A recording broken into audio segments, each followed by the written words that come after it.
Well, welcome back. It's been a whole week since we met. Uh, and I'm back here. I swore I would find the creature from the Black Lagoon issue of Jughead, which I really think I own. But now I'm not quite sure. It might be that I'm remembering an issue of Little Dot with the creature from the Black Lagoon. So, we'll, we got to figure this stuff out, man. First of all, we need some light up here. Well, today is the big annual free comic book day. And if you have a comic book store where you live, I guess you can go and get some free comics that I'm sure will make you want to become a comic book collector. Or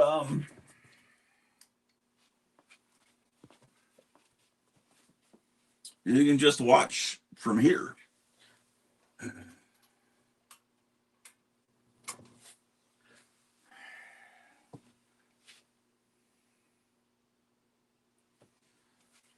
I had a vision last night of some changes I'm going to make up here. Let's see what I can do here.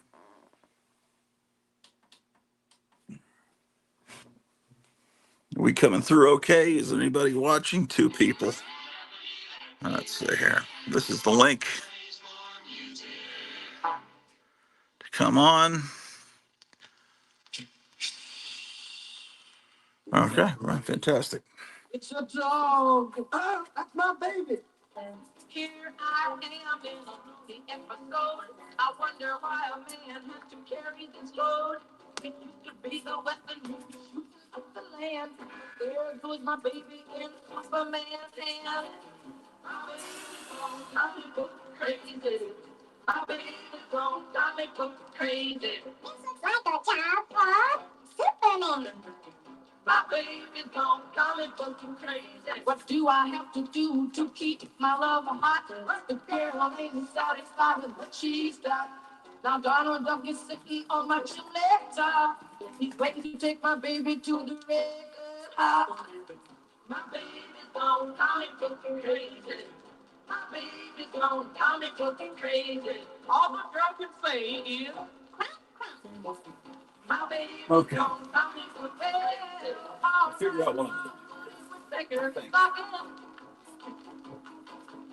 Maybe. And all day long, the money is crunching. I asked that girl, how do you spell right? Now you know that everybody knows that. She turned around and then she looked at me and she said, M-I-C, crazy rhyme, M-O-U-S-E. My baby's gone comic book crazy. My baby's gone comic book crazy. It looks like a job for Superman. My baby's gone comic book crazy. Well. My baby's gone comic book crazy. My baby's gone comic. The journey of a million miles starts with the move of one comic box. So let's do that. I think I've got an idea. This is Dr. Grotu Orloff. You're tuned in to the greatest radio station in the history of mankind. 106.9 FM.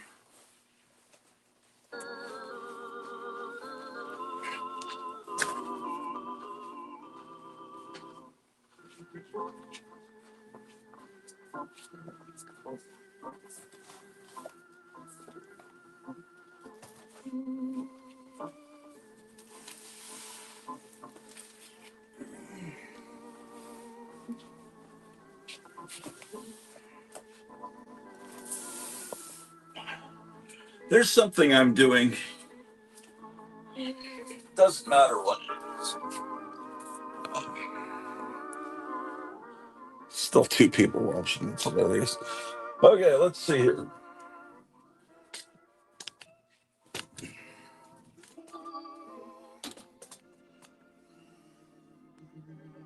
Let's condense this.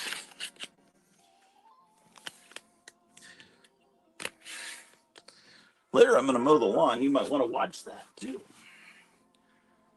Let's see, cancel.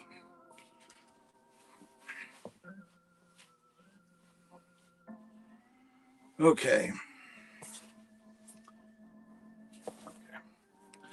Let's see what's in this box. This box goes from the Avengers 131. There's no light.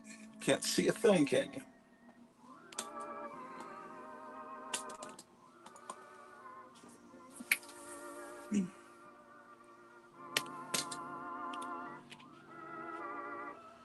There's apparently some comments. I have to turn the thing sideways because StreamYard's ridiculous. Gotham just woke up. Yep. And my wife says, good morning, Kevin. Gotham says, I want to watch paint dry. Well, I don't have any, yeah. At least there aren't any. So how do we know that? There's 6 people watching. 5 of them could be. We don't know. It's okay. It's all right. We like people that are. We like our wonderful fans here. Let's see. But anyway, so this box starts with the Avengers 131, where Frankenstein's monster makes an appearance. How about that? Is there anything I need to put in this box? Let me check real quick. Oh,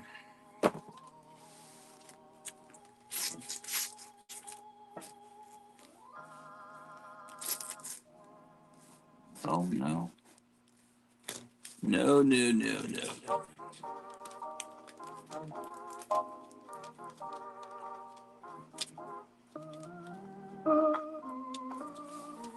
Oh, there's some. No, Aquaman, but Q is before V. Batman, yes. Batman.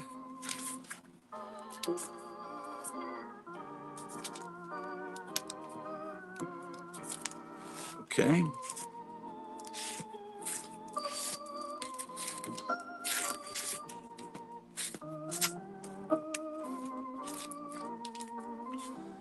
Well, so had went to get a routine physical Wednesday, and everything's okay except my ferritin level was ridiculously high at 1500. So they set up a ultrasound to look at my liver yesterday, I guess, and I don't have the results of that. So researching things on my own on the internet, trying to figure out, well, it's usually from inflammation. Of course, it could be even worse things. So I started to realize, well, I've got problems with my teeth and where the gum line's gone way down. And it's probably, I'm thinking, I haven't been to a dentist in 3 years. So I used to have to go every few months in the old country. So it could be some kind of infection there, is what I'm hoping, because the other alternatives can be real bad. So, whatever. You don't care to hear about that. Let's see. That's been on my mind. I haven't been doing. Yeah, man, I've been busy. I've been doing shows. It's all right. Um,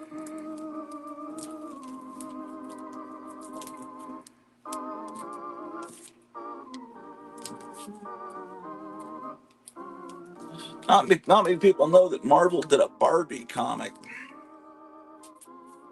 Um, let's see. This is my oldest Bronze Age Batman. It's number 243. This might be the first 20-cent issue, possibly 1972. If it isn't, it's real close to the first 20-cent issue. And when the 20-cent issues start, that's when I consider, in my world, the Bronze Age started with 20 cents. So 15 cents, well, really, before 20 cents, DC was 25 cents for a while with extra big issues, and those I consider part of the Silver Age as well, so they'd be in those boxes over there. Oh man, look at this. I don't know. This is part of the New 52, but it's a Batgirl comic. You turn it sideways and see the greatest, one of the greatest artists of the last 20 years is this guy Darwin Cook, and did this cover. And unfortunately, he passed away young. But at least we've got some, the work he did. Like Dave Stevens, he also passed away young. Um,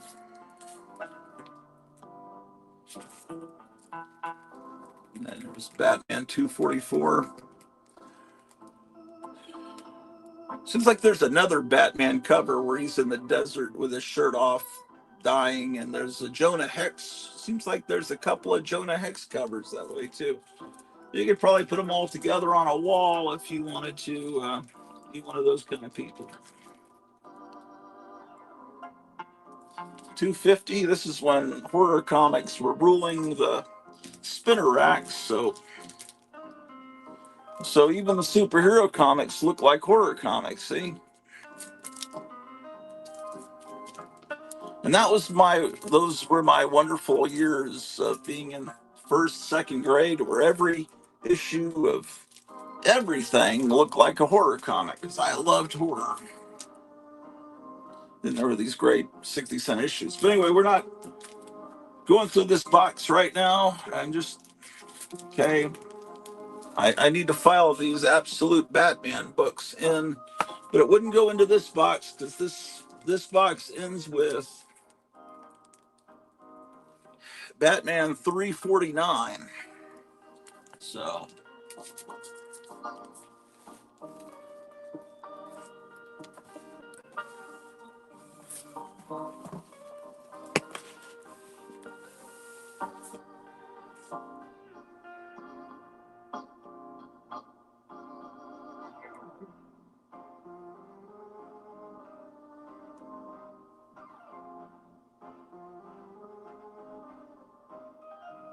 yeah.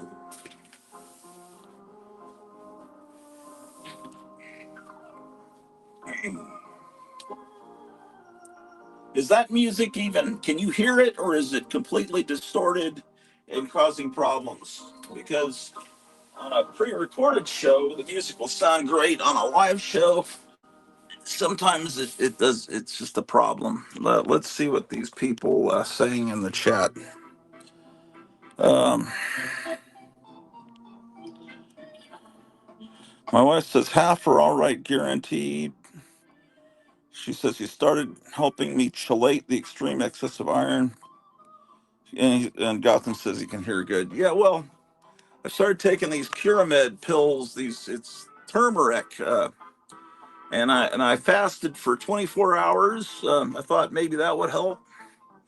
And I was gonna fast today, but my wife insisted that I eat some. She ordered all these healthy meals. We got 2 refrigerators full of them.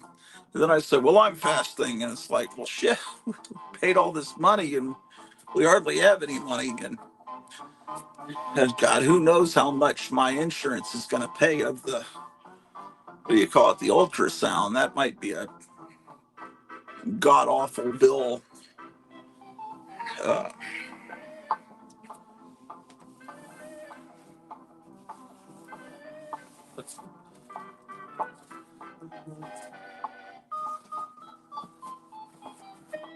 oh my gosh.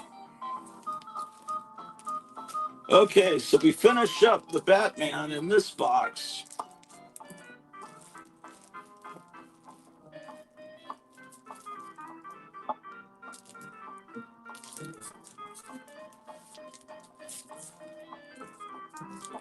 What's the last time I bought an issue of Batman? Let's see. Well, I don't know. It's not fair because they started the numbering over. This is issue 47, so that's bull. I really think that was wrong. Okay, let's see. The last issue of Batman I bought was possibly 656. And here's one from Free Comic Book Day from, I don't know, probably the era of the pandemic. And then I've got these Batman annuals here. I put the annuals at the end of the run. And then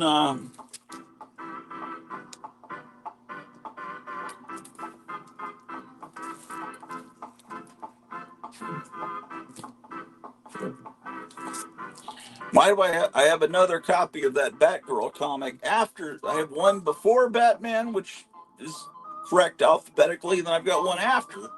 So I must have bought that copy more than once. And then there's a comic called Batman and Robin. Look at this sideways Darwin Cook cover. Isn't that great?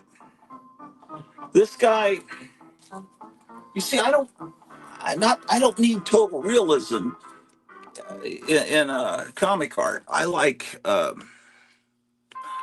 why I like Kurt Schaffenberger on Lois Lane, or Ramona Fradon on Aquaman, or Metamorpho, or Marie Severin's art on the various books she did, because there's still a cartoony style. C.C. Beck with Captain Marvel. Darwin Cook, this is the way I like it. The all reds are that way too. It's, if I want total realism, I'll watch, realistic. You watch a movie. I want it to look like a comic book, and this is. I can't vouch for the insides of this comic. I just bought it for the cover, and maybe the insides are good. I don't know, but really, these two covers would really look good together, framed. Just both pretty cool. Well, Kevin will be at his store later on this morning in a few hours, and his Free Comic Book Day stuff is set up outside. More Darwin Cook, and so hopefully he'll be able to. He's gonna have a busy day. If he can come on, hopefully he'll let us see the work of an artist that's going to be there until 3 o'clock Arizona time, named Smokin' Joe, who's a wacky package and garbage pail kids artist. And this is the comic based on the animated series from the 90s on Fox, and which I dearly loved, and I consider it up there with Johnny Quest at the as one of the greats of TV cartoon animation. This is a book that I got off this. I don't know about the spinner rack. Might have been a spinner rack, but anyway. Now this book's worth a lot of money because it's the first time that Harley Quinn appeared in a comic book. She was created for the TV show so that the Joker didn't appear to be, well, LG, the letters. They there was a man who was it Grant Morrison that did a graphic novel called Arkham Asylum. Remember, it came out either the late 80s, probably the late 80s, and it came out on Thanksgiving Day. Comic book stores open on Thanksgiving Day to sell this. It was really, everyone, I went there on Thanksgiving Day before the meal to buy this book. And then in it, it turns out that the Joker's in love with Batman and has made a wedding dress or something. And it's like, oh man, what are you doing? And so when they did the TV series, they said, we've got to make sure that people realize that Joker isn't that way. So they gave him a girlfriend.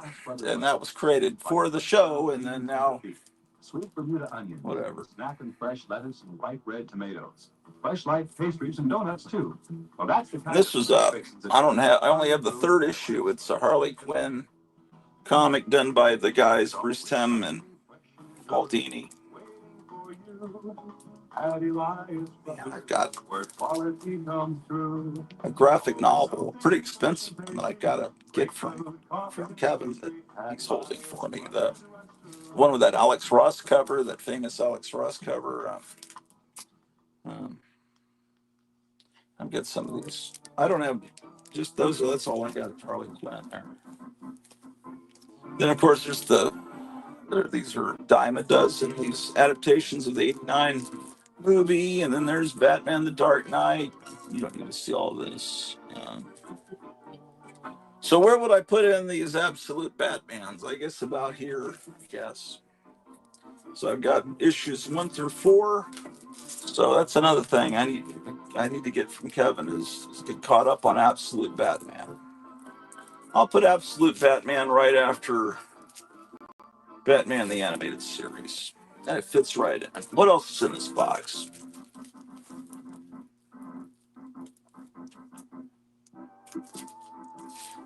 Batman Family is a great book from the 70s. Looks like I don't have issue 1. That's something I need to look for. 4. Sometimes I'll have every other issue of a book, and I'll wonder why that is. There's 5, and then you don't need to see the rest. Let's see. Lots Batman-related books. Then Battlestar Galactica. You don't need to see that.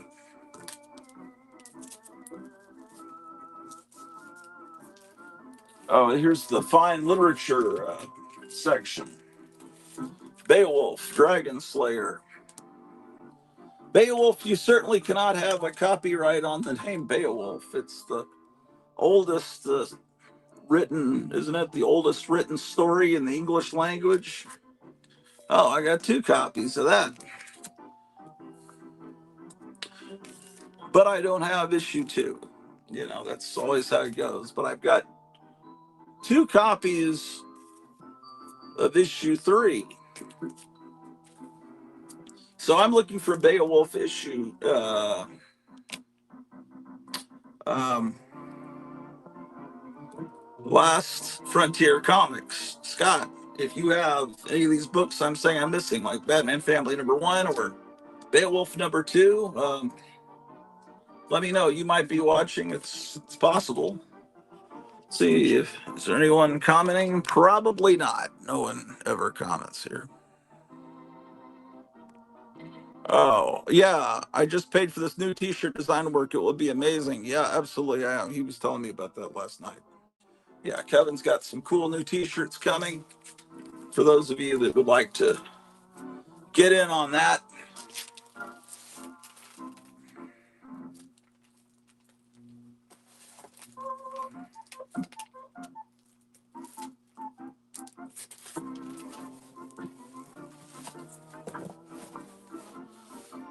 Whew.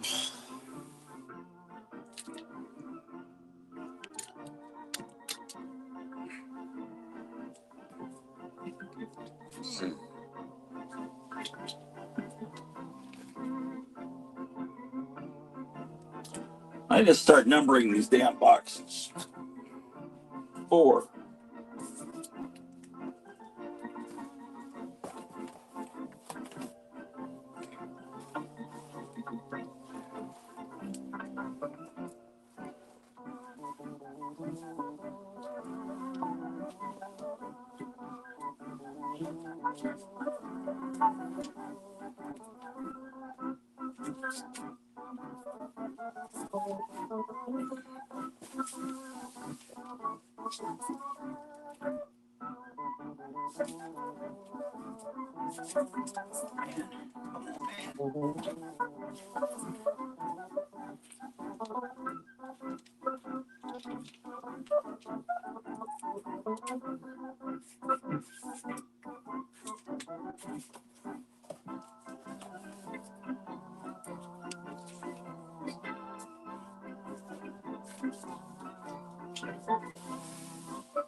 You know what I gotta find is the first box of Archie.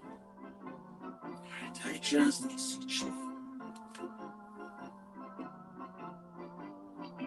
That's the main reason I came up here.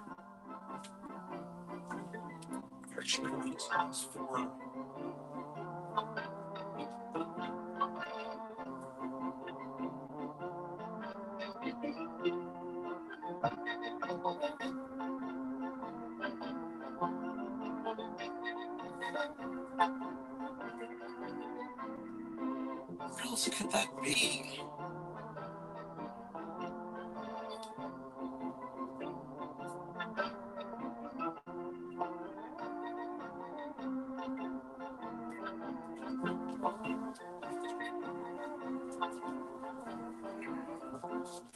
Oh, here's something we can look at real quick. I was just talking with Kevin about Psychotronic magazine, Michael Walden's magazine from the 90s, maybe late 80s. And thinking, he said, I wish he had ordered some copies and said, this magazine's great. And I said, yeah. And then he said, is there a way maybe I could just get the whole run of it on eBay and all as a bundle? And I said, I wonder how much of a run I've got of it. So I'm going to look now. I just saw this. This is Psychotronic issue 1.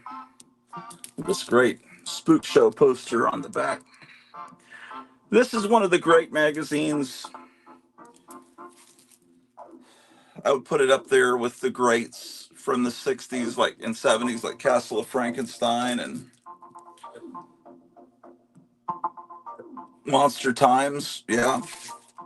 And of course, this is number 2. Of course, Famous Monsters, but Famous Monsters was a visual experience. It wasn't, you weren't going to really obtain vast depth. I mean, it was written for 7-year-olds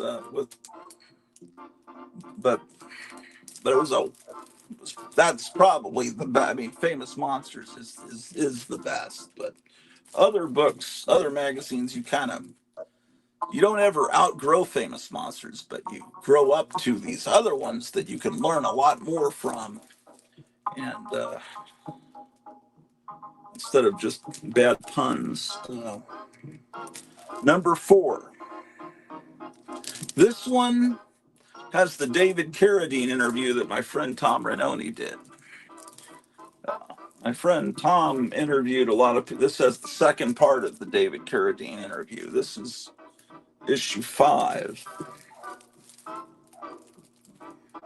I mean, I bought it every time I saw it. For a while, it was coming out twice a year. This is something you would find at Barnes and Noble.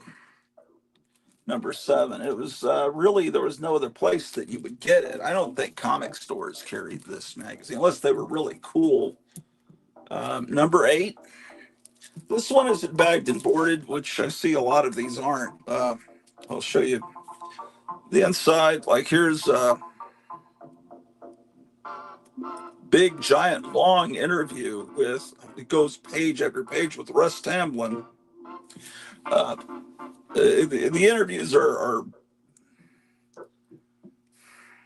go on for page after page, like the Comics Journal, that kind of thorough interviews. But this is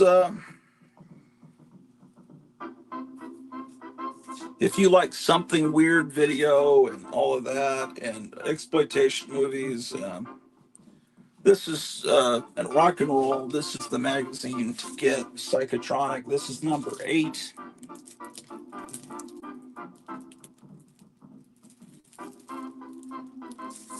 Maybe I have most of them. That would be great because now I'm kind of, Kevin reminding me how great this magazine is. This made me kind of put me in the mindset I need to find them too.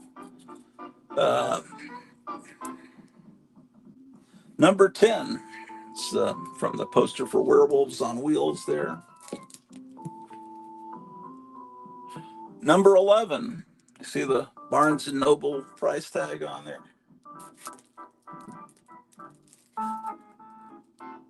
Number 12. Oh, there was another bookstore. What was it called? Borders Books.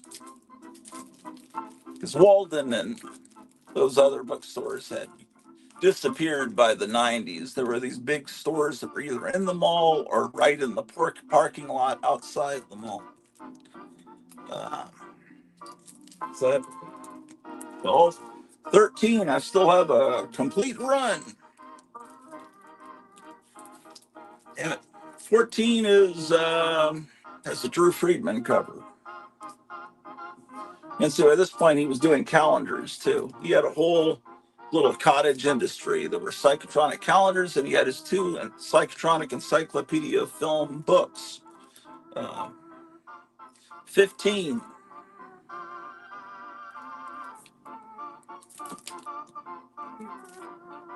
16.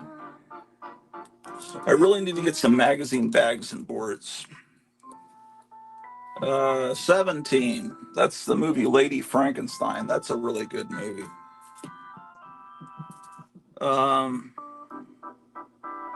18.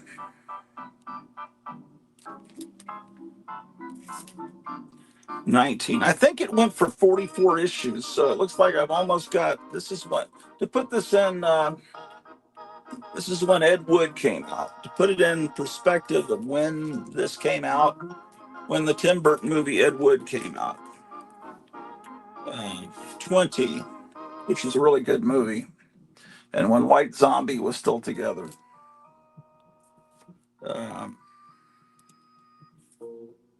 20.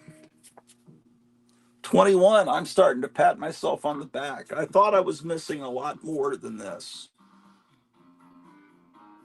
22, Green Slime.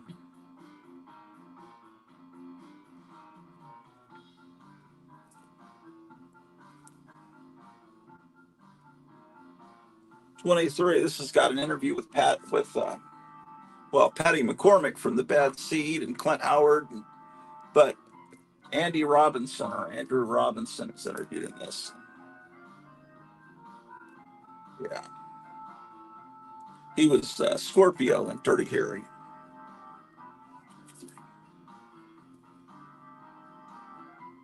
He also played Liberace in a TV movie.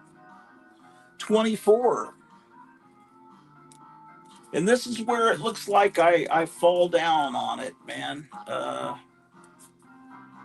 25, because I don't have many more coming here.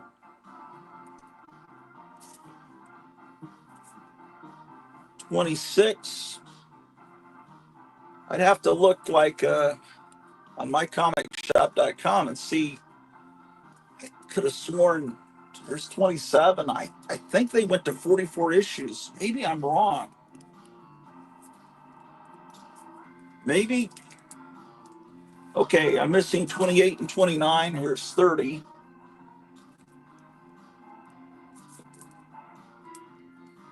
Yeah, I'm missing 9 issues. Here's 40. It's a little more slick at this point. Yeah. This one's got like a double cover where it looks like a 60s girly magazine. Boy, I'm missing a lot of issues. That's not good. There's the Monsters magazine, official Monsters magazine that came out when the TV show was a hit. And then it moves into my Castle of Frankenstein collection here, which is all of them.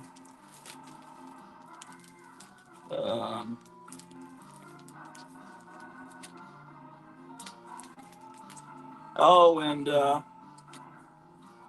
another cool magazine I forgot about is Cult Movies. See, now that is, if you look at that, that's a Dave Stevens cover. And so there's a lot of people really into Dave that have gotten into Dave Stevens recently, so they may not know about the magazines that this is also a Dave Stevens cover, I mean, that he painted from a photograph. Cult Movies. And this was Atlas Seaboard's attempt to do a famous Monsters style magazine. It's called Movie Monsters. And this cover, issue 2, this is one I got in my childhood. Man, it's like separated at birth, isn't it? Like, looks just like me. I didn't realize how much I was starting to look like Dr. Zaius in my old age. This one is by Greg Theakston. who was an associate of Dave Stevens. Greg Theakston and Dave Stevens both kind of worked together to find Betty Page. Ooh, there's people commenting, it looks like. Let's see what they're saying.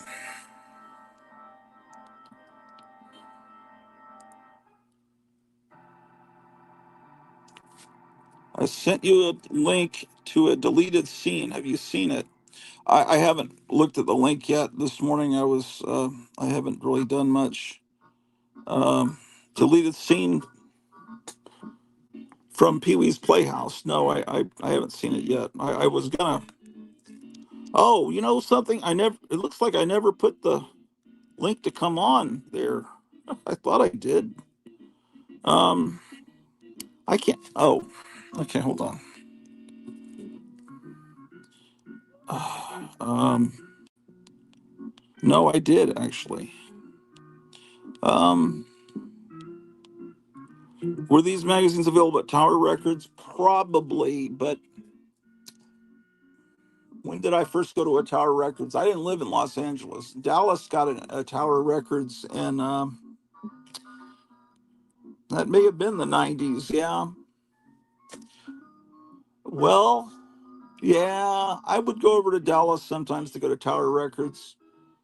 Um, when the White Stripes were popular, that was early I bet it was at Tower Records, but Tower Records came, I think, a little bit later, like to Dallas, maybe,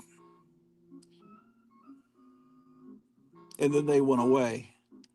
Um, but I think Tower Records, that's when Funko, before they had Pops, they were doing other kinds of figures. Uh,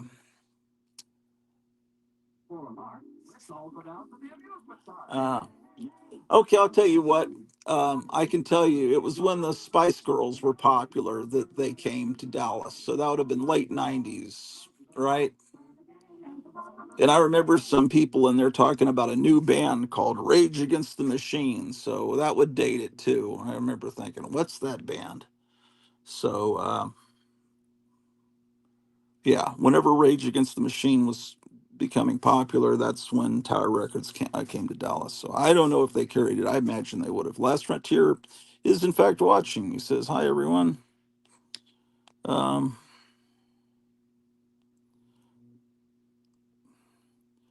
Gotham said, "I love that he calls out people in the magazine. Oh, and money. He tells you their names and addresses." Did he do that? He was doxing people before it was fashionable. Yeah. Um, he was an interesting guy, you know. Myers says, "Good morning." I mean, I thought he was fascinating. He came to a convention in the mid 80s and he stayed at my friend Tom's house. And that's how, they got to know each other. And later, Tom did all kinds of interviews for his magazine. And Tom got into the movie industry and, uh, and gave him all kinds of access. Michael Weldon, the guy that did. Well, what I remember though is Tom. We were in college, and Tom I was still living with my parents, and Tom was down the street in a very nice house, living with his parents too. And um, so when Michael Weldon was staying, he was staying in Tom's parents' house, right? And so he came in and immediately went to the refrigerator and was looking. And it's like, oh, this isn't going to go well. I remember Tom thinking, but so he was later. He always said, whatever. Well, it's all right. I mean, no, it was just I guess he just felt at home. But something, it's been pointed out to me by people that have had a lot of international cosmopolitan guests in their homes that British people tend to immediately feel free to just open up your fridge and refrigerator and start removing contents to eat or drink without asking. And that's um, not that that has anything to do with anyone. I just thought I'd say something mean about British people to start off the evening.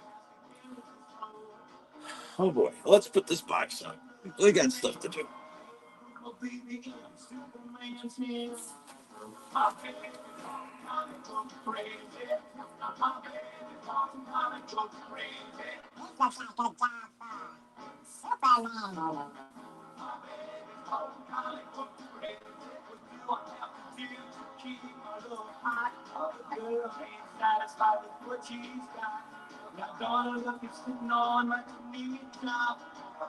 Take my baby to the racetrack.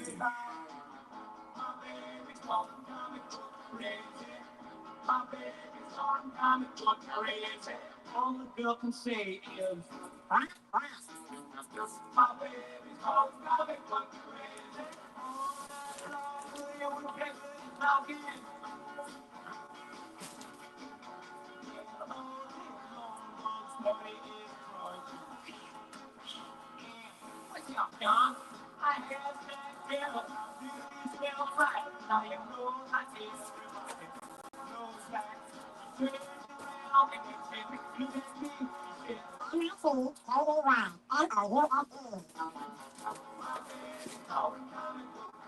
Well, I'll tell you what I think is worth getting at Free Comic Book Day today, if you have a comic store near you, is that I saw that Kevin ordered is, well, there's a book coming out. I think it's a preview of the Superman Unlimited, Unleashed. I don't know what it's called. All In. It's some kind of new Superman title they're doing at DC that's more of a Silver Age feel.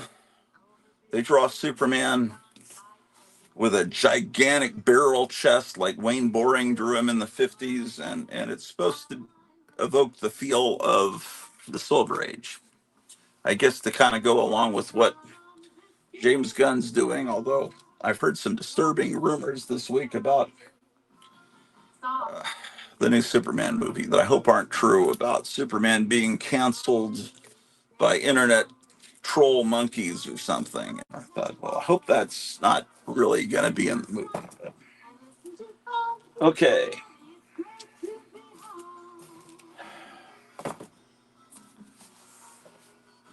But anyway, who cares? There's a Superman book. There's an Archie. There's Mark Spears' Monsters book and Conan the Barbarian book, and that was about all that I really saw that appealed to me with the Free Comic Book Day. There's some new book.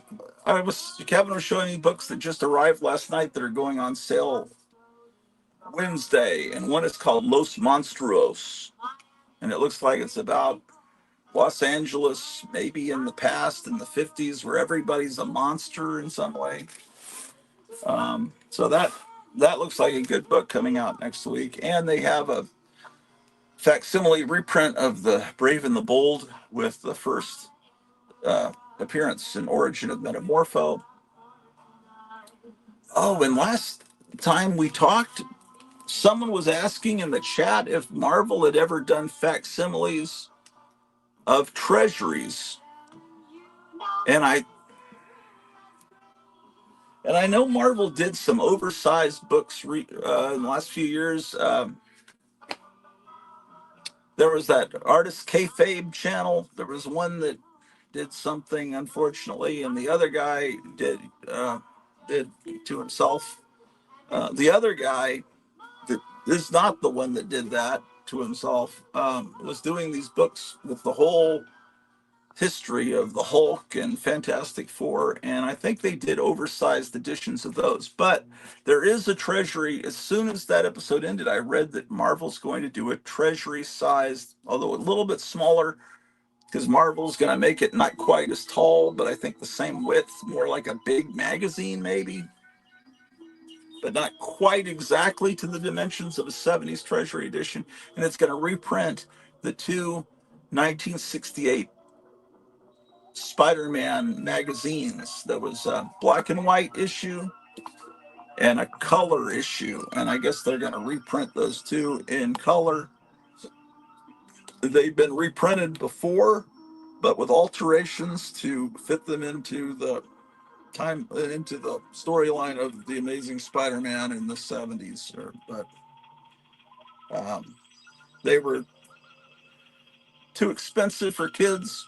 I think they were selling for 35 cents.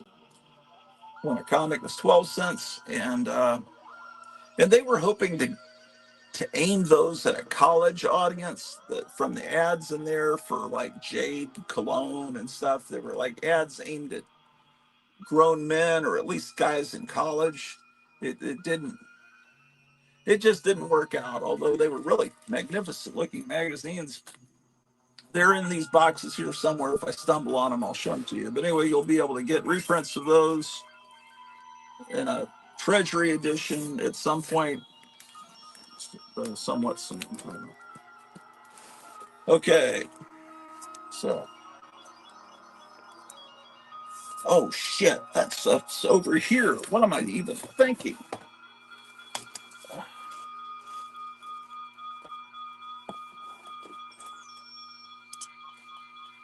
Um,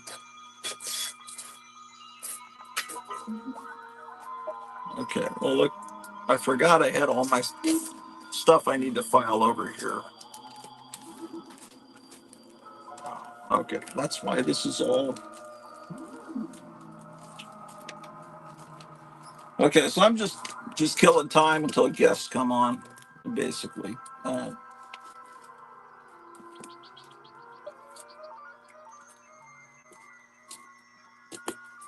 Then I might even mow the lawn while waiting for people to come.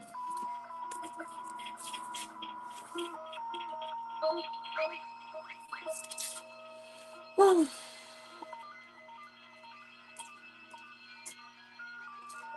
does anybody even want 12 people? Horrible.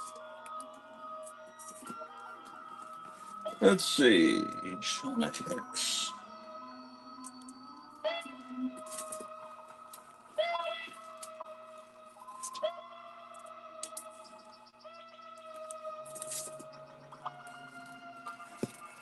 This is that record that Forrest J. Ackerman put out. It was sold in the back of Famous Monsters, called Music for Robots. Side 2 is magnificent. Just nothing but mid-century robot outer space sound effects.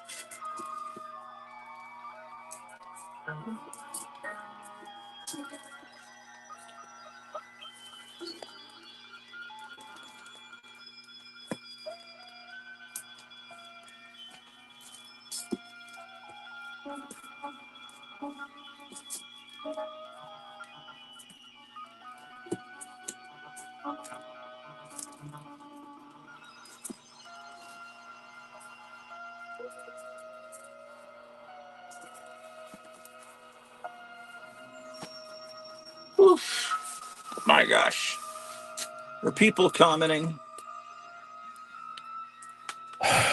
What do they want? Let's see here.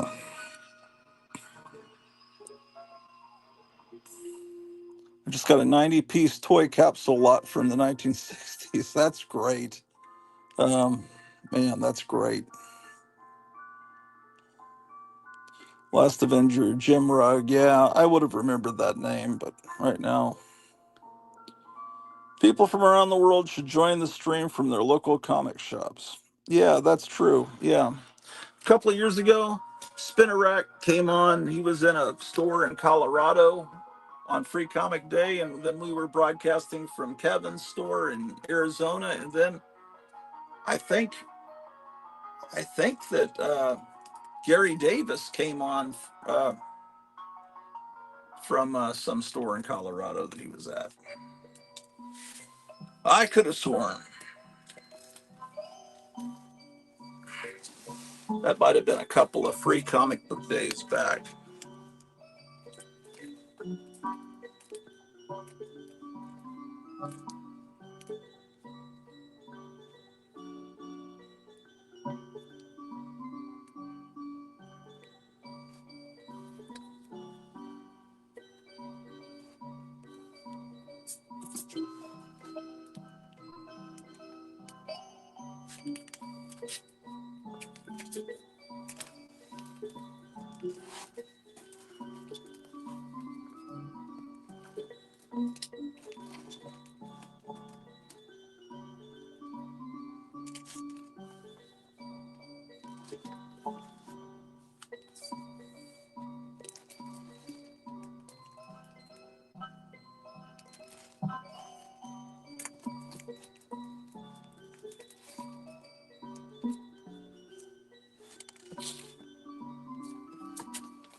Okay, man.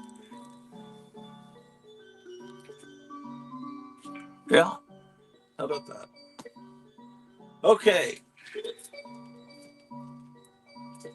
What's in this box? Starts with Black Cat. Oh, I just remembered. There's some Black Goliaths in my whole pile at Kevin's store. I gotta keep them there. Black Hawk,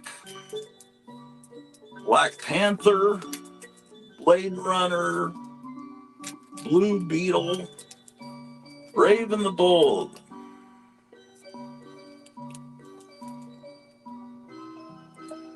The oldest Bronze Age one I've got is 103 of Brave and the Bold. Is there anything in this box? See, this is where I'm getting the books to file in here.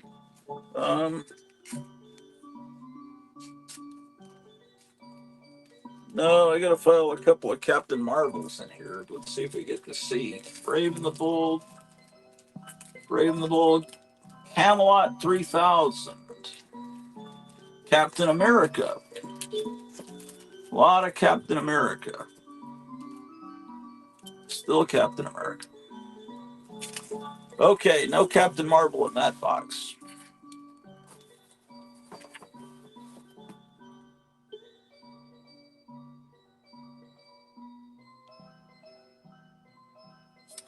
Okay.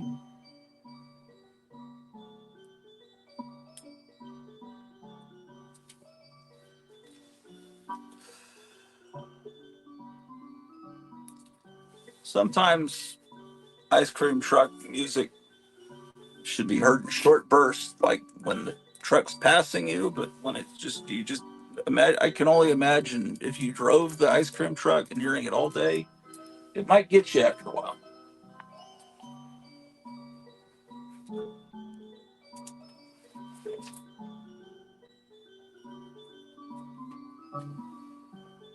This is probably the box with Captain Marvel in it. Yep.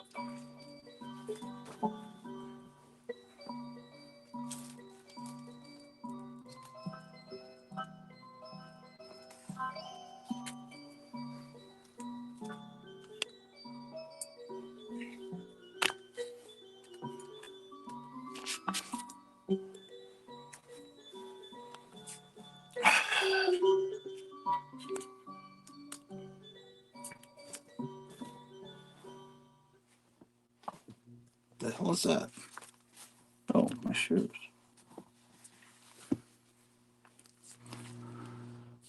45 and 52 of Captain Marvel.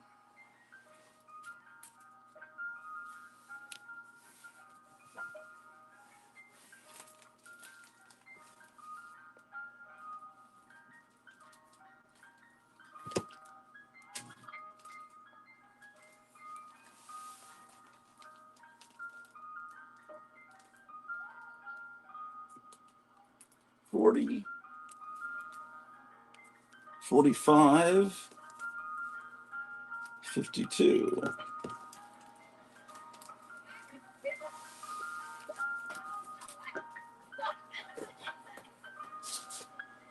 Let's see if there's anything else. What the F?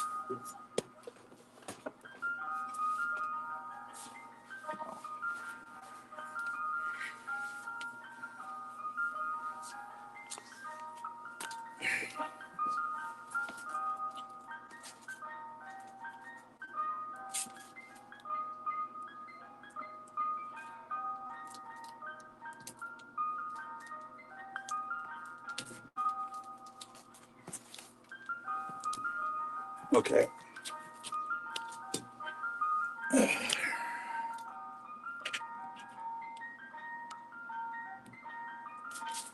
Okay.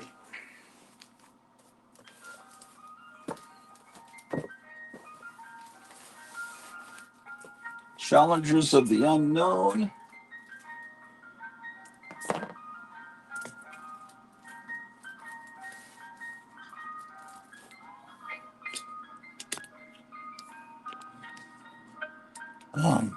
Champions should be here.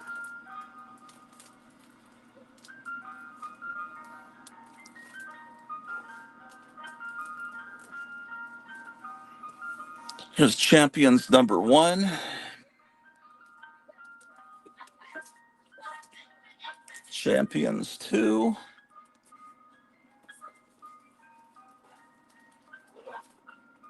Champions 3. When I was in high school, some of the people I hung around with they were Dungeons and Dragons type people, which I never got. There's another copy of 3. I never got involved in that. But they started playing a game called Champions. It was like a Dungeons and Dragons version. Well, it was like a superhero version of Dungeons and Dragons. And you could make your own superhero for. And they were really into it. So I heard them talk about it a lot at lunch. That's issue 4. And then I just got issue 6 as part of a prize package from Night Tiger Comics. Put that in there. I don't have 5, 6, and then followed by 7. To scare up a nutritious breakfast with my delicious strawberry flavored Frankenberry. My cold chocolate, the cereal with goblins with chocolate flavored marshmallows. I need to pull these chilies out. Need delicious strawberry flavored marshmallows. Here we are.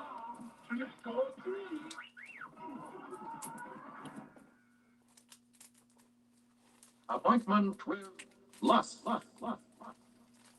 The star that thrilled you in Necronomicon, Janine Renault, in a new Claw the Unconquered. Oh, my dear, we're living in the wrong network. I don't have all of these. I don't think I do. Here's 5. It was Conan the Barbarian had become popular at Marvel, and everybody was trying to get a piece of that. Here's another copy of 5. Here's 2. Do I have number 1? The Century, the curse of no. Here, dream and reality combine to form a relentless chain of events. Fate brings a group of men and women together in this castle with a strange... Okay, here's Combat Kelly number 7. And I have Combat Kelly number 2. That's got a great John Severin cover. So I don't have much Combat Kelly.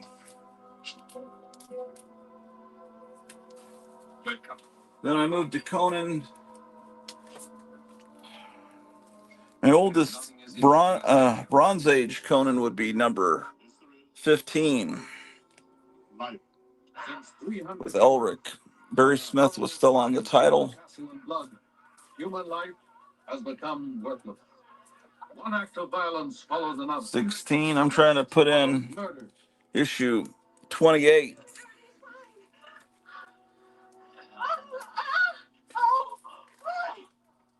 Come on, what's the matter with you? I'm so afraid. What of? There's 31.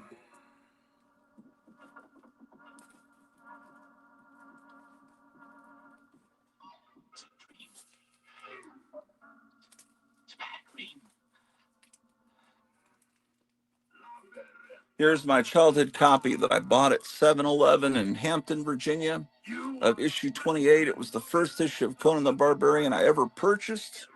And I just recently got this issue from Mike, who just moved to Thailand. I don't wonder if he's watching this morning. It's interesting, the one, I don't know if you can see that. My childhood copy is more blue, and this one's more purple. It's just the difference in the print run. I would say they're probably about the same condition, just in different ways. You have strong nerve.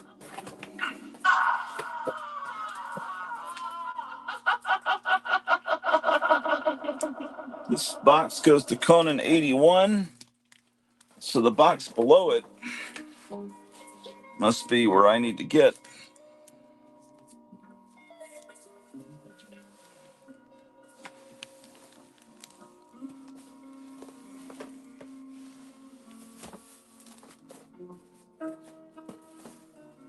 Yes. I'm I'm trying to file Conan 158, and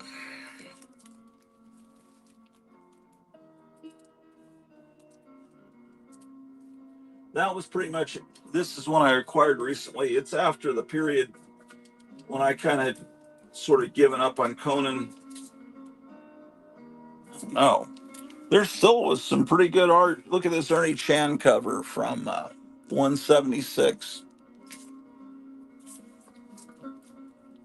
There were weak periods. It wasn't as strong in the 80s. Let's see, once, I don't know, man. Looking at these covers, I'm starting to question what I'm saying.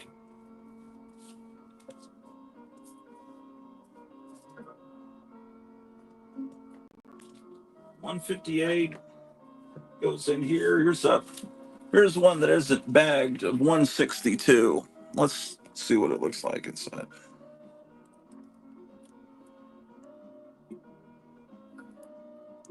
No, it still looks pretty good.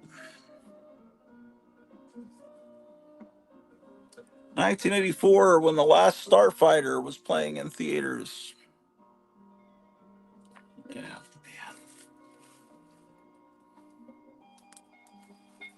Video games destroyed the comic book industry. That was the main culprit. Although I don't hate video games, it's just the fact that and direct distribution. Does this go into Daredevil by any chance? Yes, it does. Okay. Oh, there's another Conan I've got to file. 179.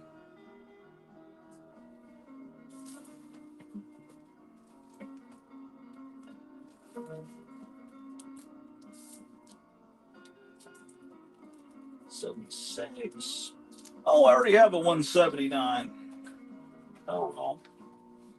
What a tragedy.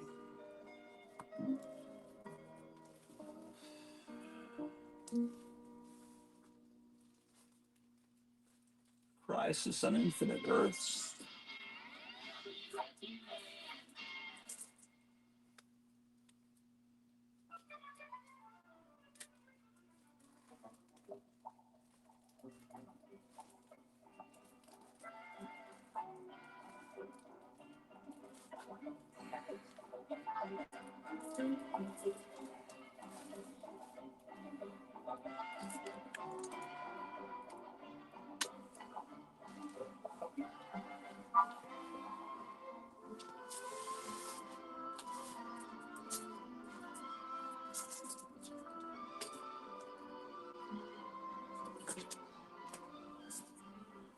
Well, this is the beginning of the Bronze Age. Well, wait a second. Yeah, I consider the beginning of the Bronze Age for Marvel when they have the strip across the top. So this is probably the first Bronze Age issue of Daredevil, number 81.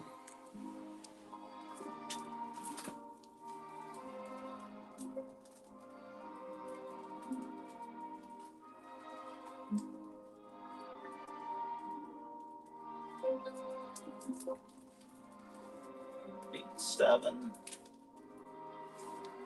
Okay.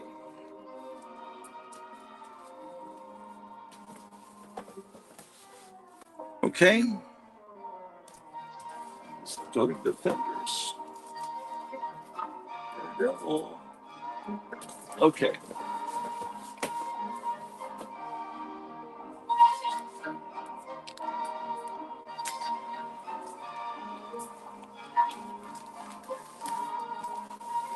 What I'm trying to do is make these boxes not stacked 4 high, but only 3 high.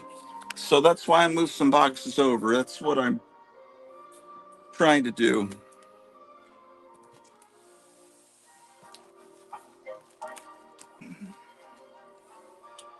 I don't understand. People on YouTube talk about the sheer number of books they have. I just don't know how or where they store them.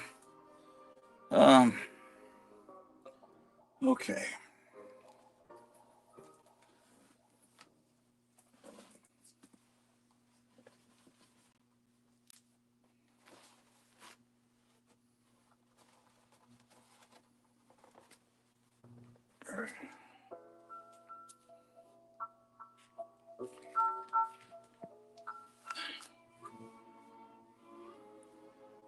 Wow.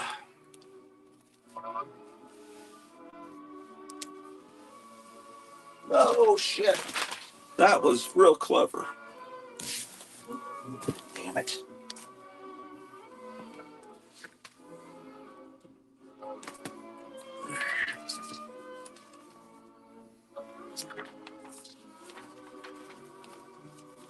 Bunch of Gotham City Comics logos.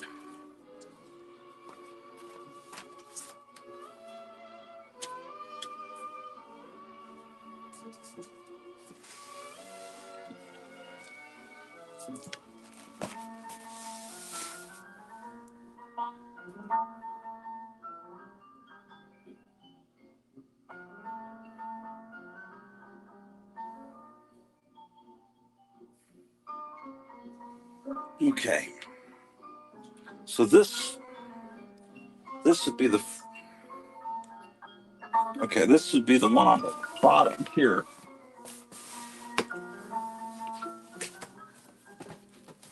And this is Doctor Strange to the cat's here. To freedom fighters. Look at the cat. Look at him. I challenge you to look at the cat. Okay. I'm here to fuck things up.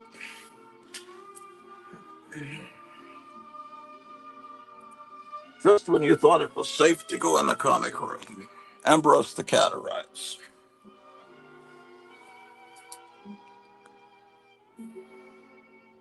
What are these dummies in the chat saying? Let's see here.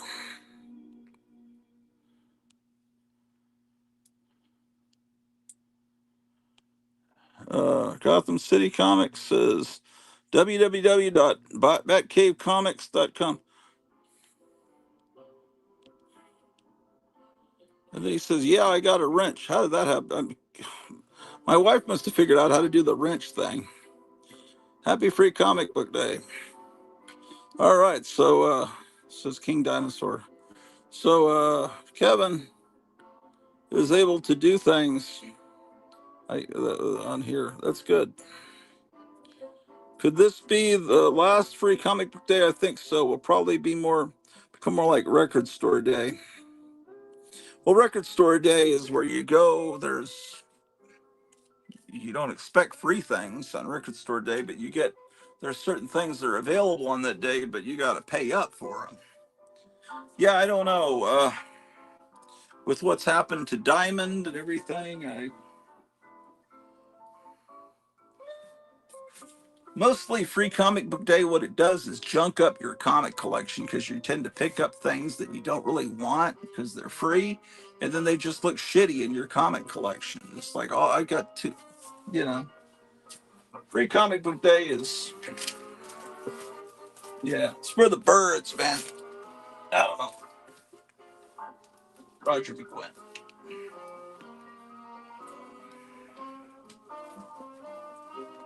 I don't know. Then there's people that go in your store and think everything's free. All the comics in the store are free today. You can take the entire inventory of the store. No, only the ones on this table. What do you mean? That's false advertising. Of course, they're the people that never go in your store ever again, except that one day. The whole purpose of Free Comic Book Day is to get people hooked, to offer them a sample and make them, oh gosh, these comics are good. Of course, that never happens because the free samples are usually pretty shitty. But not to be negative or anything. Let's see. Oh man, that's cool. Oh shit, the cat is knocked over Elvis Presley. Oh, god damn it.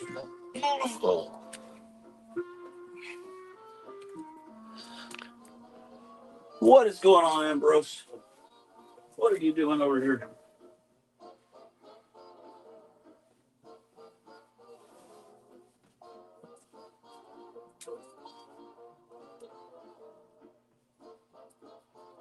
She's having fun with a Grinch toy that was actually meant for the dog, but cat loves it more than the dog. Okay, I've got a Defenders comic I got to put in here.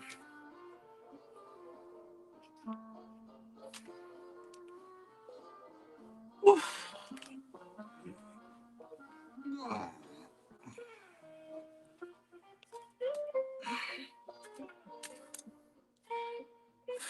What are people saying? Man, we got 17 people watching. What time is it?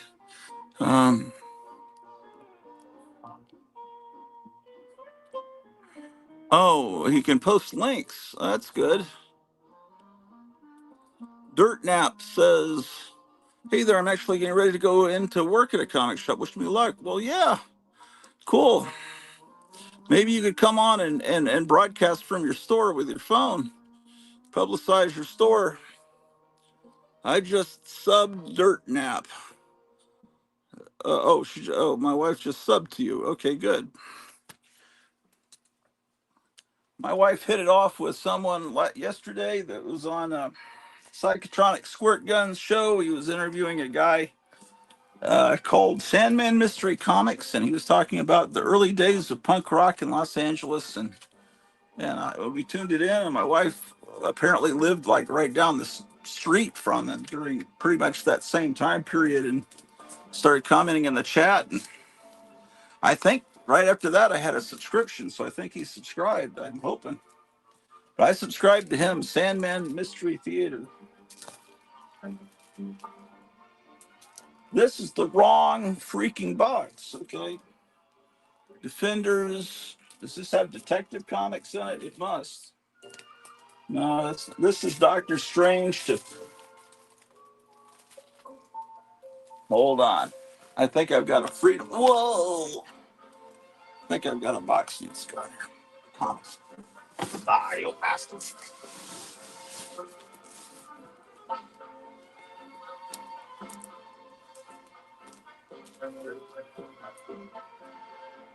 Okay, no. Fantastic Four. Now the question is Adventure into Fear filed under F for fear, or how did I do it? Firestorm? No, I must have filed it under Adventure into Fear. Okay, so that's Firestorm, though. Number 3. What are you doing, Ambrose? Oh, he's okay. Firestorm number 3. Okay, it was Firestorm, and then it was Fury of Firestorm. They restarted it. I have number 2. Oh, I already have number 3. I bought it when it came out. How about that? I didn't realize that. I'd forgotten. Because I've slept since 1978. Not very well, though.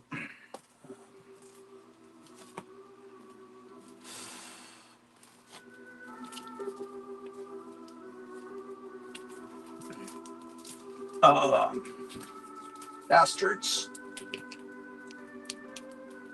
Okay.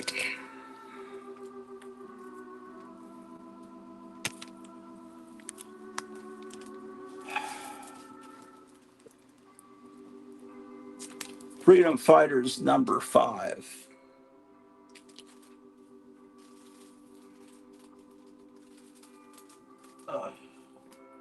Freedom Fighters number 3. Number 30. Oh, good. I don't have 5. I didn't think I did.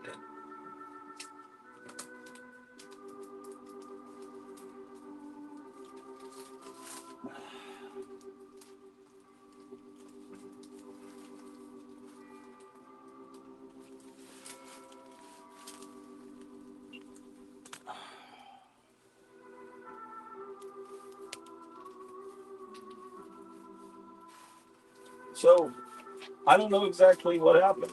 If my wife's still watching, or if she's able to give people wrenches, because going on is me or something, but she gets to give Meyer a wrench if he's on. Uh, okay, what's going on here?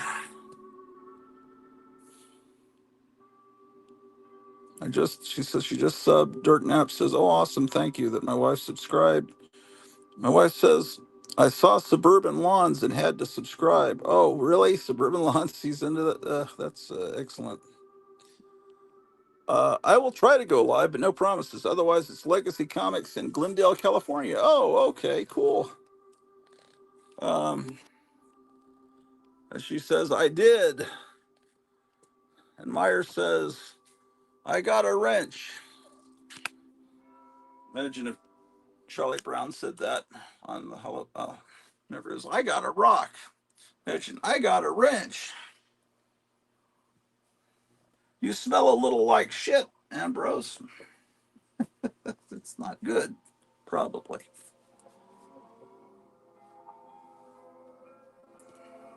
What is this little cat up to? These chilly comics. I started filing these humor and horror Marvel comics separate, and that box over there. Pulled them out.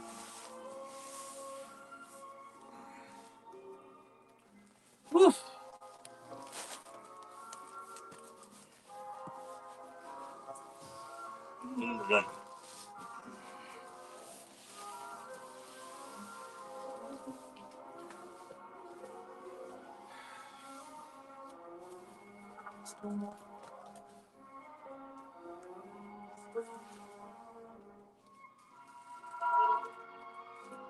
Oof. Damn, man. What are these people saying?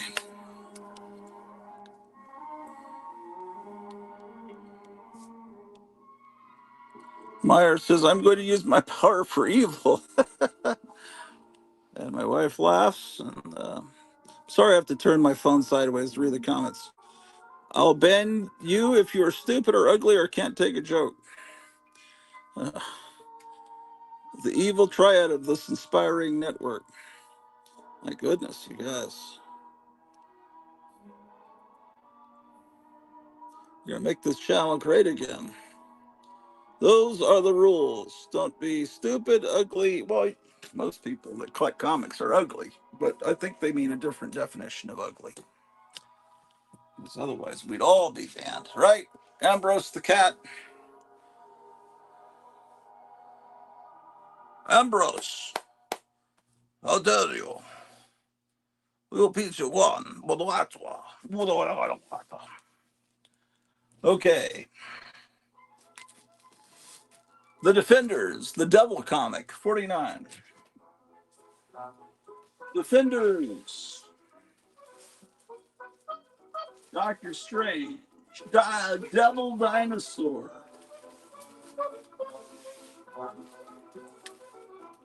I hear people talking about how great Devil Dinosaur was. I'm thinking, did they read the same comic I did? I mean, I guess it was beautiful looking. Detective Comics. Number 566. 571. This sounds like the music in Dawn of the Dead, doesn't it? It actually might be. Well, I have 565. I have 567, and now I have 566, courtesy of Night Tiger Comics. Let's get that sucker in there.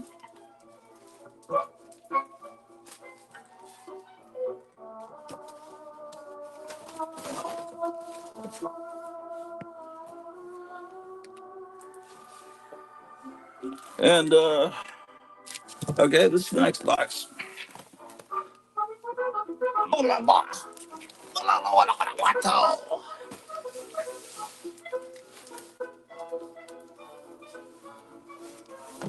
Watch this. See, I can adjust this. This was a present, like a birthday present from Meyer.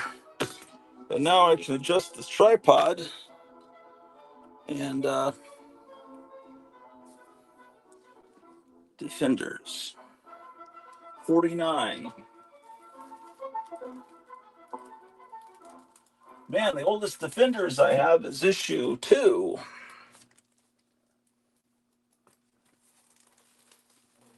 Let's see if I already have a 49.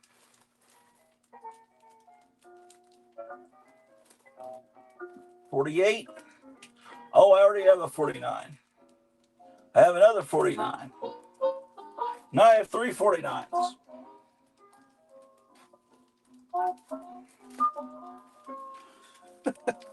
It's hard to find stuff I don't have. It's hard to do that.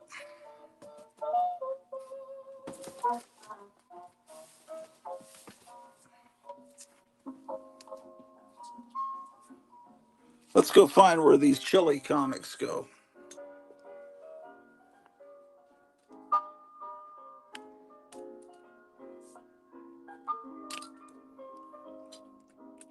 Oh, here it is. Marvel Horror and Humor.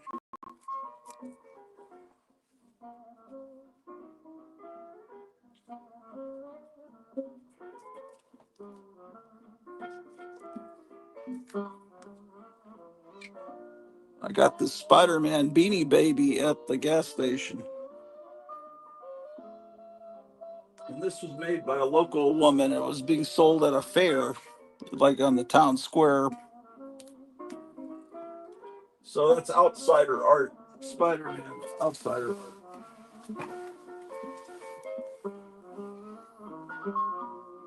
This cat, I'm afraid she's going to go under my feet.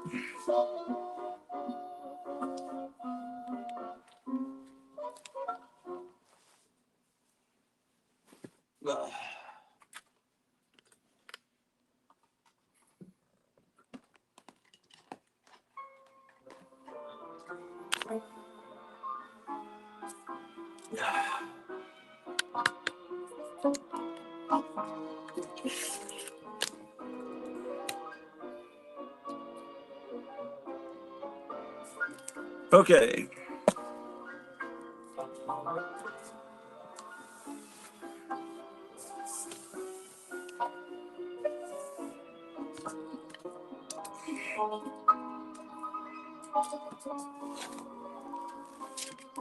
Fault of Evil. Monsters on the Prowl. Fault of Evil, War is Hell. Where monsters. There's no humor in here. It's all horror. Got to find another box. Let's see what people are saying. Roseanne Barr and Alex Jones podcast. Well, yeah, they're well. Roseanne Barr went on Alex Jones, and then Alex Jones went on her show. I haven't watched her on. I've tried to. Oh, Dirt Nap says I've tried to live stream from the shop before, but everyone else there is insistent on playing music. Unfortunately, no sound would be boring.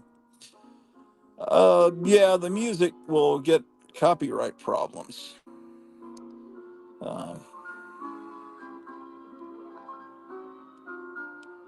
Yeah.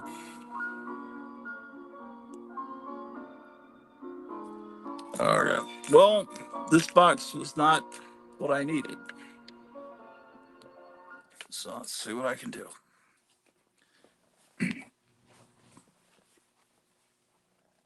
DC Horror and Humor. Charlton. Disney. Where are the Archie books, man? Dennis, Disney, World War, Bronze Age, Disney Comics.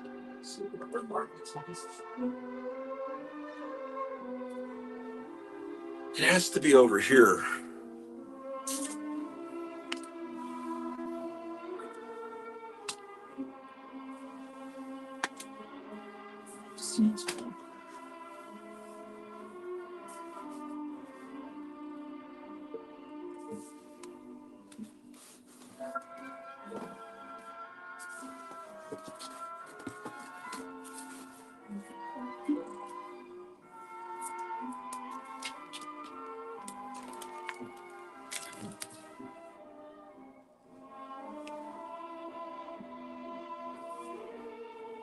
Damn it.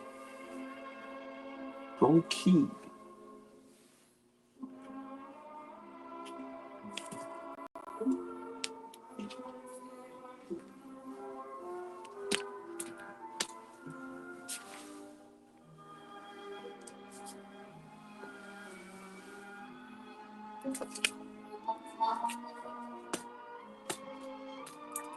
Well,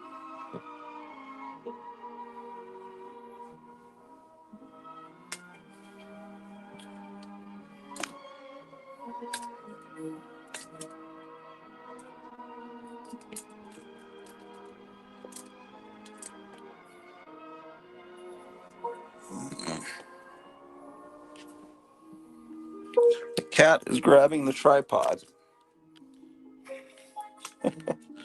Oh my gosh.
Oh, there's a Captain America book up here. What? There's a bunch of cool stuff up here. I didn't know. This was the coolest thing from last year's free comic book day. This was the coolest thing they had.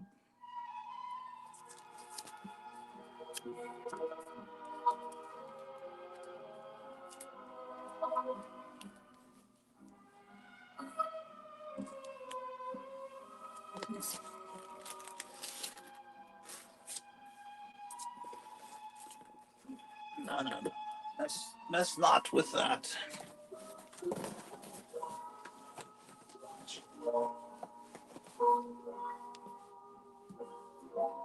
Maybe it's one of these books.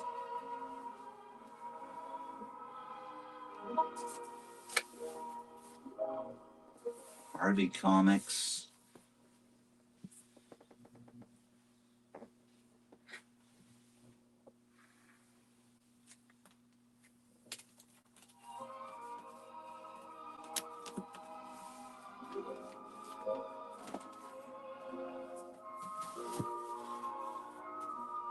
These are magazines. Damn it.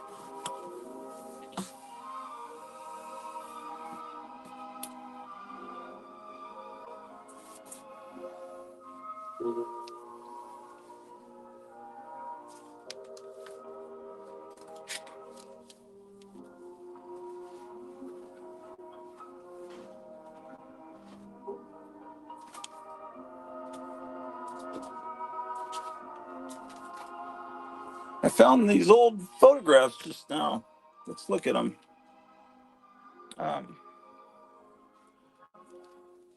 These are from the 90s.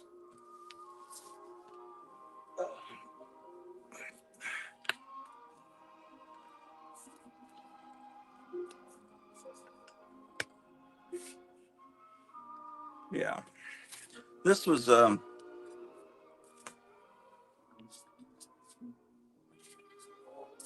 yeah.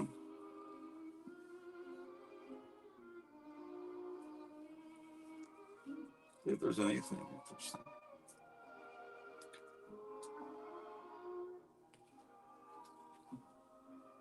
No, they're not what I thought they were. This is just stuff that I still have today that you can see just as easily.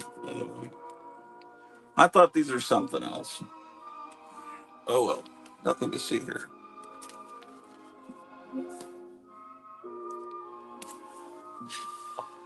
Archie Comics box 2, 3, 4.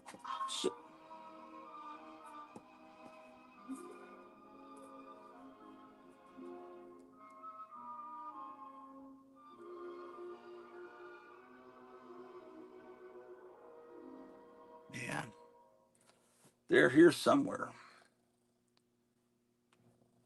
You hear this cat purring?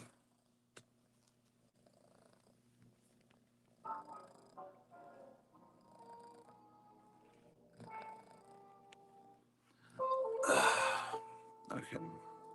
What are people saying?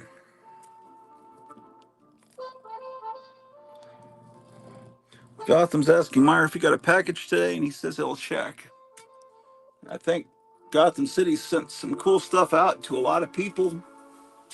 Meyer, Strange Life, I think Spinner Rack. Probably everybody should be getting packages right about now, so maybe they'll be doing shows soon, right? Right, Ambrose the cat is about to scratch my pants. Right? I am Ambrose. Whoa, wonderful.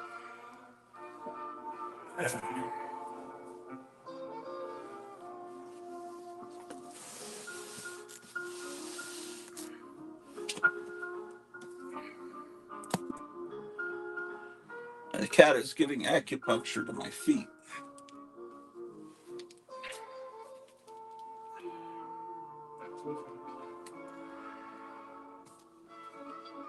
Oh my gosh. This is stupid. Don't ever do this. In fact, I shouldn't do this. Why am I doing this? Oh,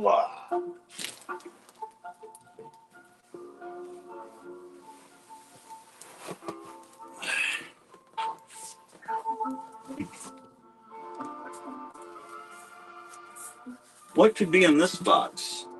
This box here is Fun and Games, Indiana Jones, Generation X. Oh, Ghost Rider. I have a Ghost Rider I need to file.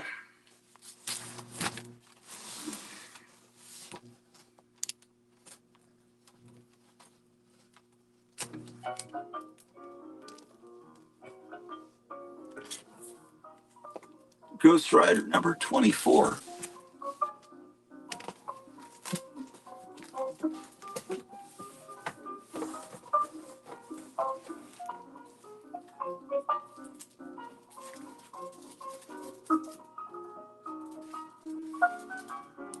This I bought at that same 7-Eleven in Hampton, Virginia in 1972, the first issue of Ghost Rider. I mean, it might have been early 1973. It says September. It's probably early 72. Issue 1. Yeah, see, I was buying all of these right off the stands. 3. I'm sorry, 2. This one's 3. Those are all my childhood copies. It goes on like that. But what I'm trying to file in is 24, which I already have a copy of, but it's good to have one that's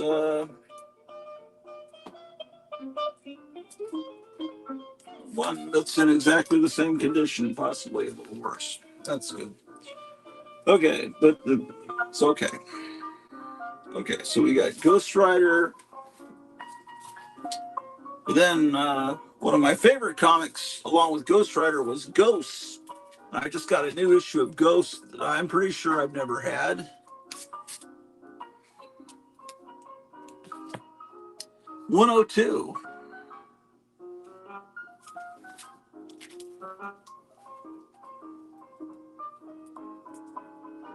Oh, the first issue I ever got. Number 7. Boy, I should have that bagged and boarded. This is my childhood copy. I wish I had all the first 6. Oh, damn, cat. That's painful. Don't do that, man. Oh, boy, that hurts. God damn. Oh, shit. 102. I sure thought I had a lot more copies of Ghost than I do. 81. So I don't have anything after 81. Wonder why I stopped buying it. Maybe finances. Okay. What else does it go to here? Green Lantern, and it ends with Gru. Thought I saw Green Lantern back to file. Well, I don't. Oh, Guardians, but Guardians is after Green Lantern. Okay. It's G.I. Joe. I have a separate box for those things. Okay. Oh, there is a Green Lantern. Number 120.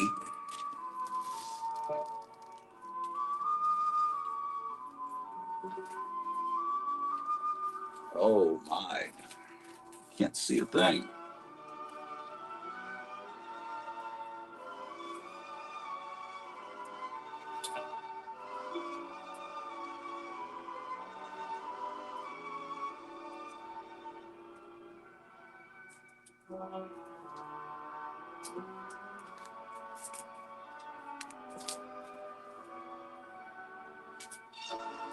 Somebody pull this box out.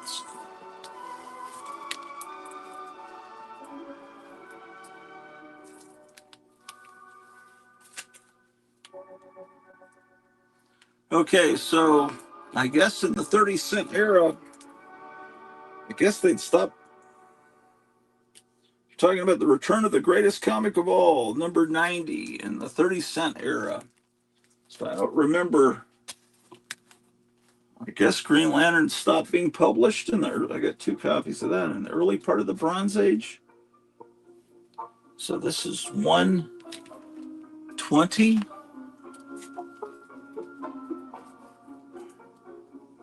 98. 114.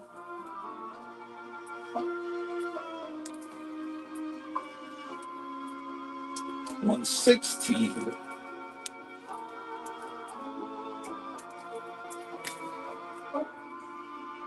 126.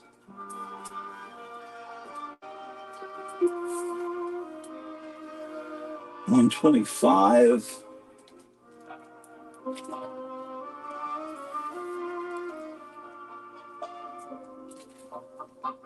124. 116. 122. 120.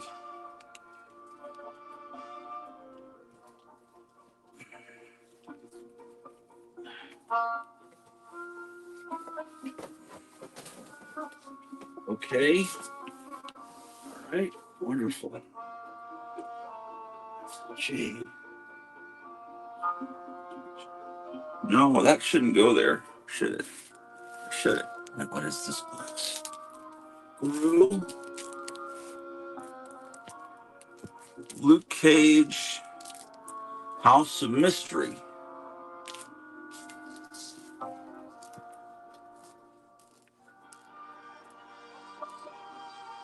Oh, I would file this thing under Hanna-Barbera. So I'll file that in this box. And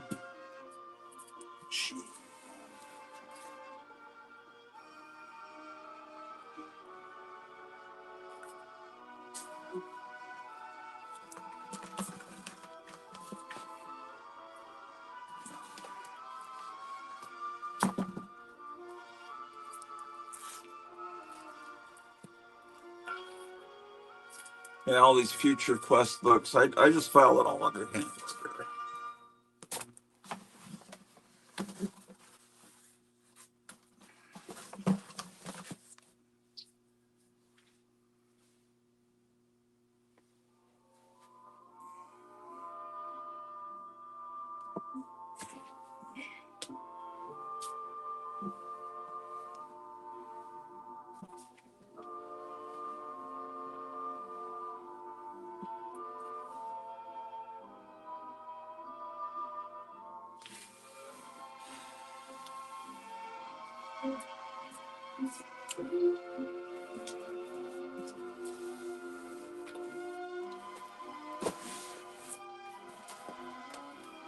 House of Mystery, House of Secrets, Hulk.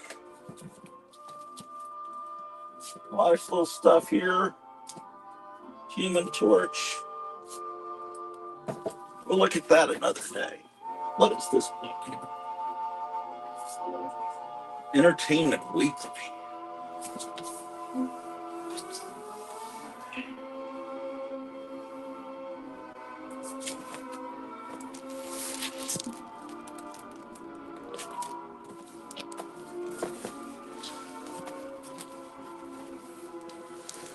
Oh boy.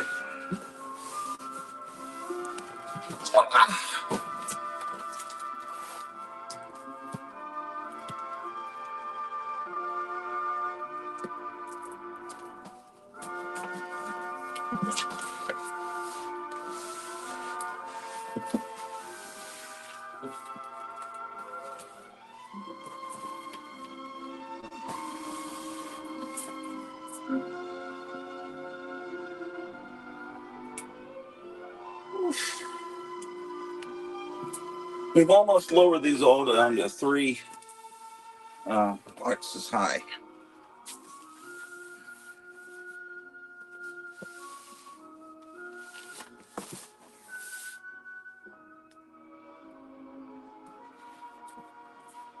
Oh man.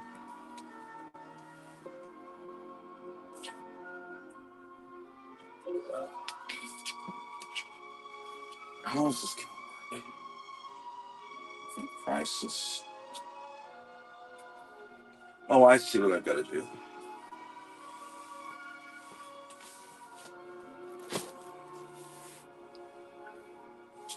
This.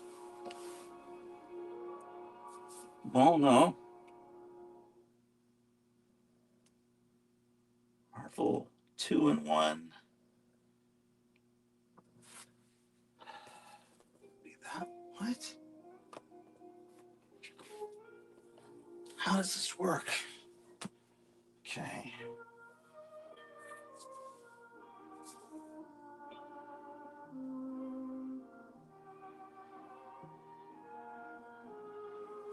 Bottom one would go on the top.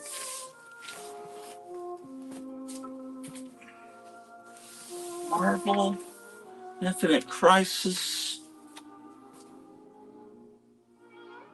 Marvel 2-in-1. What is this box? Bizarre.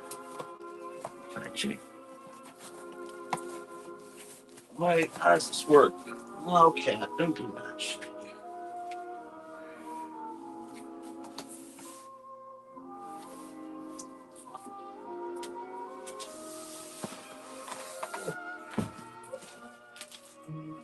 Jonah Hex. Jonah Hex. And it goes to Infinite Crisis. In this box.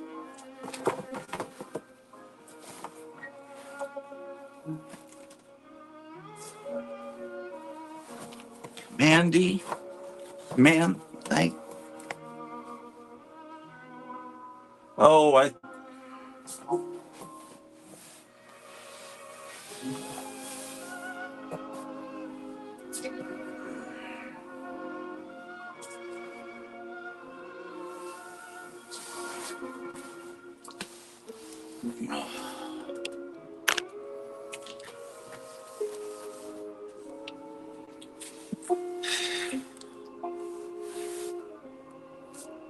Is anyone talking?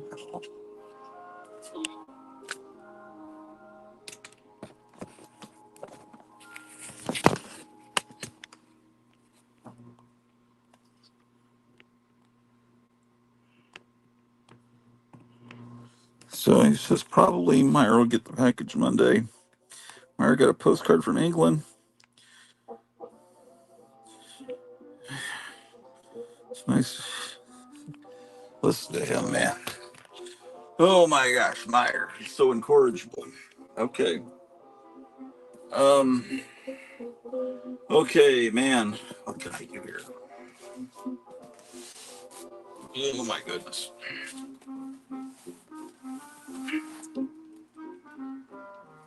That's not what goes here. It's this damn box.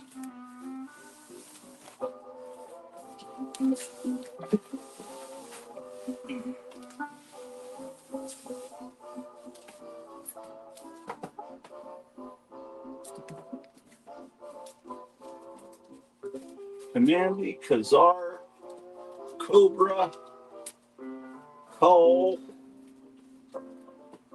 Logan's Run. Oh, great. Man Thing. Okay.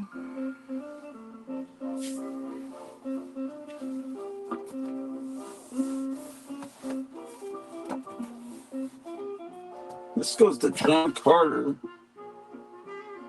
Where are the other Commandy comics? So Inferior 5.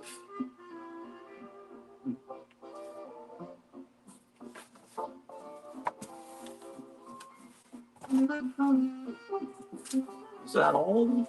No?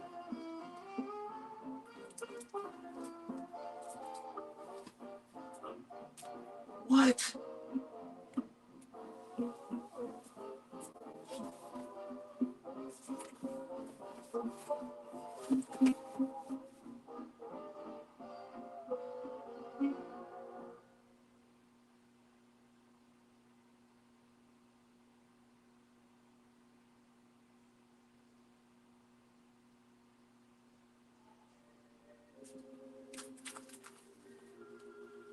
Iron Man. Yeah.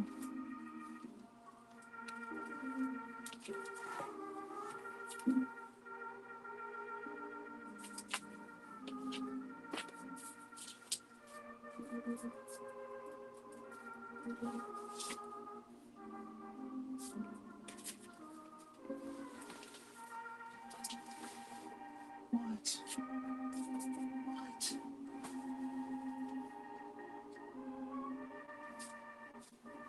Gosh.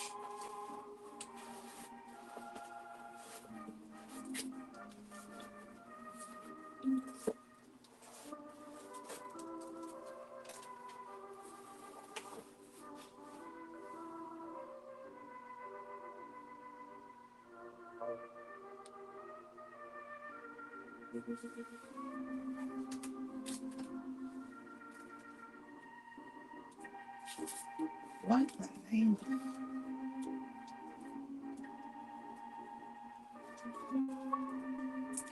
All the early run of Commandy is missing here. It starts with issue 42. And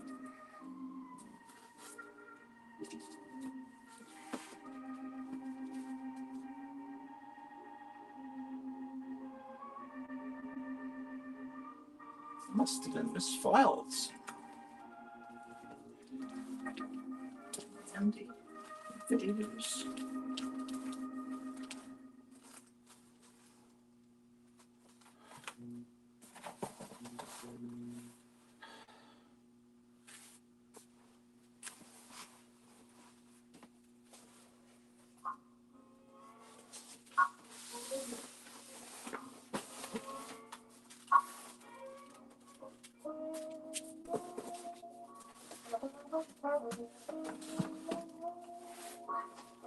Shaky.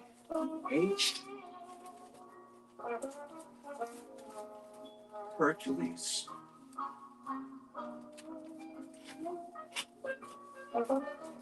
House of Mystery.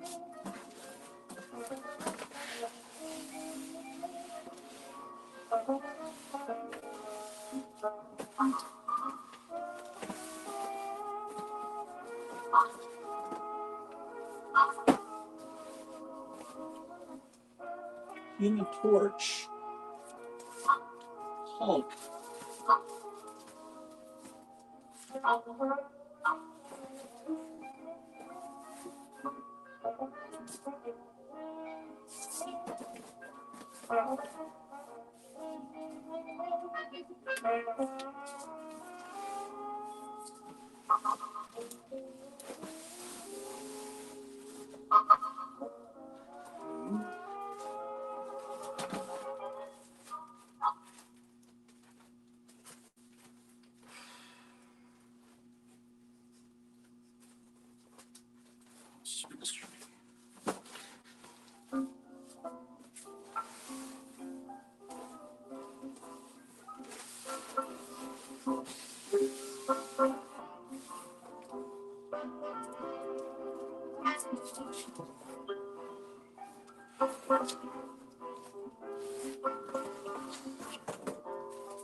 I'm missing a big stack of Command comics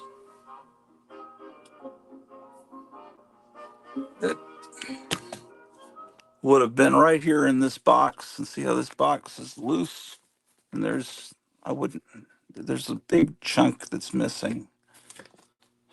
And nobody's been in this house.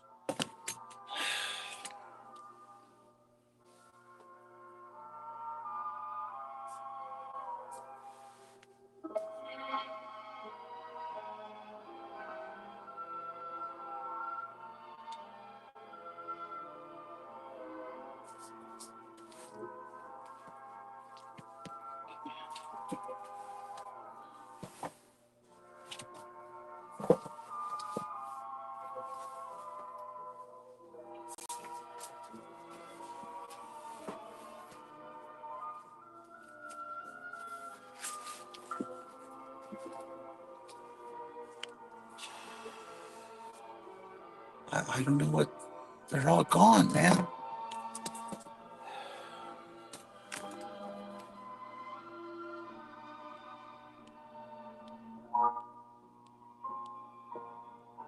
That's just a little Apex Comics.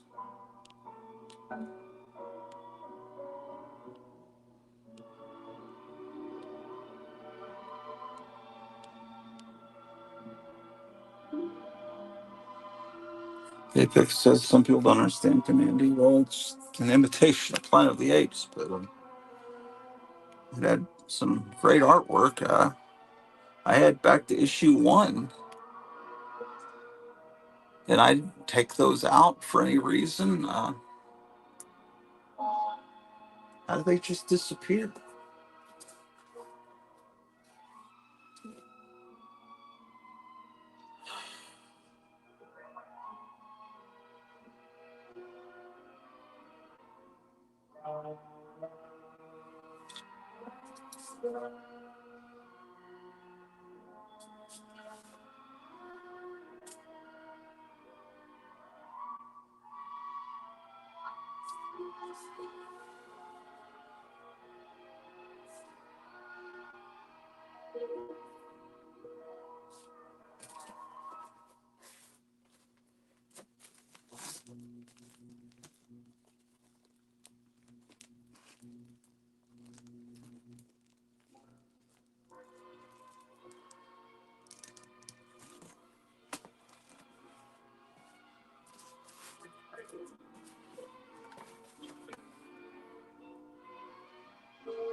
Uh,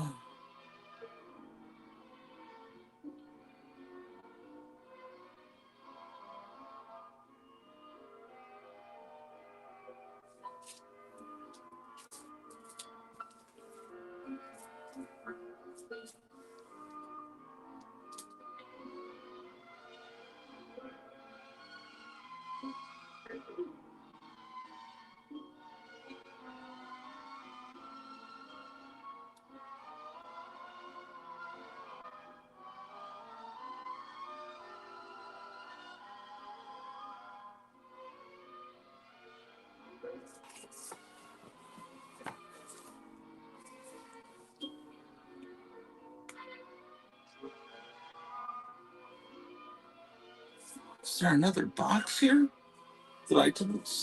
Maybe there's another box here. Maybe I just have another box.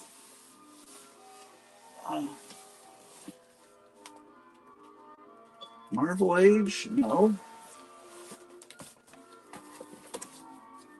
It's gotta be. It's gotta be. It can't be.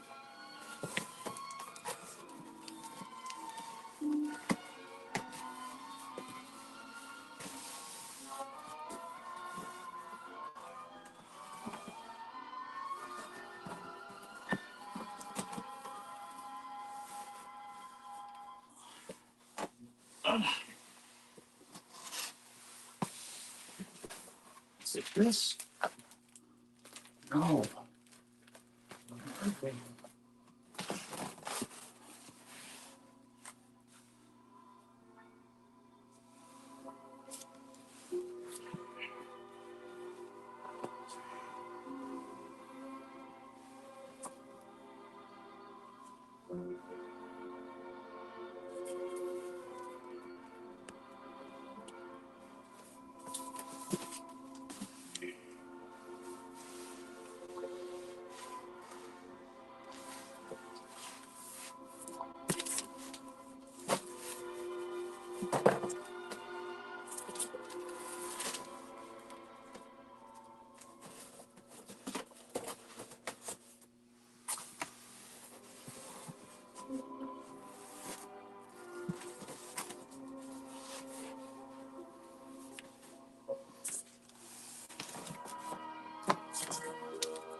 Here they are.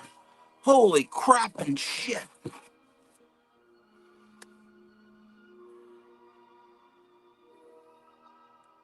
Oh my god.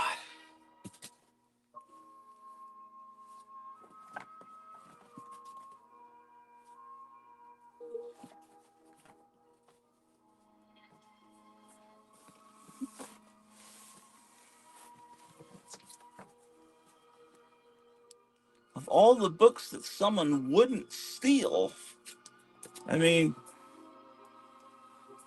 yeah, I found other commandees. I mean, it's. Damn it. See, there's the first issue. Sorry, man, I'm not getting enough sleep. Okay. So this damn box, Commandee, Justice League, I knew that Jonah Hex was missing too. I was just realizing that. Okay, all right. God, Daniels, that was embarrassing. Okay. When you're shifting boxes around, sometimes you have panic attacks. You realize things, at least if you have trouble with the alphabet, I guess. Okay, so Jonah Hex 7, I already have a copy of this. I know. Yes, I am. Jonah Hex is in. There's the Joker #1 from my childhood. Jonah Hex #1. Now it would be more happy time. We would have fun with the comics. We would not panic anymore. My childhood, issue 7. My copy I won from Night Tiger goes next. And then I got this copy of 46 from Night Tiger. Let's see. Don't think I have that. At 42, 43, 44, and then it goes to 47. So good. 46 fits right in. And then I also got a copy of 64.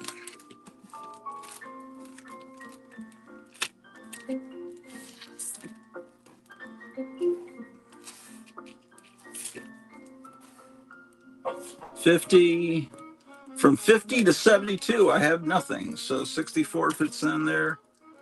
At a certain point, they changed the logo. I wasn't approving. I didn't approve that. I didn't approve of that. The Hex was was actually a good comic, believe it or not.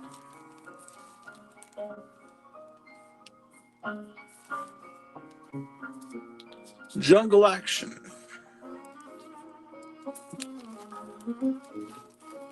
Justice Incorporated. Okay, I have a few Justice Leagues I've got to file on here.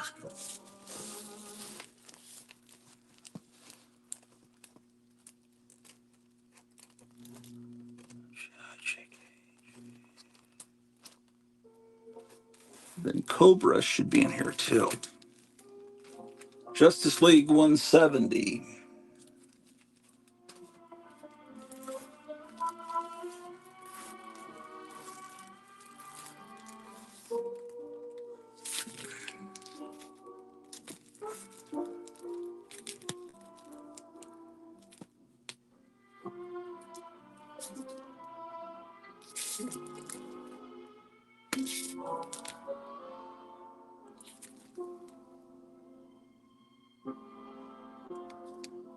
We want you in the team, Black Lightning. He says, with that jive bunch of turkeys in the JLA, forget it. Yeah, that's 173. I'm trying to file 170 in here. Oh, well, look at this. Here's 164. And then I have 170, but it's got a problem in that it's got a tear down to here. And on this side, too. It's torn all the way through the comic. But look at, don't you hate people? Look at, it's a Whitman variant. And they cover up the numbers, so you couldn't even tell without opening up that this is 173. Yeah. Okay, so I'm trying to file 170 in, which is this one. And then next one's 201. This is a good cover.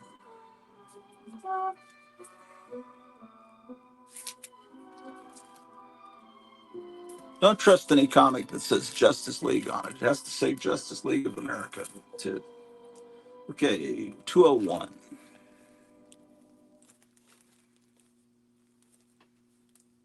I have 196, then I go to 204, so 201 fits in there. Then I have a 202 that I've got to file in. Hey, fix, Linda, here, because Elvis is here with an invite just for you. Okay, what are these people saying here?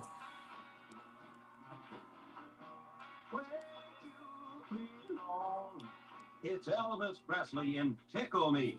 Elvis has a Another episode when collectors go crazy. Yeah, well, some people would edit that out.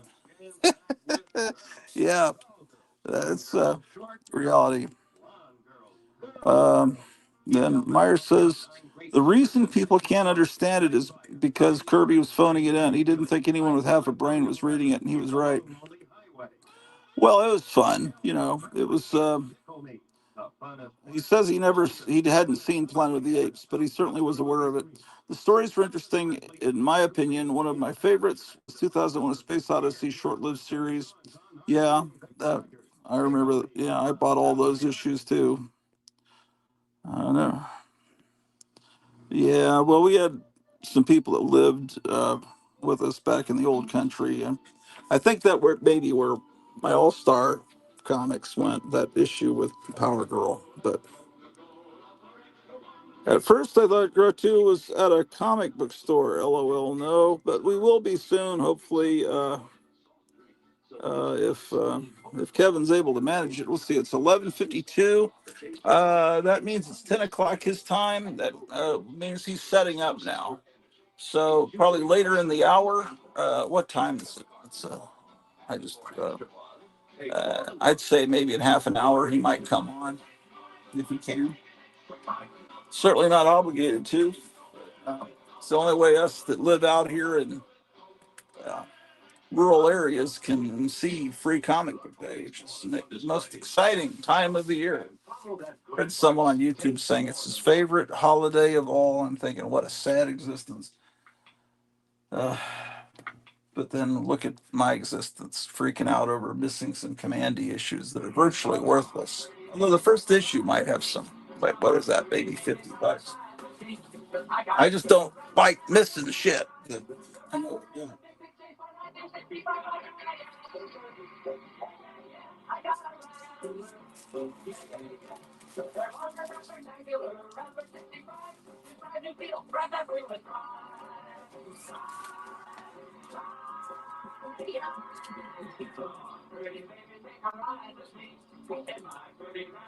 Okay, this issue of Cobra, Laurel and Hardy reprint, and Man Thing number 8 will go in that box down here. Let's get to it.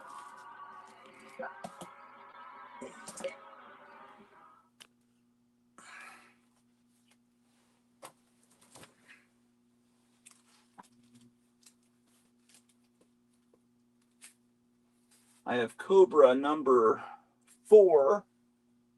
Oh, this is Cobra number 1. Good.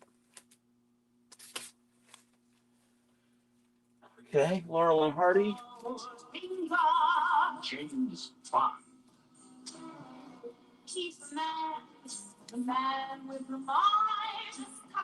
is back in action. Oh, I have DC Humor files in a separate box. Man Thing 8. Everything he touches turns to excitement in. I was homesick in like 3rd grade. My mom bought me this book to cheer me up. She would just buy books randomly from the spinner rack when I was sick.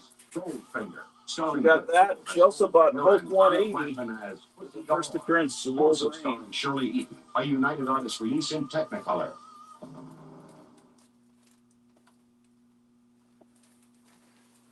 Okay, Man Thing 8. I already have it, but here's another copy. All right, so that's great. Ah, my knee. Yesterday was away a mile window.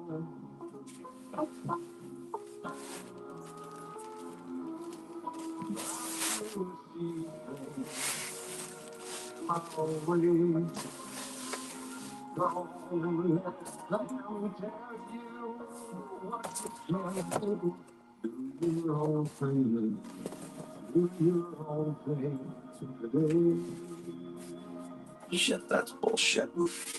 How come whatever most of them don't like, we like most. Like brass on shoes. We're full of them at summer camp. Shoes with brass buckles and brass chains. Brass on shoes. You can do it at summer camp for $8.99.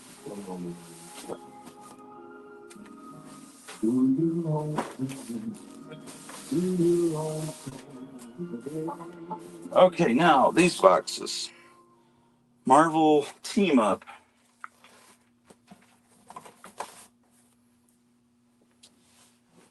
You have a mind to take a good licking.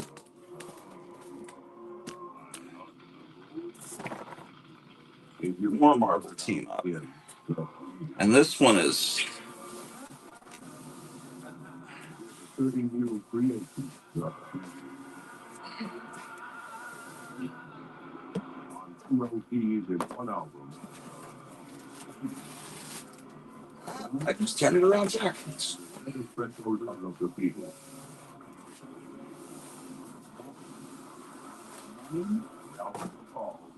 The people. Wrong box. Nothing else.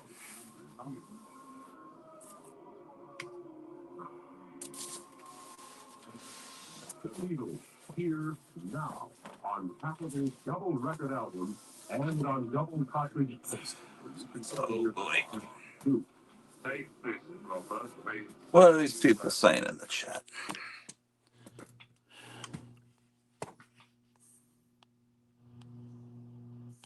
Let's suppose you just come up with a new soft drink. Gotham City Comics customized long and short boxes on sale now, I presume. No, it just says Apex. No, I just tape those signs on the front to make them look cool. Um, yeah, it does look like I'm in a store. You could describe like this. Clear and crisp, like this. Light and bubbly, this way. Okay. And then you could add some words, mix it all together, and this is what you get. Okay, there's marble triple action in this box.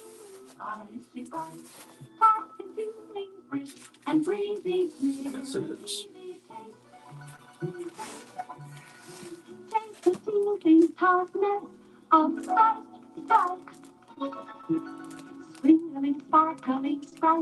Now you know what strike tastes like. Tart, tingly, dry. It's from the Coca-Cola Company. Okay.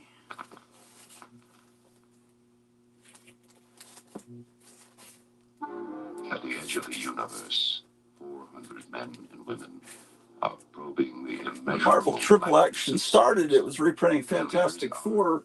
Man with no fear. Marvel's Greatest Comics was doing that same thing too, and it did. Travel beyond That's our kind of weird, but solar system into new galaxies.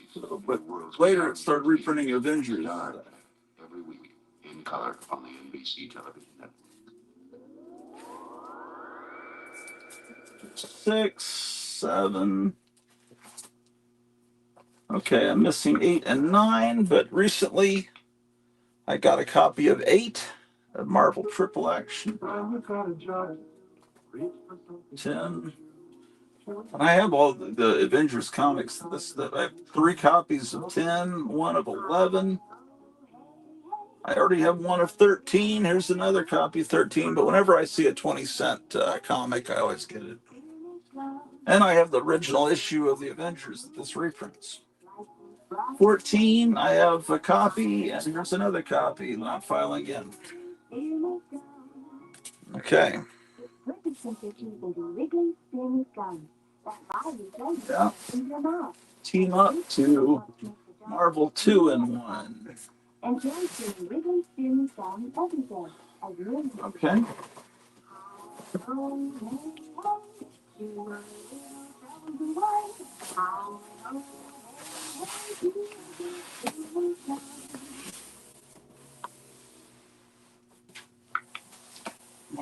Marvel Team. This one has Marvel Premiere all the way to Marvel Team Up. Or anything they need to file.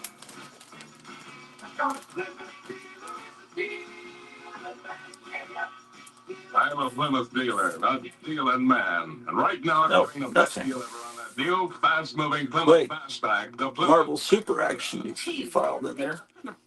Is the Barracuda. I know. I can't pronounce Barracuda. Hey, that's a bad scene, man. I mean, like you being a Plymouth dealer and not being able to say Barracuda. I'm hip. I mean, I know. Yeah, well, look, man, try this. What? Say back. Back. Rough, rough, coop, Coop. da. Da. That's it, man. Now put it all together. Baba, rara, cuckoo, dada. Baba, rara, cuckoo. Okay, first issue Marvel Super Action. This is reprinting Tales of Suspense Captain America stories. Issue 3. I have a lot of the original issues of Tales of Suspense, but it's always cool to get books from that era. See if there's anything of note in this box. This was a great comic, I thought, when it came out. Mike Klugard, it's Lord of the Rings takeoff. I thought this was well done. Seeker 3000, a Star Trek imitation. And I thought that there was a, I think it was called Star Hunters over at DC about the same time period. I thought it was pretty good too, but then I was, 12, so. Batman and Robin button, 33 cents. Authentic cape and Take it for what it's worth. Batman belt, only $1, and a wrist radio for only Here's the Alice Cooper comic. Now at 7 big penny stores, North Park, Big Town, Richardson, Casaview, and Kiss was popular at the time. It's kind of weird that they put that Black Panther was fighting the Klan, and they put Klan in Kiss letters. I guess it was to get the kids' attention.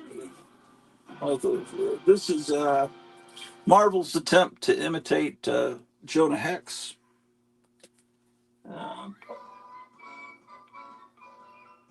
Marvel tried to do reprints of Doctor Who comics from England there.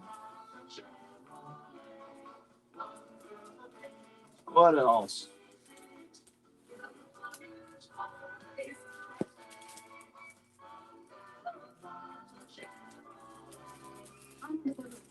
Chevrolet, a selection of excellent for 66.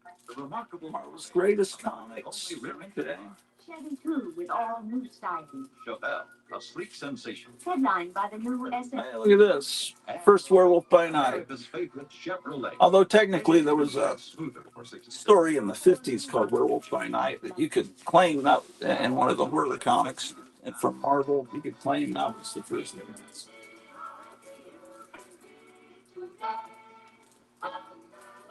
First issue of Marvel Spotlight was like Red Wolf or something. I don't have that, but here's issue 3. Got a lot of those. This is the first Ghost Rider.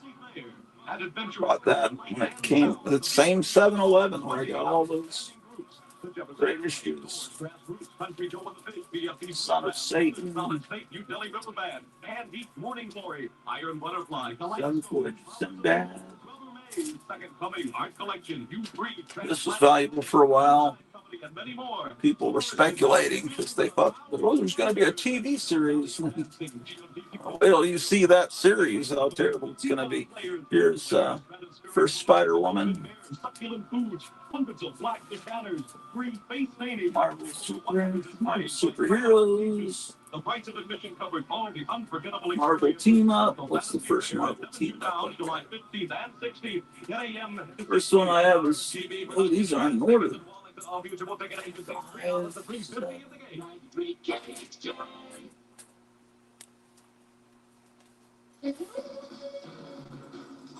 What's happening everywhere. This is the first Spider-Man comic I ever bought. It's a Marvel Team Up with Werewolf by Night. I bought it because of Werewolf by Night, ironically. But then I later got into Spider-Man the next year. At your Honda dealer, you'll find 20 models from cool lightweights to hot scratches.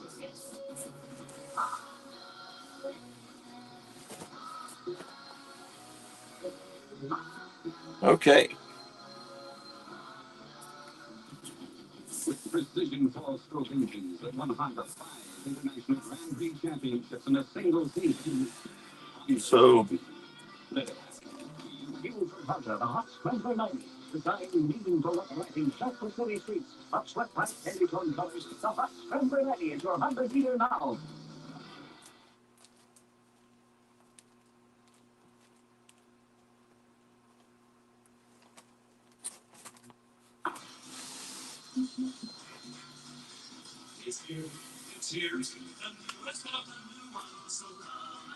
Oh, there's actually some people watching. How about that?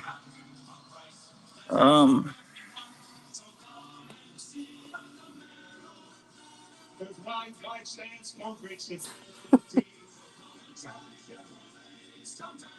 um, Tomorrow I turn Gratu's favorite number, says my wife. Um,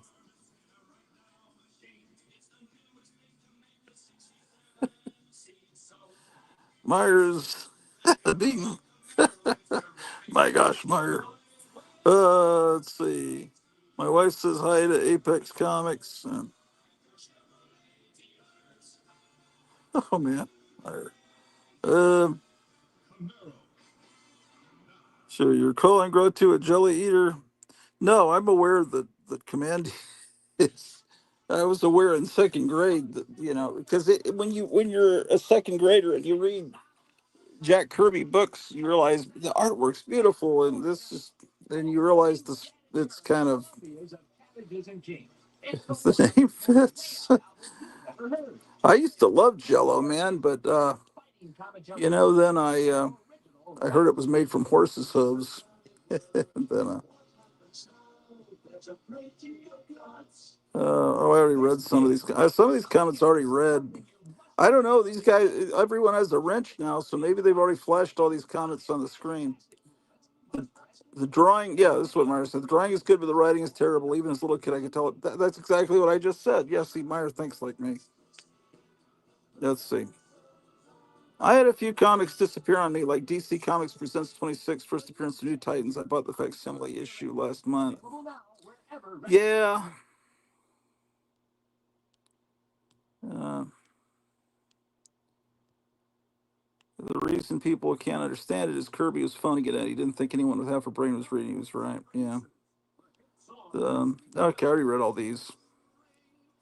Oh my gosh. Apex is now available on 8-track. It must have been one of the commercials. We're up by lunchtime. Hey, Mrs. Werewolf just came home from a 16-hour workday. Ooh, yikes. She's working election day for good money. Oh, there's an election going on. Wow. Marvel triple action would make a great. Okay, yes. Of course, yes. Yes, election day in Great Britain. Meyer's on a tear today, man. Australia, Meyer, get it right. Yeah. It's, oh my gosh. Um,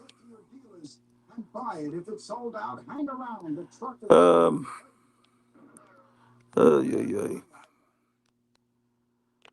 Apex says Marvel Super Action #1 reprinting Captain America 100. Yeah. Werewolf by Lunchtime says I left the UK because it was becoming so bad. Australia's okay. I like Oz, laid back, very nice.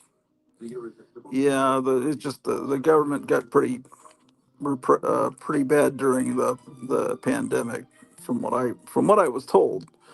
Um, Apex wishes Marvel reprint the Werewolf by Night's first appearance. And don't worry, you'll check. Was people were people worrying? I would check. I It's just I don't like having to turn it sideways. If StreamYard would fix the darn problem. Ooh, there's a red dot.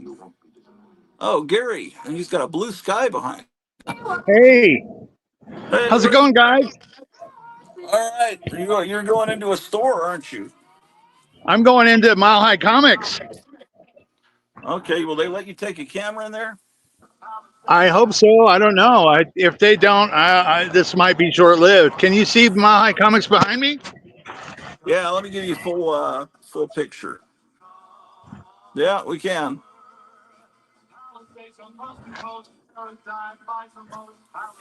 Home of the most Yeah, expensive comics in the world. we're heading towards the entryway. I'm with my son Matthew. Oh, cool. We're heading we're we're heading towards the big warehouse, the big Mile High Comics warehouse. He might charge you $20 for every free comic. Yeah, you never know. You never know. But I thought I'd come on. I didn't want to interrupt anything you were doing, but I just No, there's want. nothing I'm doing but filing comics in boxes. Yeah, I was hoping to get some free comic day because I put that in the title. Yeah, And Kevin will come on before too long and show what's going on at his store. yeah, I figured. But Well, this is we're one of the most heading. famous comic stores in the world. They're the ones Yes, that, of course, have found the big sorry. Mile High collection. Yeah, this is the big one. Are you seeing everything okay? Yeah.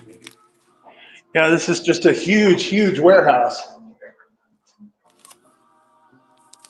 You've got just a ton of stuff all over the place.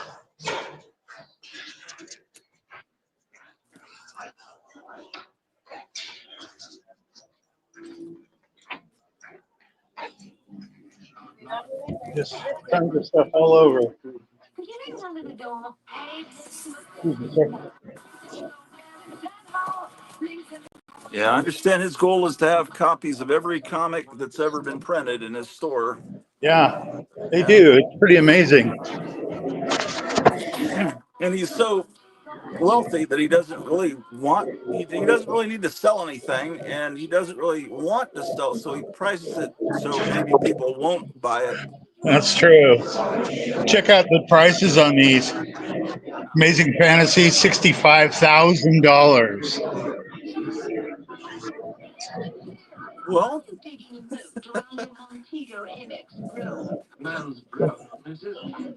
Some of these are just incredible. Well, they're talking about doing away with the IRS. I think if someone is capable of paying $65,000 for a comic book, that maybe they should be taxed. Because obviously they're not worrying about, do I pay the electric bill or this bill this month? Yeah, But yeah, like they're saying, people that make less than $200,000 a year, yeah, maybe we could get a break. yeah, that's true. Very, very true. Because some of us can't even afford to get free comics because you can't pay the gas to get to the store. That's Well, very true. the nearest comic store is, over an hour from me. But Kelly's gonna send me some free comics that I picked out. Well, you got some good connections. I thought maybe you guys would like to see the Mile High comics since Yeah, I appreciate it. Yeah, this is cool. yeah, it's a pretty massive. It's a massive endeavor. It's huge. Yeah.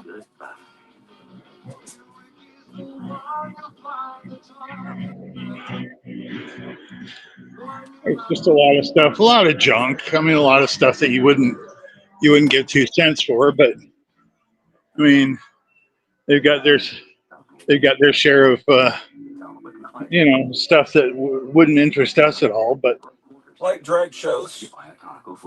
like what? Never mind. I don't know if you can be heard. Well, they do drag shows there where the owner comes down on a wire dressed like Liberace. But Are you serious? I didn't know that. oh yeah, they have. It's okay. I mean, it's not that there's anything wrong with that. Well, I guess my comment is to each his own. Yeah. At least they don't have that in Gotham City comics. But it's all Yeah. wonderful. We all approve of that here. Oh yeah, yeah. Well, like I said, I mean, I don't want to take up all the time and stuff, but I just wanted to No, share. there's absolutely nothing going on. Unless you got to go. Yeah, show us. No, I don't have to go. I just was wanting to show you guys my experience, what my son and I are going through. This is my son Matthew, by the way. Hi there. That's cool, man. Yeah. Um, there's a record store in Arlington, Texas that might be equivalent to this called Forever Young.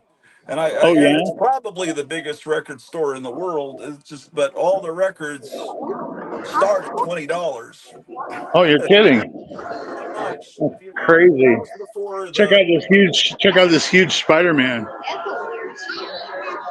yeah.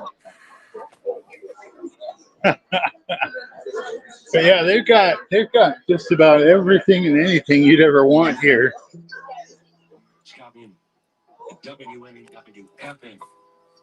I, I'm not even sure where the free comics are. I'm going to have to look around a little bit more. But The Aquarian exposition will be held at White Lake in the town of Bethel, Sullivan County, New York.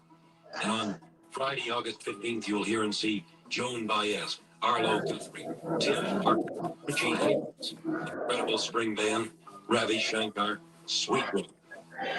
August 16th, Canned Heat, Creedence Clearwater, Grateful Dead, Keith Hart, Janis Joplin, Jefferson Airplane, Mountain, Santana, and The Who. On Sunday, August 17th, The Band, Jeff Beck, Blood, Sweat, and Tears, Iron Butterfly, Joe Cocker, Crosby, Stills and Nash, Jimi Hendrix, The Moody Blues, and Johnny Winter. Tickets are available by mail or at your local ticket agency for any one day at $7, any 2 days, $14, and for all 3 days, $18. A special 2-day ticket available by mail only for $13. For tickets and information, write to Woodstock Music and Art Fair, Box 996, Radio City Station, New York 10019. Or as you telephone can see, it's pretty big. 700. Yeah. Murray Hill There's 7. a big collection of Ray Harryhausen figures. Woodstock Music and Art Fair is being held at White Lake in the town of Bethel, Sullivan County, New York. Wow. I have a couple of these, not very many of them, but I do have a couple. Our top new Chevy Cheyenne. It's a 3/4 ton pickup like this, with full-time four-wheel drive and standard 350 V8 engine.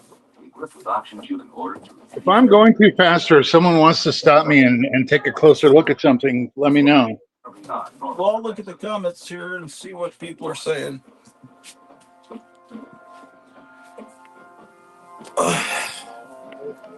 They're moving. Our 3/4 ton Chevy Cheyenne is actually pulling 187 tons on this level road. Obviously, we don't recommend you be As you can see, it's huge. It's just a gigantic place, big warehouse. I mean, they not only have an area where the customers can go, but as you can see back here, this is all where the employees only, and it's just full. Look at, I mean, there's just aisles and aisles and aisles of stuff. No wonder Bora Look at that. are saying Delta. Now you can take your choice of 9. Those are all graphic novels and books, hardcovers. Yeah, I think so. I think those are all graphic novels. Non-stop. Wow. Including 2 jets to each of these important cities. Fly to Cincinnati or St. Louis in the early morning for a full day's work. Plenty of return flights in the afternoon or evening at your convenience. And with every Delta flight, It looks like they added some up above. Can you see up above there? They've got an enclosed area up above that's got sculptures and figures and things like that up there. Cincinnati and St. Louis. Hmm. That's something that's new. I haven't seen before, so I'm going to have to venture my way up there. But this is just amazing. Testing 1, 2, 3, 4, 5, 6, 7, 8, 9, 10. How far is that place from your house? How many miles did it say it was, Matthew? Was it 18 miles or something like that? I think like 10 or 11 miles. That's it. 10 or 11. It's not far. Yeah, no. The action is with yours truly in the irresistible force. Move to it. Yeah, it's just kind of out in the middle of nowhere, though. There's a bunch of railroad tracks around and a bunch of other warehouses and stuff. But Do they have any monster magazines? I'm sure they do have famous monsters and stuff like that. I'm sure they do. We'll have to look and we'll have to see if we can find them. And I'm sure they are there. The place is Mexico, 1 mile east of Post Road on Settlement Pike. I'm sure we can get there. There's all the Soon. That's why Blacks invite you to there's all the Funko Pops. There's crazy amount of Funkos. collectors for fall. Yeah. Fall fashion focus is on jumpers worn on their own, over a blouse or sweater or pants. That's a great way or look. Blacks have all these great new looks for your picking and choosing right now. Tunics, cobblers, suspenders, wraps, coats, with plenty of wing pleats and neckline interests too. Great new colors and the wildest assortment of fabrics and patterns you've ever seen. Blacks have them all for you now in the sportswear and dress collection. This is your size at all 4 great Black stores. And their price soon. I should build a headband that I can put my phone on. That'd be kind of fun. And that way you guys are seeing everything the way I see it. Well, they build cameras into glasses now. They do what now? They build cameras into glasses. Oh yeah, I've heard that. I've seen some where you can put them on the brim of your hat. 40% more. Slimer. You can't match them. Before you. There's Sully.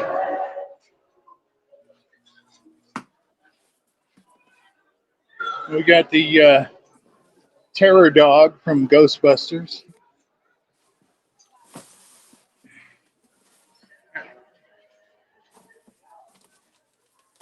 We got more and more and more. They've got, let's head back here. It says gold and silver. Gold, silver, and Bronze Age comics.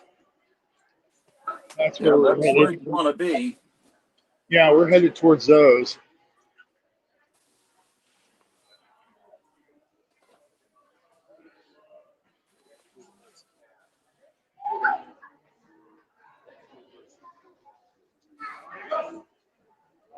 There's just drawers and drawers and drawers full of comics here.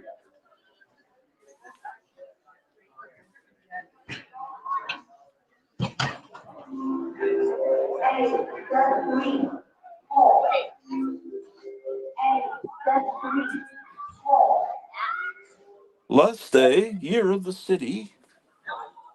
What's that? I was doing the Logan's Run voice. They're Oh, probably executing customers on the carousel. yeah, it might be. That's kind of funny.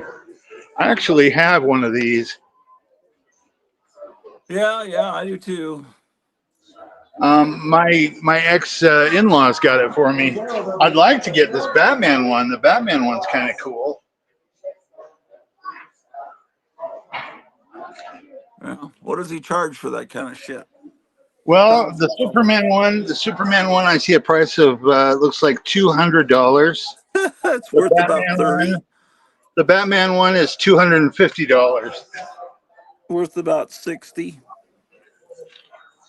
You paid 60 for yours? No, I'm saying that's probably what it's worth, don't you think? Oh, yeah, you're probably right. It's probably not worth that much. I mean, these aren't old things. They're fairly recent. Oh, check those out. Monty Python and the Holy Grail figures. Interesting. I've never seen those before. Yeah. There's just a lot of really cool things here.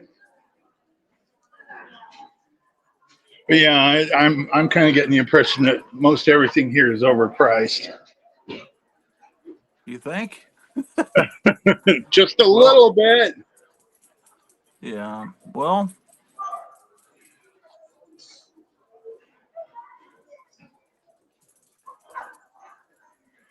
I didn't know if you were going to be able to go to a comic book store or not, because I mean of where you're at. So I was thinking, well, I he's could, probably but I don't really want to. Yeah, but yeah, money's kind of tight, and yeah, yeah, it is tight. Excuse us, sorry. Hey, there's books encased and graded. Oh my, nobody will be able to ever read these ever again. That's so sad.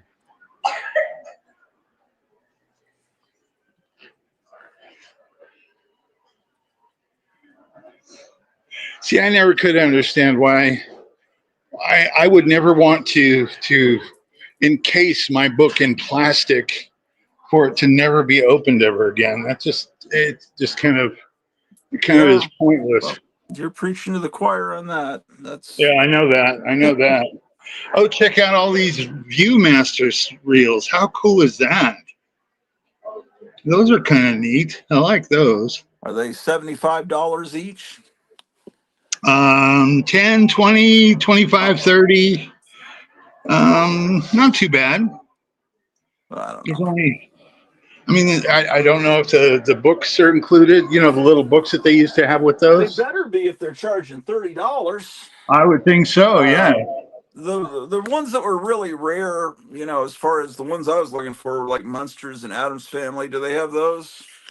As far as Viewmaster reels, hold on, let me look. Let's see, Because we got Lady and the Tramp, 101 Dalmatians, 20,000 Leagues Under the Sea. I'm not seeing any monsters. see, You see those are Batman? yeah. Batman's very common. They had that in print for decades.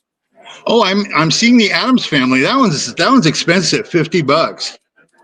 Oh, Right there. I would See have thought it? it would be more. You see that? Yeah. Yeah, right by Star Trek there.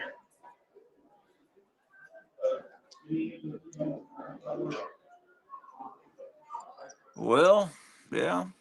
Some good ones. Some good ones, but I mean, come up with $50 to just to have some Viewmaster reels. That's for a real serious collector right there. Well, I I've already gotten the Munsters and Adams Family, but I was so much into that I had to, whatever I spent, it was probably more than that back in the 90s or Oh, whatever. But yeah. probably, but it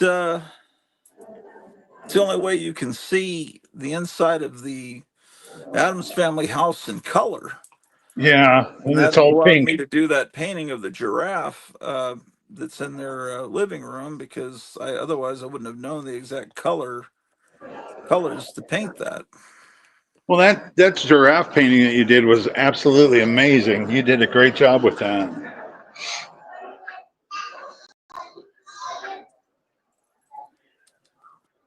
Well, check that out. 1930s Mickey Mouse, $1,000. Are you still there, Gatia? Yeah, I'm here. Okay. I just couldn't hear anything, and I thought maybe I lost Oh, you. well, I just looking at everything.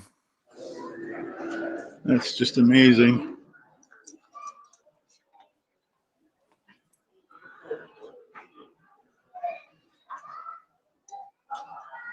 A lot of Bambi. Yeah. A lot of Bambi stuff, planters, things like that.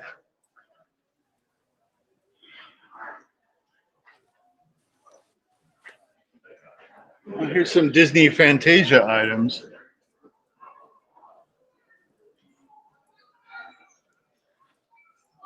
It's all probably from the Disney store. It's not really old. I would imagine so. Most of it probably is. Well, of course, the Disney store is no longer in existence anymore. So things from the Disney store actually probably would be more collectible now. It's getting that way. Yeah.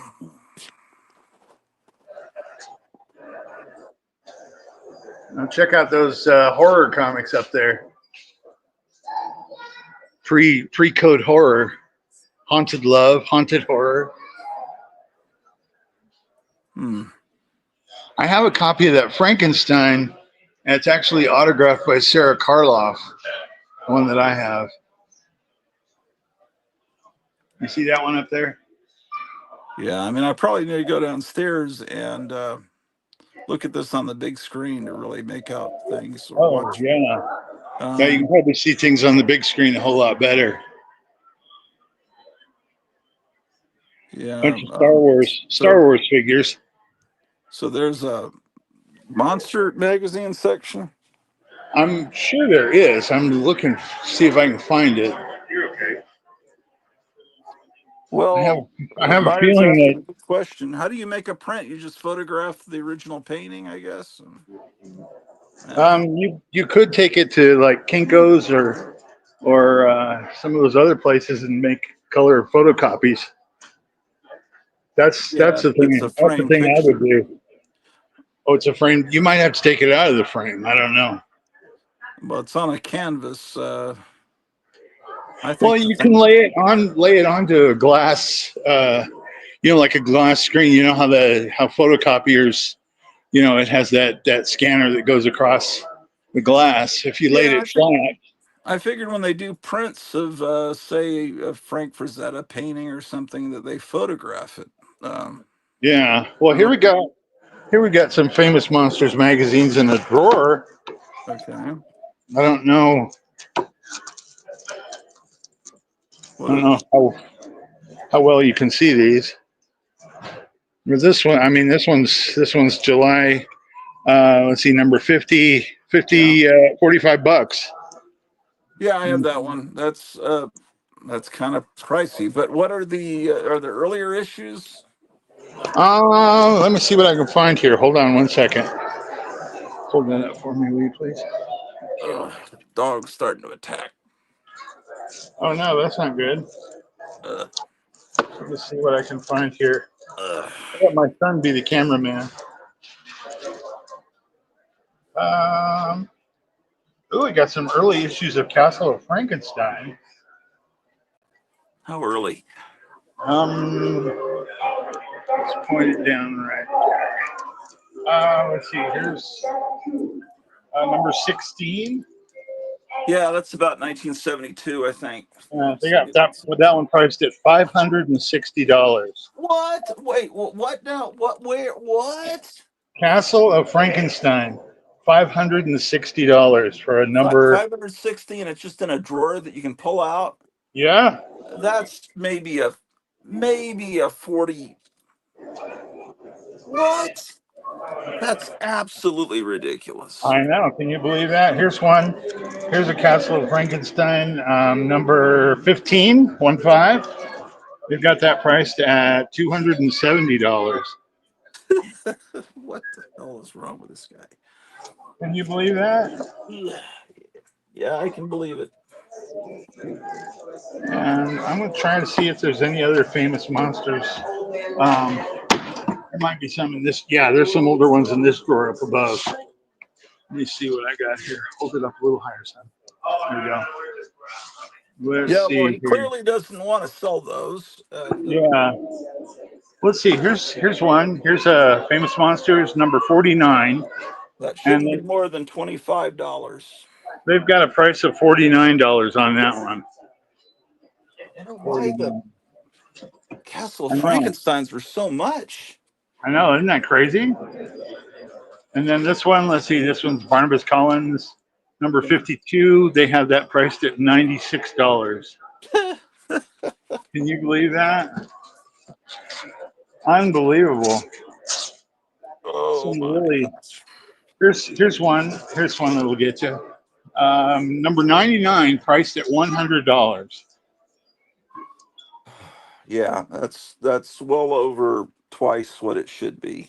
Yeah, I yeah, wouldn't even think that would be $20. I mean, based on what I've paid over the years, I don't have to be yeah. sanitary. I paid some lower prices. I usually try not to pay any more than $20 each for anything I get.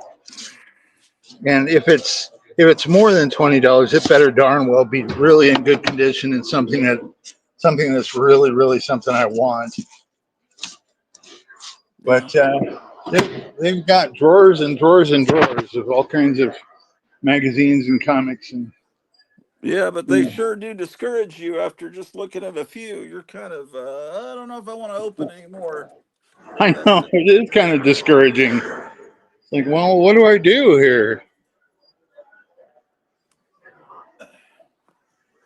Leave the store immediately.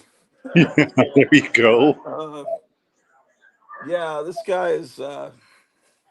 Excuse me, sir. this guy's a lunatic, man.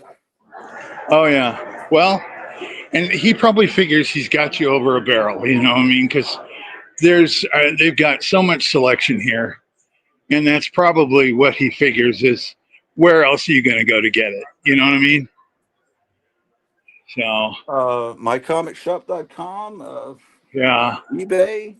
that's Oh, probably true. it's a red dot coming in. Oh, we got to hold on. We're gonna go to Gotham City for a little bit. Okay, cool. My Kevin, you son and there? I, my son Yeah. and I are actually going to go over to where the free comic books are and see if we can get some freebies. So I'm gonna sign off for a little bit. I might come back on. Sounds good. And thanks for letting me play. And All I'll right. talk to you guys later. Bye. All right. Sounds good. Take care. That's ours. 66? I have a 63 at home. Careful those might blow. Yeah. Yeah. Was Gary at a convention, it looked like? In the No, he movie? was at Mile I'm High talking to the guy. Comics. Where was he at? Where did you say he was at? Mile High Comics. Oh, yeah, it looked like a convention center. Yeah, that guy's got a giant warehouse as big as an aircraft carrier. Stuff he'll never sell, overpriced.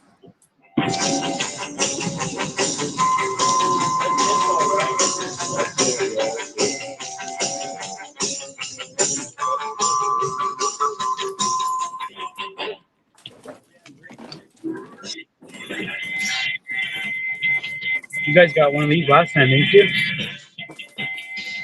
Yeah, I got that a couple of years ago. That's great. Yeah. You got this too, right? Uh, I didn't get that one. I got. I don't think so. No. I got one of Valentine's and one of like wacky packages that never could be made. You know how this suit works? Say turn it Hold down on. or put I'm gonna on. coming downstairs. I gotta switch to a different Wi-Fi real quick.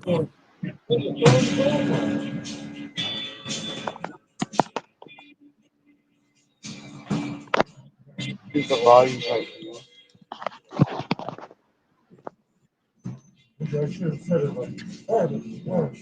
There's a Gigi Allen song on this thing. Hopefully it doesn't play. Yeah. I might get in trouble. Do you have a playlist? Do you have your own playlist? I don't.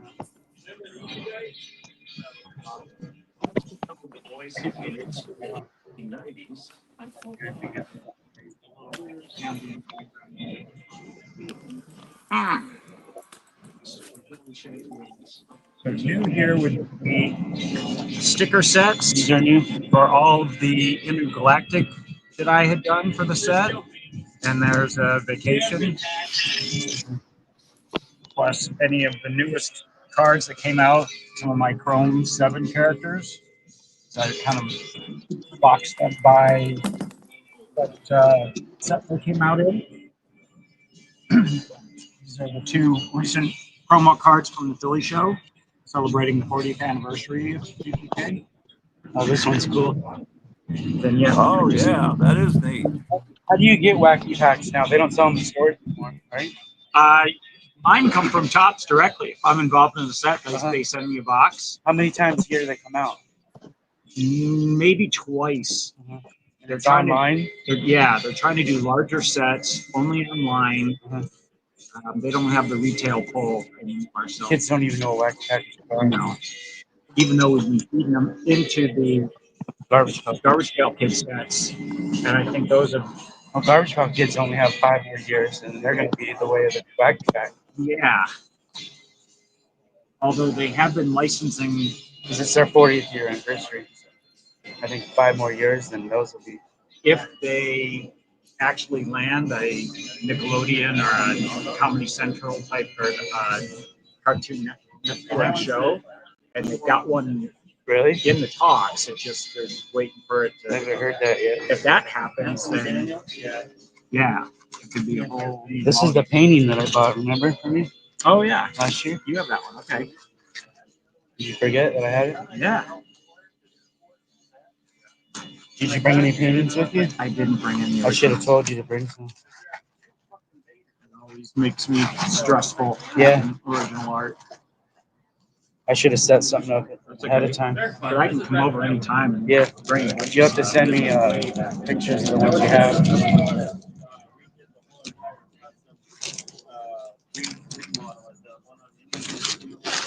Yeah, you got too much good stuff. I got a lot of stuff. Oh, these are hand-drawn sketches. Hand-drawn sketch cards, $50. Previous sets. And then the top row is all the newest of new.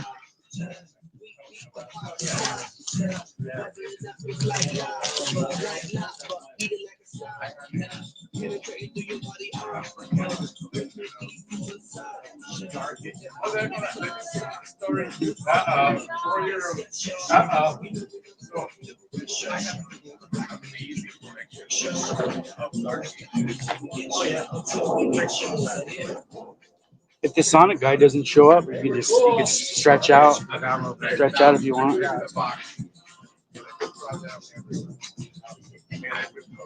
Hey Ken, do you have any questions, or do you want to see something? I got like about 10 minutes. I can look.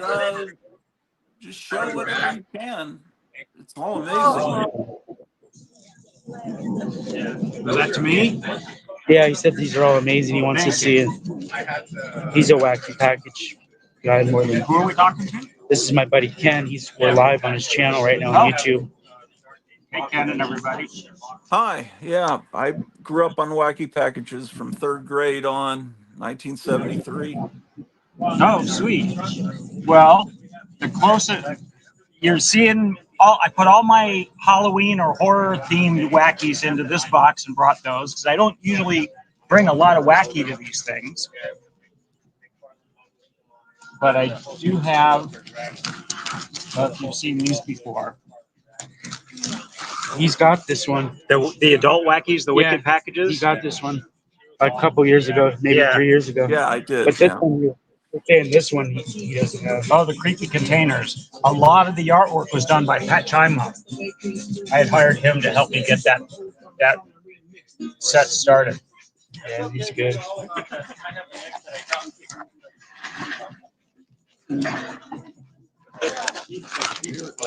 That's good. Kong's Hawaiian rolls. Look at that. I'm a Kong fan, so I try to bring Kong That one's great. in as often as possible. I need to show you my new mask I got. It's in the shop, and it wasn't in that room. Oh, he's filled with bullet holes. I just realized.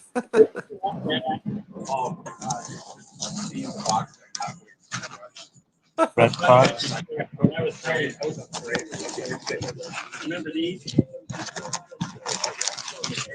Yeah, those are all good. Every single one of them.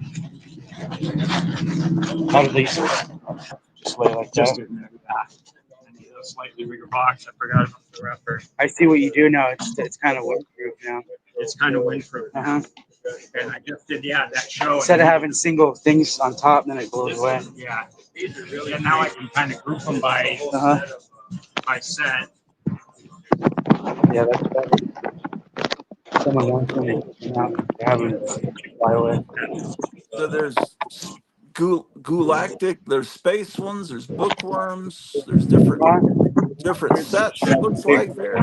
Yeah. I'm just having big too. Yeah, you don't want them flying away. Because I don't want them flying away. With how windy it's going to get today. It's going to get windier today. Yeah. It was fine this morning. Yeah, it's going to get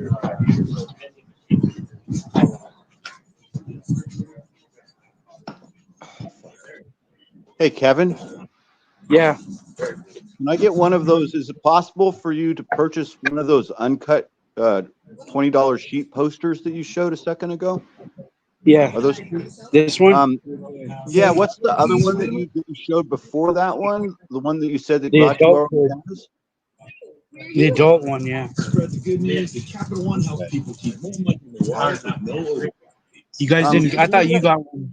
I didn't get one of these. One of the adult ones? Those are 30. That's 30. And then the for other the one is adult. 20. What's the one that's in front? The other one's 20. The other one's smaller, but it's 20.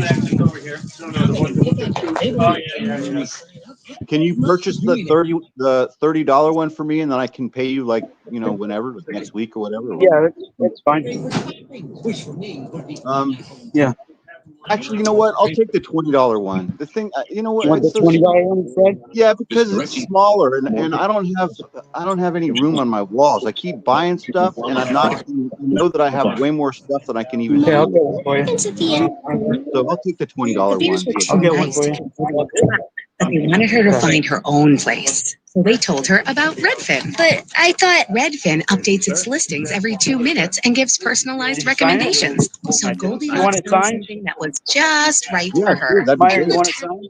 Yes, please. That'd be In a great. cute house by the beach with no bears. Download the Redfin. It's a good start. Are you gonna sign it?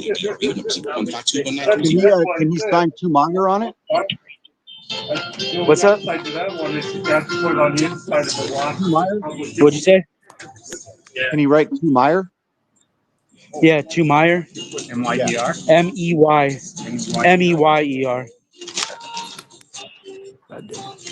Thank you, Joe. I really like your work, man. I appreciate it. I've got some of your other stuff already. You got the Valentine one, I think, didn't you? Yeah, I got the Valentine one. I have that print of the Batmobile, and then You want to sign on the front to Meyer or on the back to Meyer? on the top and the front, if possible. On the front? Yeah, right there, perfect. Or any of the corners, wherever you want. Down here where it's white? Or up here on the top? I usually do it right across He the just top. said he does it on the top. Yeah, sure. However he wants it. Okay.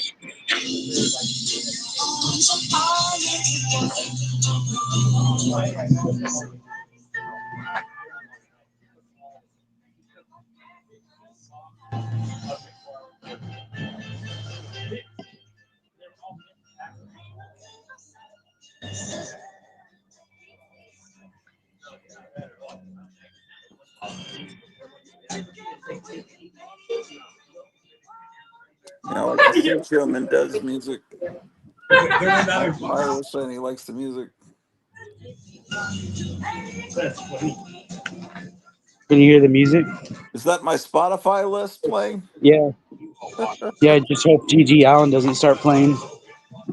Yeah, well, you know, I might have to remove the sound, but it's okay. I mean, not all the sound. They let you take the music away and keep the voices, but I've never really had trouble with Sergio Mendez music playing.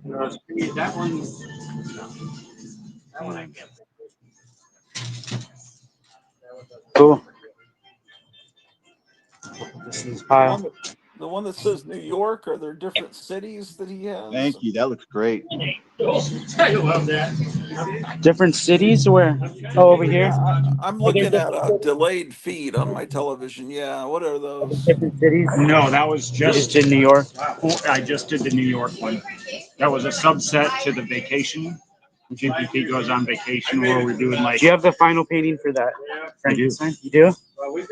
That might be one I'm interested in. Oh, hey, Kevin, Yeah. can I get that pink Frankenstein? Is that a sticker? Yeah. Can I get one of those too, please? Yeah. Which one is that? It's Oh, the that one. Yeah. Frankenberry. Yeah. Are there What are the stickers? how much are those, 100 Kevin? stickers are, 1 for 3 or 2 for 5? 5 for 10, 12 for 20. and that's all of the stickers, including any of these. So just grab Oh, wow. as many as you like. All of them? Hey, Kevin, can you grab me Yeah. that devil and I'll do 2 for 5? The devil and the Frankenberry? This double right here? Yeah. Okay. 2 for 5. You're giving away your secrets there, boss. I'll buy some more stuff from you before you You're gonna leave. be like, aha! They can sign the backs of these if they want, or they can just stay stickers. It's not a pie. Meyer, do you want these signed or do you want just these as stickers? Just the stickers is cool. They don't need to be Okay. signed. It's okay. You wanted this one. Right. One of those. So 1 and 1. Okay. Yeah.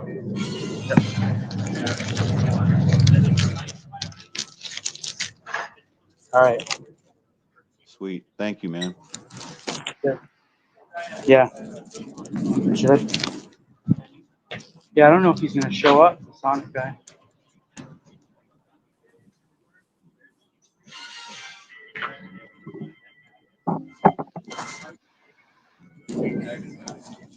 They're basically just showing it off. I know. Yeah. They don't want to part with it. Oh, let's see these guys stuff. The fanny pack. Look at this Elvira one. Garbage pails one. Look at these wallets. Huh. Got a Thundercat bottle holder up there hanging. Oh, these things? Yeah.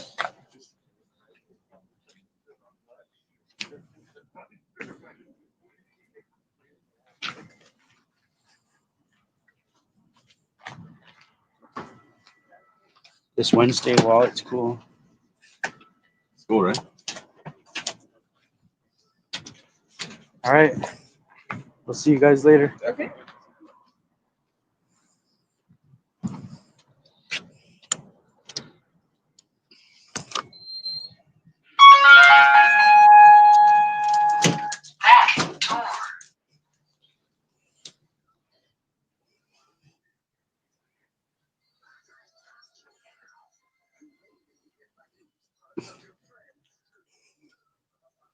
John, somebody called. You said his name on the thing. Yeah. That Energon Uh-huh. comic is hitting $8 right now. Yeah. It's the first appearance of Matt Tracker from Mask. Oh, really? They're putting Yeah, Mask they're- into the yeah. Energon universe? Yep. They're doing the same thing that, was it Valiant? Who did that last one? IDW? And they put Rom. Energon universe now has Mask in it. It's G.I. Joe, Transformers, and now they just introduced Mask. and it's been done before, but it was It done reminds with me of the they put ROM in it too before it was this oh, company. Yeah, ROM. Really? They had yeah. ROMs I'm gonna let them go. I'm gonna let people from what, go. Hasbro or something, Okay, maybe? Mattel? Am I coming wrong? it's 7 minutes. You might as well, as long as everybody's set up, as long as everybody's done. Yeah, they put ROM, Micronauts, Mask, GI Joe, and Transformers. IDW did it, Okay, all the toy properties, huh? but it looks like Image is going to be doing that now, but probably not ROM because that went back to Marvel, I think. Yep. Did you say you got the Garloo comic, or is that next week? No, there's a Garloo. You have it right now? Yeah, I think Garloo #1 came No, out, I last think. week. I don't think I ever saw it. No, you scoffed at it. Why? Well, I don't know. I want to see it before did I scoff at it? I saw it and scoffed. I was trying to get blanks because the cover sucked, so I ordered more blanks than the regular cover Oh, so that we could draw our if the own. cover's that, maybe that's why I didn't. Yeah, maybe how bad is the cover? Well, the It's probably as character bad as the design inside. looks like the little figure that they came out with a couple years ago. Is the problem with it?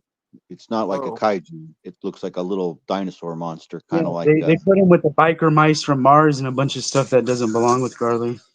oh, okay. Yeah, I don't have any memory of it. It's kind of cutesy looking. Is how I would describe it. I'd say that it's kind of cutesy. Yeah, so Meyer and I were thinking about doing our own covers based on the commercial. Yeah. Oh, I could do a cover. Yeah. As soon That's as the why I was blanks. surprised you didn't want one. Well, I'd have to see. Is the logo cool? Yeah. It's the original logo from the toy. Oh, okay. Well, Yeah, the logo's yeah, cool. Look, except for the top The part. logo looks like the The trade package. dress. This little thing sucks, and this part sucks up here. But this yeah. part, Paint over. It could all be painted over. yeah, just paint over that. Okay. And it's a The wraparound, so paper. you could do a whole scene. Do they give you the real cover underneath? Let's see. Yeah. See? Oh, okay. Oh, I see. Oh, I see. Well, uh, do you have any? What does the interior art look like? I never saw that cover. I don't think I did. But That was the only other cover I ordered because the other ones were even worse. The See, look, interior looks like he works in a it's cute. diner. He's a busboy. Yeah, it's like what? cutesy and it's Why would they do that? computer generated looking to me. Well, everything is, Yeah. but this Well, particularly here. But look at Big Lou's in it. Oh, that's cool. yeah. I guess I need to get this book. Yeah, just get the blank Yeah, we're because then getting you blanks. can. The blanks came in Then you all can paint. damaged. Did you tell them that, See, the Kevin? How blanks they were? came with this. They came with this road rash on the back. Oh, well, that could be painted over. You're sold out of the ones that are normal? The regular cover, I have one, but you could just get the blank because it has the cover underneath it. See? See? Yeah. Well, that's true. Then just paint Yeah. your own. Yeah, I guess so. I um That's what I was it's hoping you would do. uh yeah. They have to send me more because I reported these as damaged. It looked like someone dropped them on the floor and then screwed them across it with their feet. Oh, so See that? well, okay, so those, yeah. Well, you could Well, paint over it.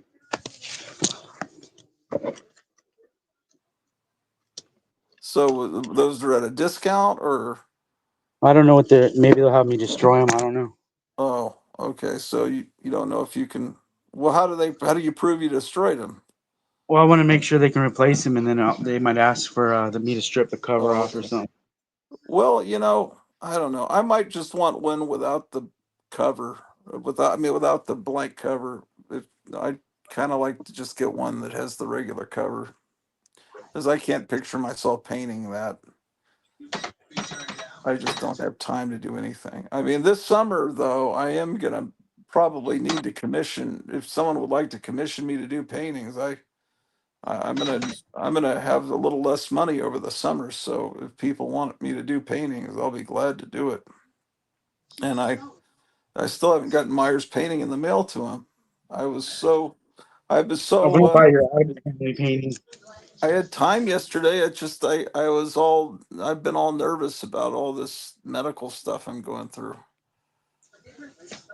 And then I realized, man, I could have done it today because I was off for this uh, ultrasound.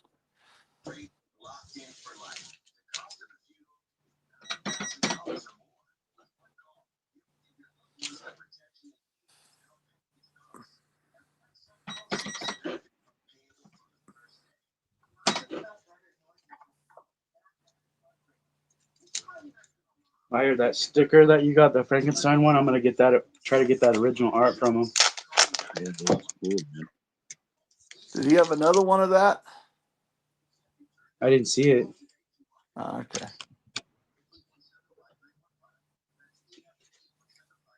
He should though. That was like that one was really good. Yeah.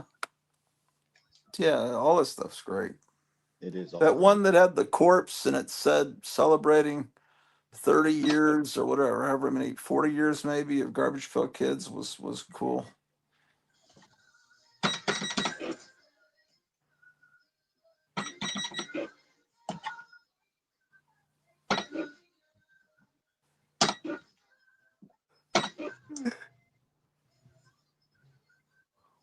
Well, it's cool to see a contrast between probably the most famous comic store in the country and The least Gotham City that should be the most famous. And that's interesting, the difference in my opinion. That just looked miserable. I mean, it's like it should be wonderful because you're surrounded by everything you love, but it's miserable because there's a horrible energy to it with the horrible prices and I don't know what I can How say, much but was that? There was a magazine that was like $500 that he pulled out of a drawer. yeah, it was the Castle of Frankenstein that had Barnabas Collins and with some other character I forgot. I think they call that prohibitive pricing. Like you said at one point, so I was in the parking lot, came back from the store, and I was listening to you talking before I came on, and I heard you say, wow, he doesn't want anybody to buy these. He does. Well, he said Yeah, that he so does. it's almost an intentional prohibitive pricing where he's not willing to part with it unless he can make a ridiculous profit. Otherwise, he doesn't think you deserve it at a deal or at a fair price. He doesn't His believe you deserve the philosophy, merchandise at a fair price. his philosophy is that he prices things the way he thinks they should be priced in his alternate universe that exists in his head. He thinks these books are worth this much because they're historic. That's the price he thinks they should be. So that's the price he puts on them. And if someone's willing to pay it, then they agree with him that that's the way the world should be. But really, he's trying to get a complete collection, like a museum of every comic ever published. So unless he has duplicates of something, he really doesn't want to sell it. He wants to amass everything. And it's kind of just a weird cautionary tale for all of us that, he was someone that was barely out of his teens that lucked into the most amazing comic collection find in history and made probably unbelievable amount of money with that. And now he's set, but Don't want that. but I don't know. It's like he's Caligula or something. There's one of the covers was it looked exactly like. I don't know.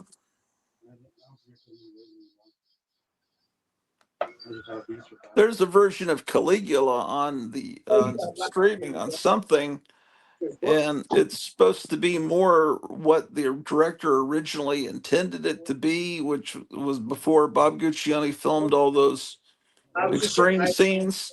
And they say there's not a single bit of footage in the movie that actually was in the cut that was released.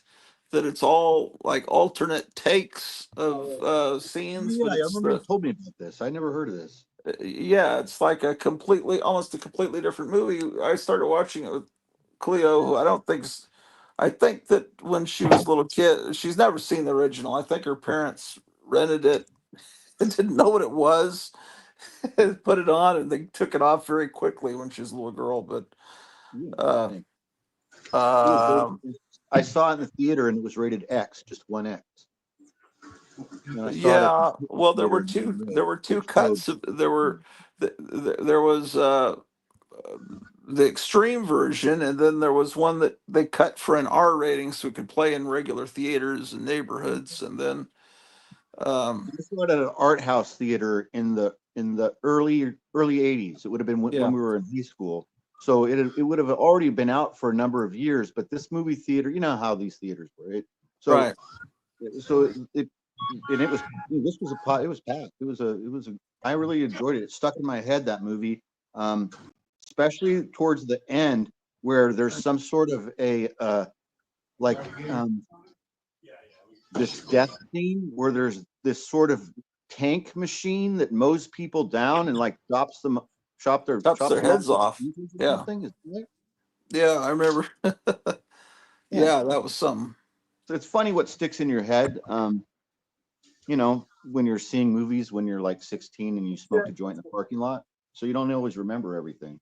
Yeah. There's a Well, scene in A Clockwork Orange where Alex yeah, I just want dreams that he's a Roman emperor, Mm-hmm. you know, and we were thinking we could get a 6 hour, we could on a 6 hour VHS cassette, we could have we could record Clockwork Orange up to that scene where he's dreaming he's a Roman emperor, and then without the opening credits, put the We'll entire try again. movie Caligula no, I there, mean and he's then come back look. to A I've Clockwork Orange and make happened a this couple of times with this particular ultimate site. cut where we combine the Get the two barcode. It puts movies. the barcode up there. It would be like 4.5 That's hours, sorry. 5 hours long. Then if I type it in, I We find Yeah, it. imagine how thought easy how much about doing easier it, that but would be never now did. compared to when you guys were thinking of doing that. Everything would have been analog basically for the most part, but now you could do it all with AI and digital editing. Oh yeah. I thought I saw it go up. So You know what? I'm sitting here and I'm thinking about that other poster now. Remember how I said I'll take the smaller one because I don't have any room on my walls, but I'm thinking about getting the other one as well. what was the one you got? The one with the The new monster one that's containers? smaller that has those monster designs. They're kind of Yeah. the neon colors, but the one that you got that he has a copy of is the larger one that is wacky packages. Yeah, I would recommend that you get that one too. It really is good. They're all R-rated or they're dirty wacky Are packages. they? I didn't know that. I'm gonna get that Yeah, too. that's why it's the adult Because version. They're all jokes that they never could have done.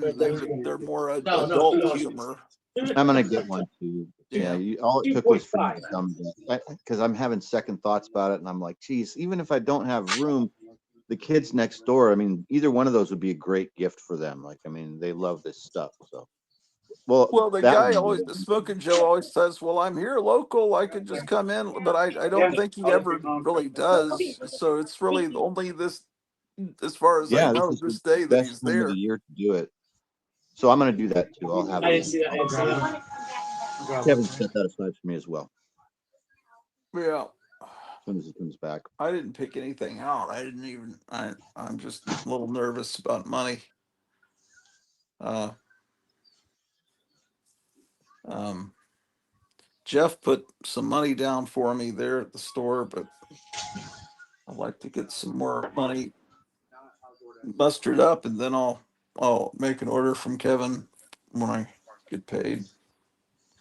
Hey, do you have one of those gag mustard bottles that shoots the little yellow string out of the tip?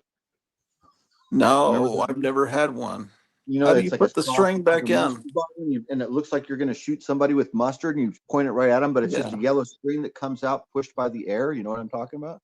Yeah. I've never had one, and I've never held one, and I don't know how you get the string back in. I guess you take off So the you pull the unscrew the string, but top, and then you pull it right back down through, and then you screw the top back on because it's just a mustard container. yeah, I did Originally, have, got or it I at still do have a little. Disneyland, but I don't have it anymore. What's I that? have this little thing of a can of nuts that a giant snake jumps out of it. Yeah, I I still think have you one have of the those same one. too.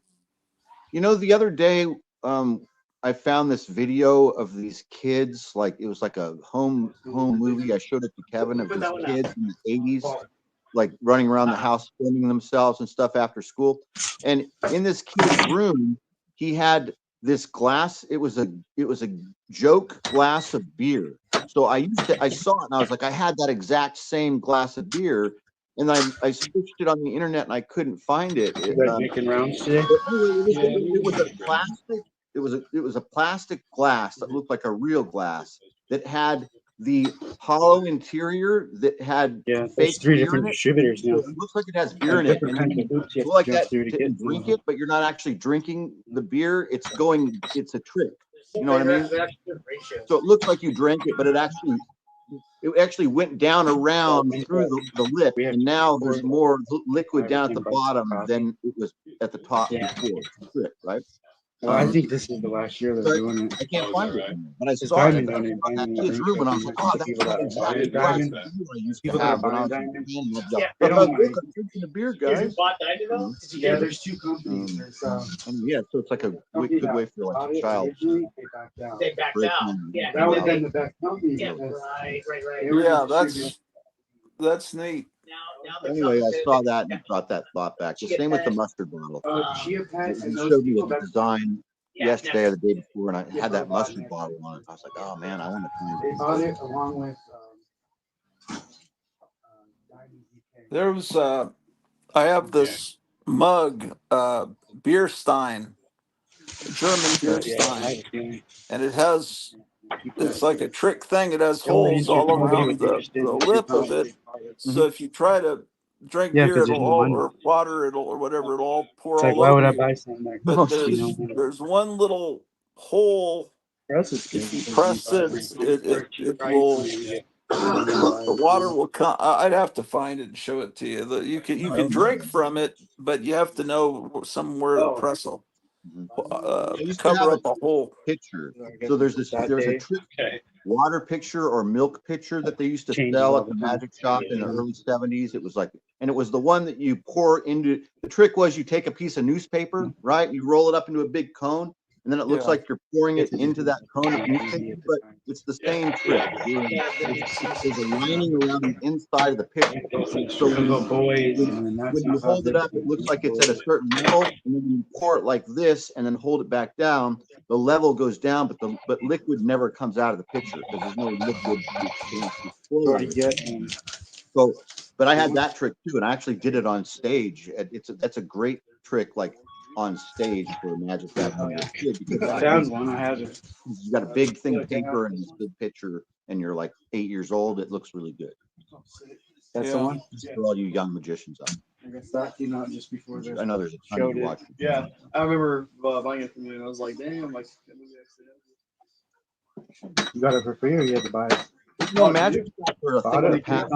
There's very few around. They used to Your first frame, number one. Oh, Invincible number one. Yeah, I'm pretty sure you got it here. Every amusement park, every souvenir area, there would be tricks. You know, doesn't exist anymore. Yeah, I've got a Dr. Pepper can that looks like it's spilled. It's very realistic, except for the Dr. Pepper can design is different now than it was then. Yeah, that was a 70s. great ad. That's one of the best ones. Is the spilled. How's it going? Yeah. It's a free one. Skyrocket. How's it going?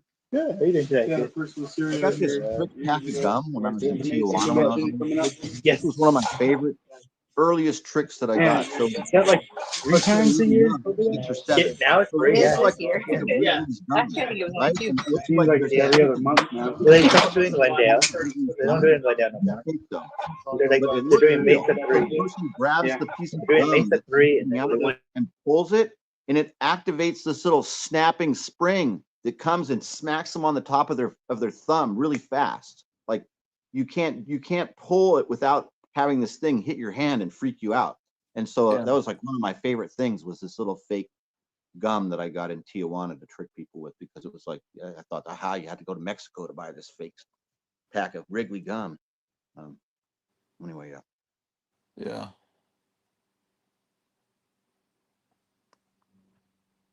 Wow. So I'm just looking through what's on YouTube. What time is it there in California? You have a clock? It's 11:13 a.m. So it's 1:13 here. Right.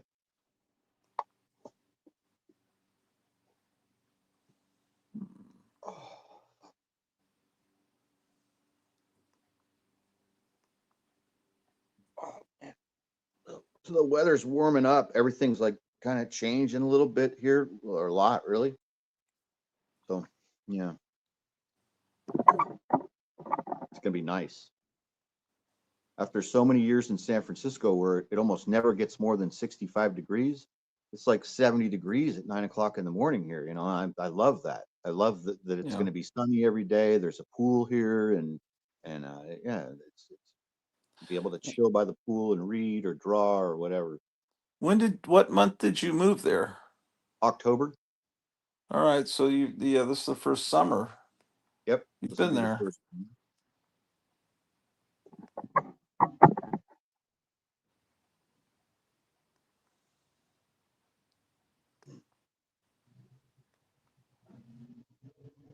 But boy, this pickleball situation really pissed me off, Ken. You wouldn't believe the noise that this stupid game makes. It's so loud and obnoxious. Yeah, It's like banging two pieces of wood together every time the ball hits the paddle, right? And this is 30 yards from the memorial walkway where I'm just trying to read the names of some kids that didn't make it home from the Nam, and I want to read their names at like 9:15 in the morning, but these guys are chuckleheads playing pickleball from 9 to 12 every single day except Sunday, right there in front of the Veterans Memorial. It's got me kind of peeved. So I don't yeah, know. I've never heard of pickleball till you mentioned it.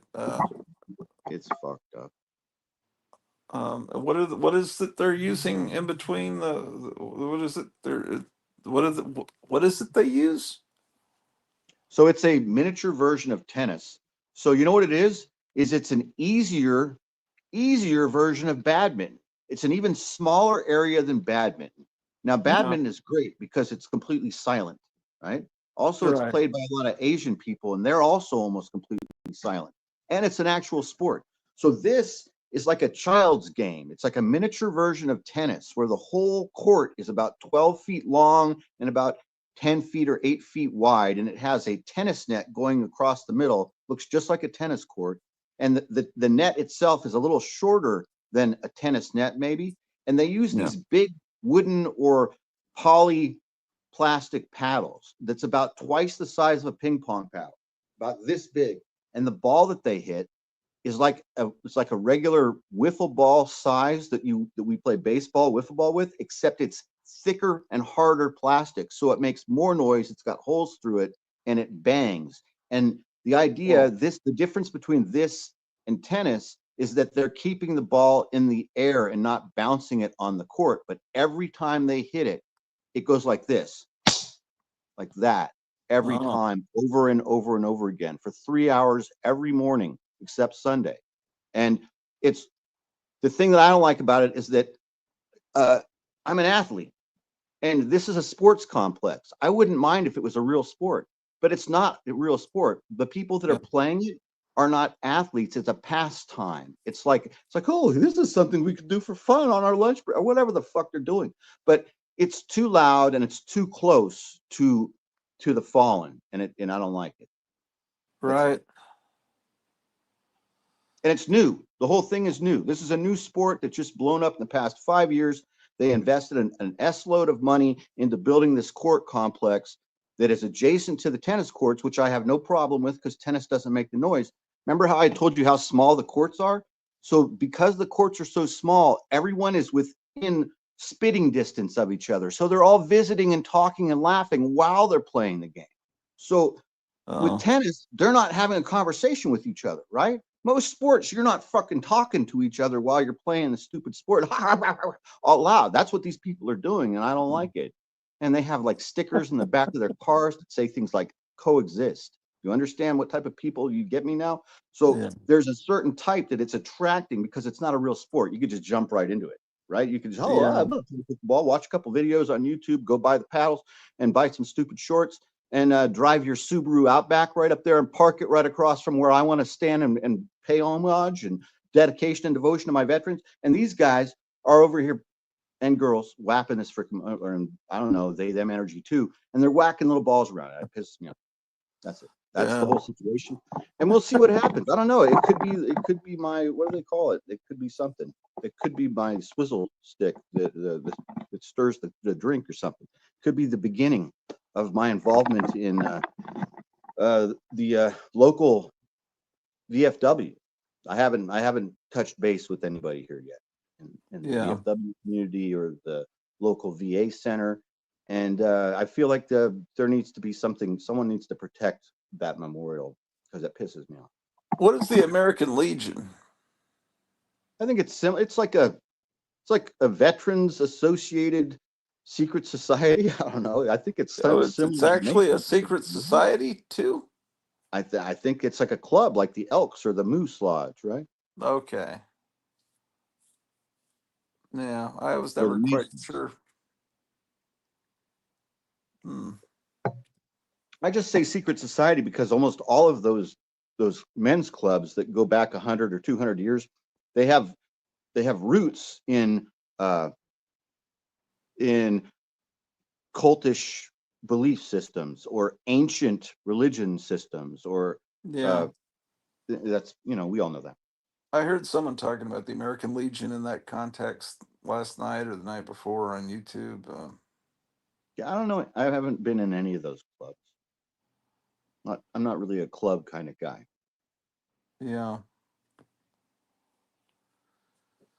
Oh my gosh. Well, let's see. Let's eavesdrop on what's going on. I muted him because it was so loud. Let's see. Oop, I did the wrong thing. What did I do?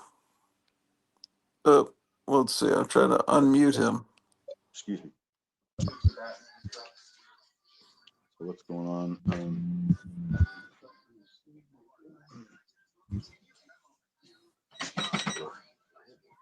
Yeah, sounds like a lot of sales going on. That part back there is not open. That part back there is not open. Oh, I'm sorry, I didn't hear you.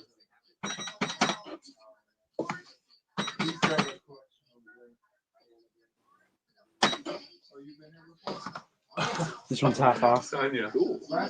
Looks 20 instead of 40. That's cute. 59.54.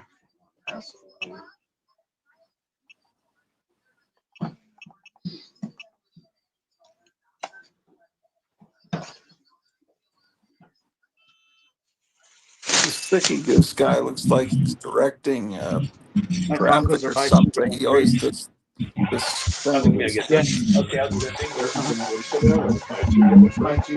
Nice. That's a good deal. Thank you very much. Yep. Yep. Have a great day. Yeah, you too.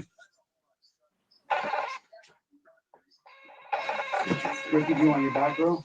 Yeah. Is there anything else you need? No. Hey, Ricky, you reading Because I'm sorry? Oh, are you reading the new Batgirl series? Yeah. With, how is Prowler? Oh, it's good. Ricky, do you like this? I like comics so much. The very first Heroes. Oh, he said Ricky. We might get some. Yeah, he's the cool guy. Yeah, he just said Ricky's there. That's the guy with the short glass.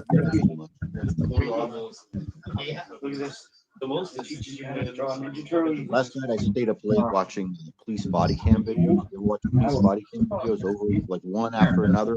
Yeah, I do that. Cleo doesn't like it too much, but I do. Gary's coming in. Oh, good. Excellent. Hey, Gary. What's going Hey, on? how's it going, everyone? Pretty good. We like a family member to here. we left Mile High Comics, and now we're on our way to another place. Oh, okay. Are you walking into it now? We're walking to it from the parking lot. It's just we had to park quite a ways away to get to it, so it's going to What's take us this a place little. called? Hey, Gary, can I ask you a question about Denver, about a Denver comic shop? Sure. Which one? So I was in Denver. I lived there for a year in 1989. I went to school at Fitzsimmons, right? And there used to be this old mall called Cinder Alley. You know what I'm talking about? It was like, yeah, and there was a comic shop in there, and I used to go to that comic shop at Cinder Alley. Huh. I'm not that familiar with it, so I wouldn't know. What was the name of the comic shop? I can't remember the name of the comic shop, but the mall was like a children's mall. Like it was like Cinderella, but Cinder Alley. Cool. Yeah, Very cool. Is that like an old mall in Aurora? Like like as far west in Aurora as you could go, if I remember. Like almost at the air base, like near the air base, if that makes sense. Yeah, that was Cinderella City. It's no longer in existence anymore. It's gone. Okay, so that was that. Then I went to Mile High Comics when I was there too. On Cold yeah. Cinderella City. I mean, that was a huge mall to go to. This is Hero headquarters and collectibles. Oh, that's nice. I like that logo. It's like a DC Hero headquarters and collectibles. We're just gonna kind of check it out here and see what's here. But yeah, Cinder Alley. That was a cool place. Cinder Alley was like underneath Cinderella City, I believe. Yeah, there's like, if I remember right, there was like kid rides, like a carousel and toy stores or something. Oh yeah, that was kind of a cool place. That was kind of cool. Oh, we got the free. Oh, you're fine, dear. No problem. Yeah, we got all the free comic books here. So, but you guys keep going with what you were doing. I don't want to interfere. I just wanted to show you. We were just no. This is a. talking about anything. You need to see what the shop looks like. And see Yeah, we can kind of take a look first. Oh, there's some other ones for. See what's over here. There's just a lot of things going on here. Yeah. And are we in Denver? Is this Denver, Gary? Yeah, this is Westminster area, which is a little north of Denver.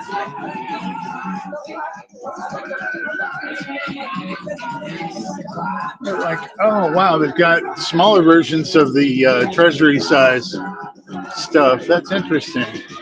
No, they're not actually treasury sized. No, they're a little smaller. Huh. That's kind of cool. Wow, Superman versus Muhammad Ali. Well, what is the scale next to magazine? It's just a little bit bigger than a magazine. Let's see if I can find a magazine here. Maybe I can compare it. But they're not full. They're not full scale, huh? No, not treasury size. Just trying to see if I can find a magazine here. Well, DC was doing some treasuries that were actual size. Oh, they are? They have done facsimiles. Yeah. Yeah. Well, here's. Yeah, I haven't seen those. I haven't seen those at all, but they've been coming out like maybe the past 2 years.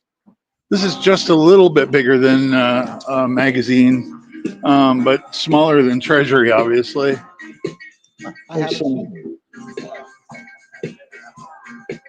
Wow, look at all that EC stuff. This is a good spot right here. Some EC stuff, guys.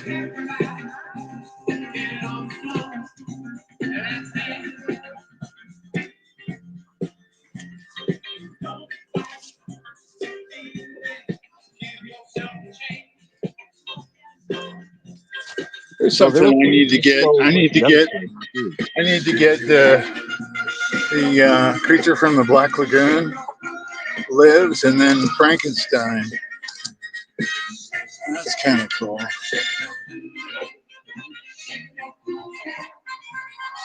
I like that cover with the yellow and red Bela Lugosi face. It's pretty good. Oh, that I believe that's Dracula, the actual novel. Oh, it is. Yeah, I didn't realize that. That's a nice cover. that is really. Look at the back. The back is the back of his head. That's kind of clever. I like that. Shake your booty.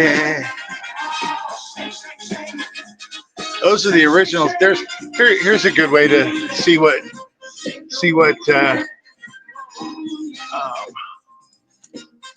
me just put that up there with those. You see they're kind of close to the same size. Not quite as big. You know what? I'm realizing maybe these are these have got to be originals. We are just kind of showing off your store. It's really cool. I love your costume. Thank you. If That's you need anything really- from the top shelf, just let me know. Thank you, dear. I appreciate it very kindly. Thank you.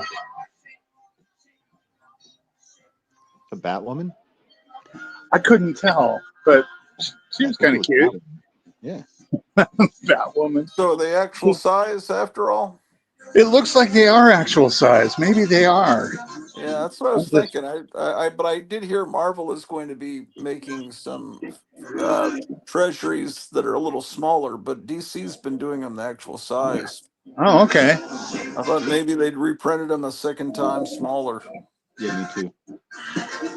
Yeah, that's what I was thinking. When I first looked at them, I thought they were a little smaller than Treasury size, but holding this up to the Treasury size ones, it looked like they're about the same size. Excuse me. Yeah, this music's gonna kill me. Shit. Oh, crap. Yeah, I didn't even It's all think right. about that. They'll probably give me a chance to excise it. Yeah. Yeah, I didn't think about copyright violation. Well, it's just yeah, they let you take it out and keep the voices. Yeah. Well, if they let you do that, it doesn't cost you anything to do Usually that. they do. Sometimes the stream though will stop if something extreme is playing, like the Beatles or the Ramones. Right. Yeah. I also noticed that sometimes certain copyrights will be removed without your approval or required approval. Right, Ratu? You know what I'm saying is that you could be listening to music in the car and 3 songs could play, and then one song will play like a Fleetwood Mac song, and then when you watch your video, it will say copyright, but without giving you the editing option, it will already remove that Fleetwood Mac song. And so instead of hearing music, you'll hear your conversation that you're having with your buddy in the car while it's playing in the background. I It'll be never had gone. that happen. I've always It been happened to given. me. So I know about it because it happened to me recently when Jay was here and we drove around in Nevada City in his new truck with the stereo playing, and he was playing all this classic rock. And the only music that didn't show up on the stream that was completely like silent was the Fleetwood Mac song, and it didn't ask me to remove it. It removed it, robotically removed it. Huh. That's odd. That's interesting. And it's along the same line that some songs are okay, but other songs will say that you can't play this in Russia or you can't play this Yeah. in Albania. You can't do that. Yeah. I'm gonna ask her what the costume is. I think it's a Mandalorian type costume. I'm not sure. Maybe she's Kylo Ren. Because I see masks over there. I got a friend who asks what your costume was. Mandalorian. It's a Mandalorian. Yeah. You got a mask over there. Yep. That's Okay. the helmet. Yeah, that's really cool. Thank you. Excuse me. I'm sorry, sir. Mandalorian. Female Mandalorian. A woman DeLorean. Well, yeah, a woman DeLorean. I like that. Woman DeLorean.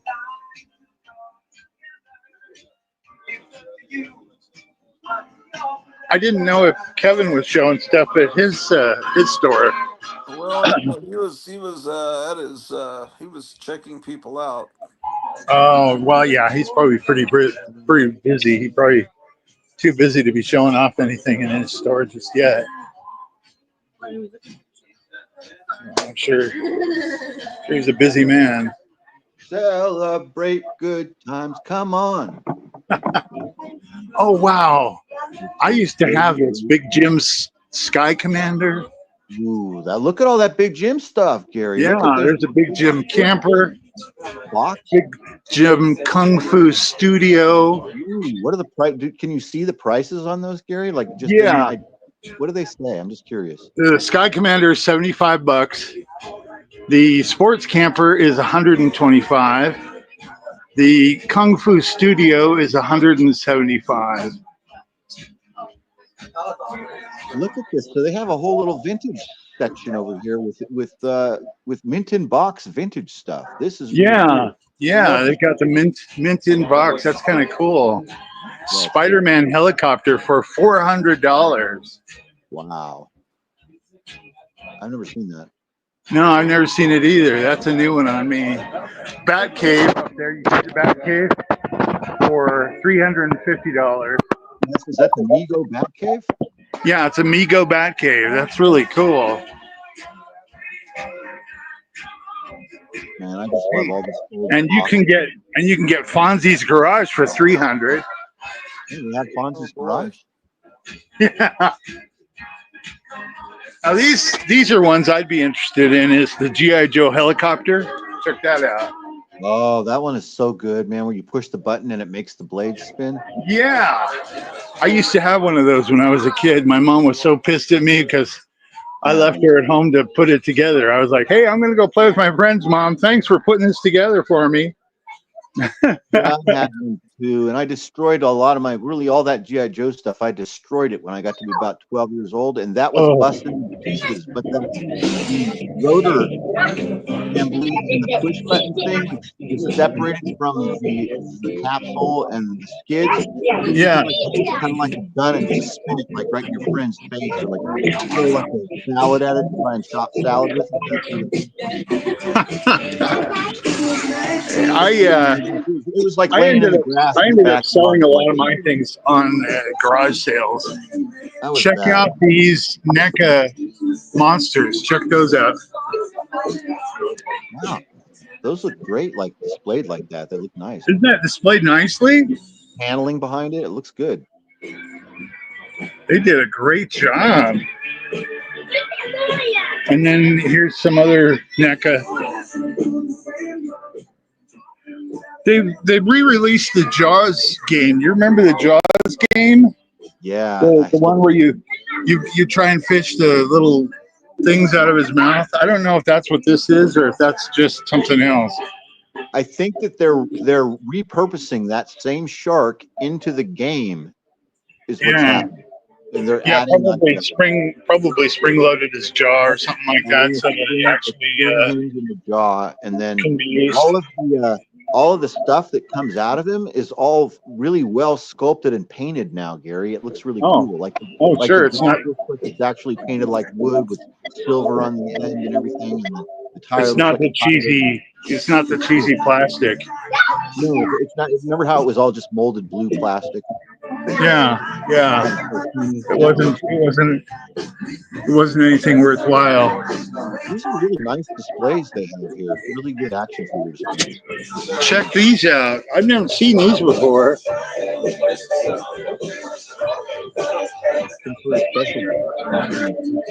Those are the Halloween costumes. Superhero Halloween costumes. Those are cool. Here's we got some Silver and Bronze Age comics right up there. Nice selection.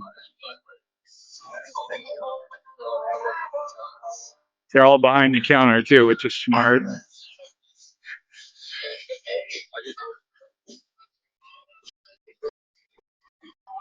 And we got looks like a 9-foot tall Hulk here. That's kind of cool. Yeah, it's nice.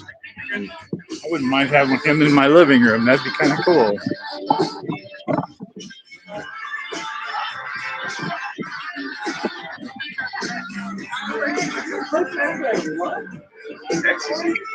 Excuse me, sir.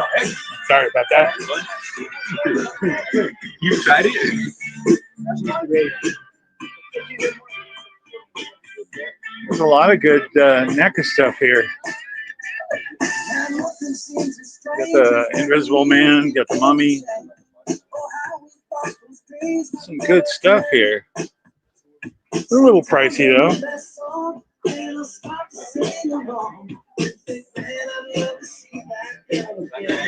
There's some 1980s G.I. Joe stuff up here on the top shelf. You know, this musical choice is an excellent indicator of the management of the shop.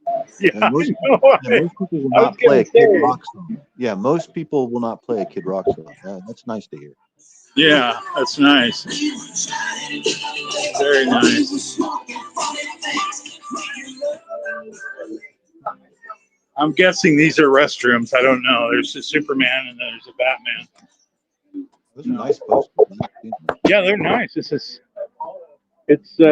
vinyl, like printed vinyl. They're really nice. It is a nice store. Got a lot of good stuff here. Oh wow, they got Kiss figures here.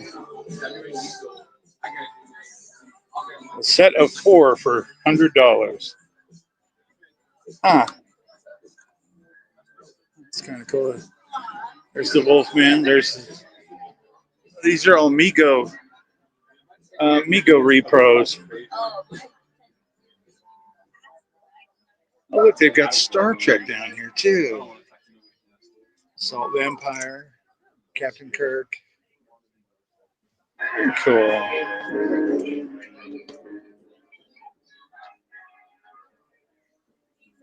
Batman.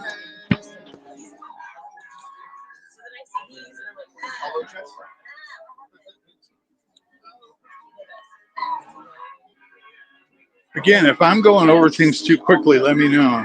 Oh, it's fine. We got some really cool metal signs. Oh wait, these aren't metal. They're collector metal signs. These are just posters. Oh, there's some metal ones. Looks like there's only one metal one. Oh wait, there's a couple of others.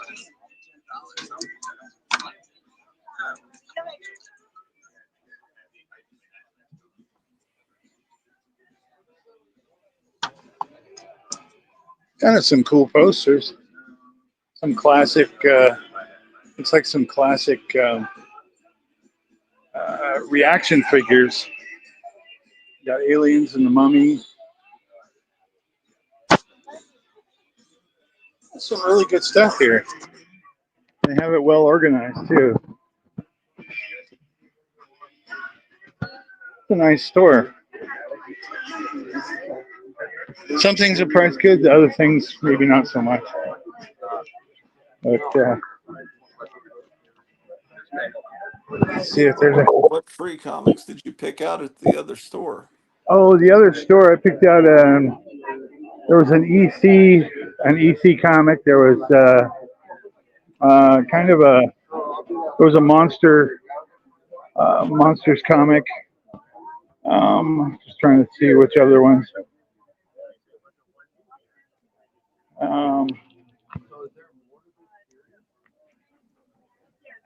I kind of got my eye on the Godzilla one over here. I think I might grab that one. Let's see what else we got over here. Superman for all seasons. Oh, I have it. Hold on.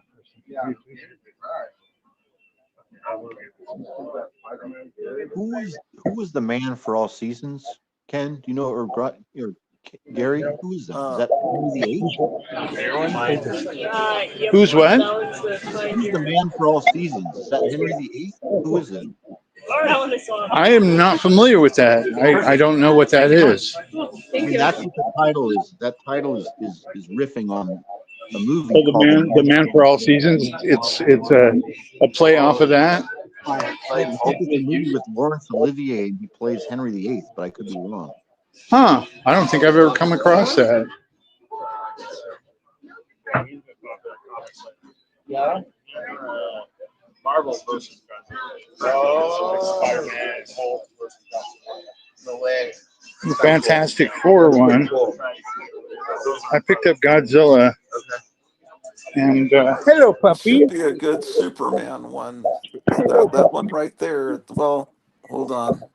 I'm looking at. I'm on a delayed screen. There's a Superman one right bottom left. Now, That one? no, that's old. It's go back to the table. Back to the table. On the table. Let's see if That I one? Yeah, that's it. Yeah, That's that one. That's the one that's supposed to be the new Superman comic. It's like the old 60s and 50s comics. Oh, it is? Okay. That's the guy that met with, or Kevin talks to that creator. The Star Wars one looks kind of cool. Conversation with that creator. Yeah, he had a Zoom You want to meeting. pick out three? Will you please? Will you please pick out three? Three that we haven't picked out before? Huh? Like what? I don't know. I'm trying to get my son to pick out some. If he doesn't want them, then I do. Oh, here's one. Speed Racer. That might be kind of fun. He's a demon on wheels. Yeah, I've heard that. Archie. And let's see what else we got here. Umbrella Academy. That's what? That would be a previous year. Oh, that's a previous year one?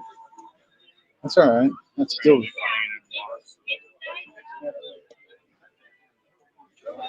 Would that still be considered part of the three? Yeah, it's okay. Okay, I'm just wondering.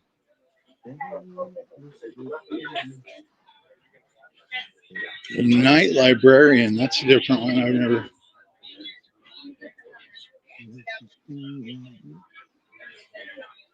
Very cool. Very cool.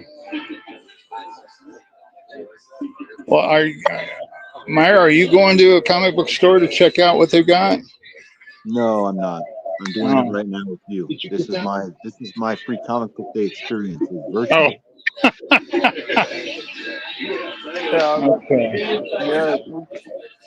Kevin can pull a few for us. Yeah, I'm getting pulled stuff. that Superman. Kevin's already got me stuff. Oh, Kevin's already got them. Okay. Yeah, I got my free comic books from him already. Oh, okay. That's nice. And he'll mail them to me. That's nice. Brandon Sanderson's Dark One. Has anyone heard of what that is? I'm not really sure. I don't know what that even means. Who's Brandon Sanderson? I'm not sure either. Brandon Sanderson's Dark One. Oh, that I don't know. Yeah. Well, that's kind of the point. Is introducing new comics and new characters. So maybe we'll pick up that if it one. looks shitty, then you don't. Yeah, I don't know. Well, we'll see what comes of it. But I think we're gonna head over to another comic store.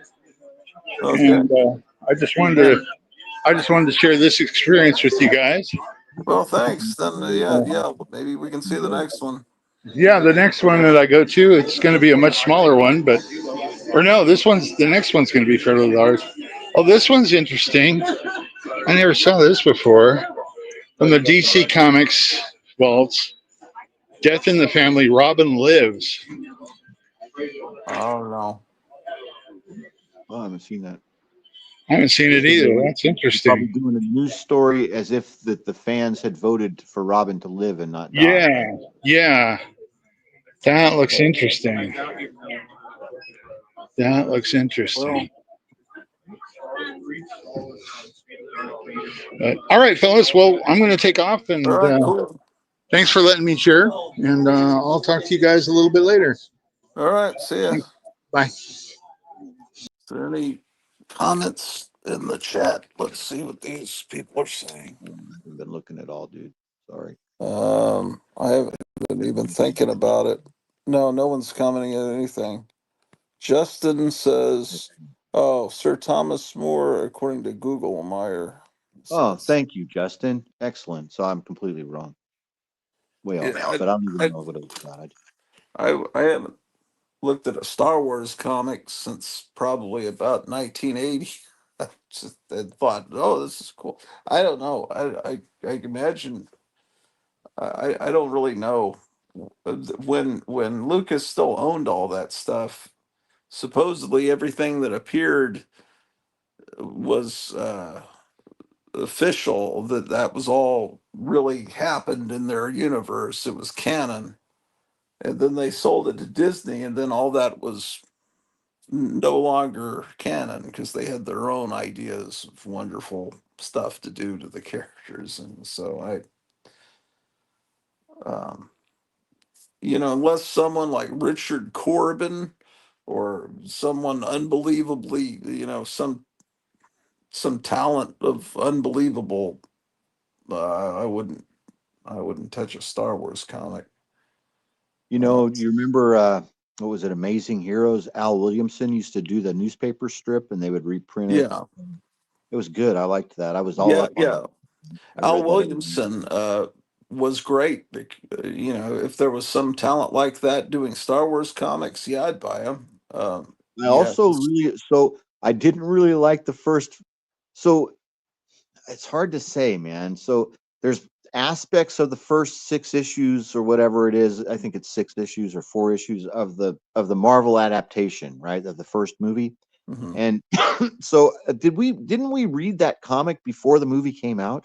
Didn't the first issue? Yeah. Well, Yeah. yeah. What happened was, I think, I think when the movie actually was released in the end of May of '77, I think the fourth issue was on the stands, or at Yeah. least the third issue. At least half of the movie we already knew from the comic. Yes. Um, So I that comic got better after so after they did the adaptations. I liked that comic from like issue 7 to like issue 20 or something. I liked the art, Yeah. I liked the covers and the stories that were kind of these crazy wild stuff. I liked that green rabbit. I didn't Right. care anything. I liked it. I liked because it still had the feel to it. Han Solo Right. looked like Han Solo, it was good. Yeah. Yeah. I agree. There were some storylines that were just about Han and Chewie, like in some sort of arena or something, or some sort of Yeah. prison planet. Remember that? It was pretty Yeah, good. they could do basically whatever they want as long as the characters didn't progress in any way.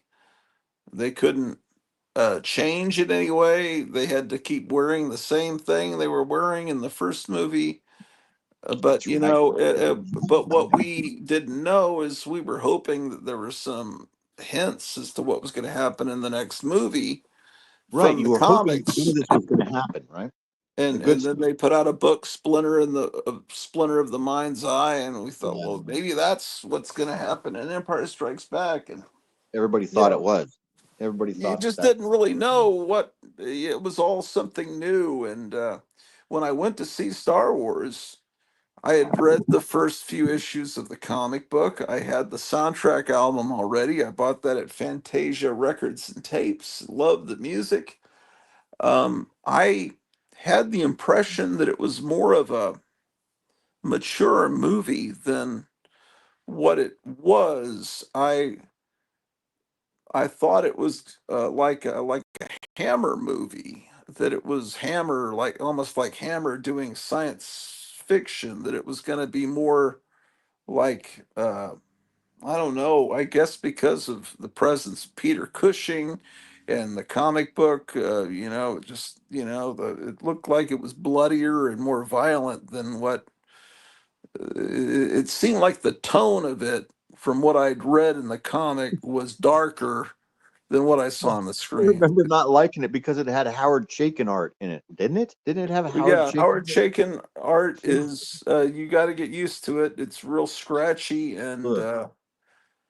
yeah, and plus they hadn't seen the movie when they did the adaptation. They were going by picture stills and a script, and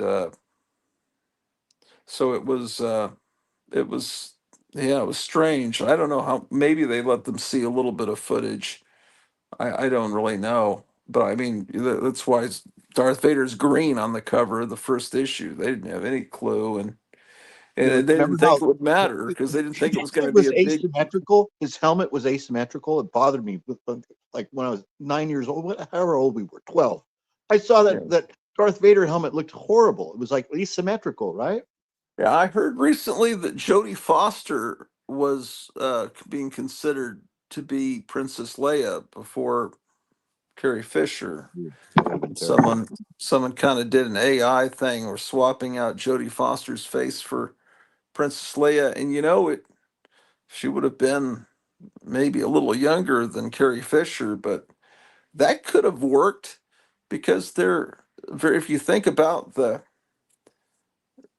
way the two actresses, they're both kind of have that same very similar personality, Yeah, I was and thinking though, can you recall, other than when she was a little girl, can you recall Jodie Foster doing anything comedic? Because she became this dramatic actress, and at that point, she's a dramatic actress, and there had to be comedy. So Carrie Fisher delivered some of the funniest lines in Star Wars, right? I The think line, Jodie Foster could have pulled off all the same lines. you think They she could have were done? Yeah, because she would have been a tomboy like Carrie Fisher, I and guess you're right. that's because Carrie Fisher wasn't this shrinking damsel, and she was real sarcastic and kind of hateful to Han Solo and everything, and I could completely see those lines read, and I could hear those lines read with Jodie Foster's voice very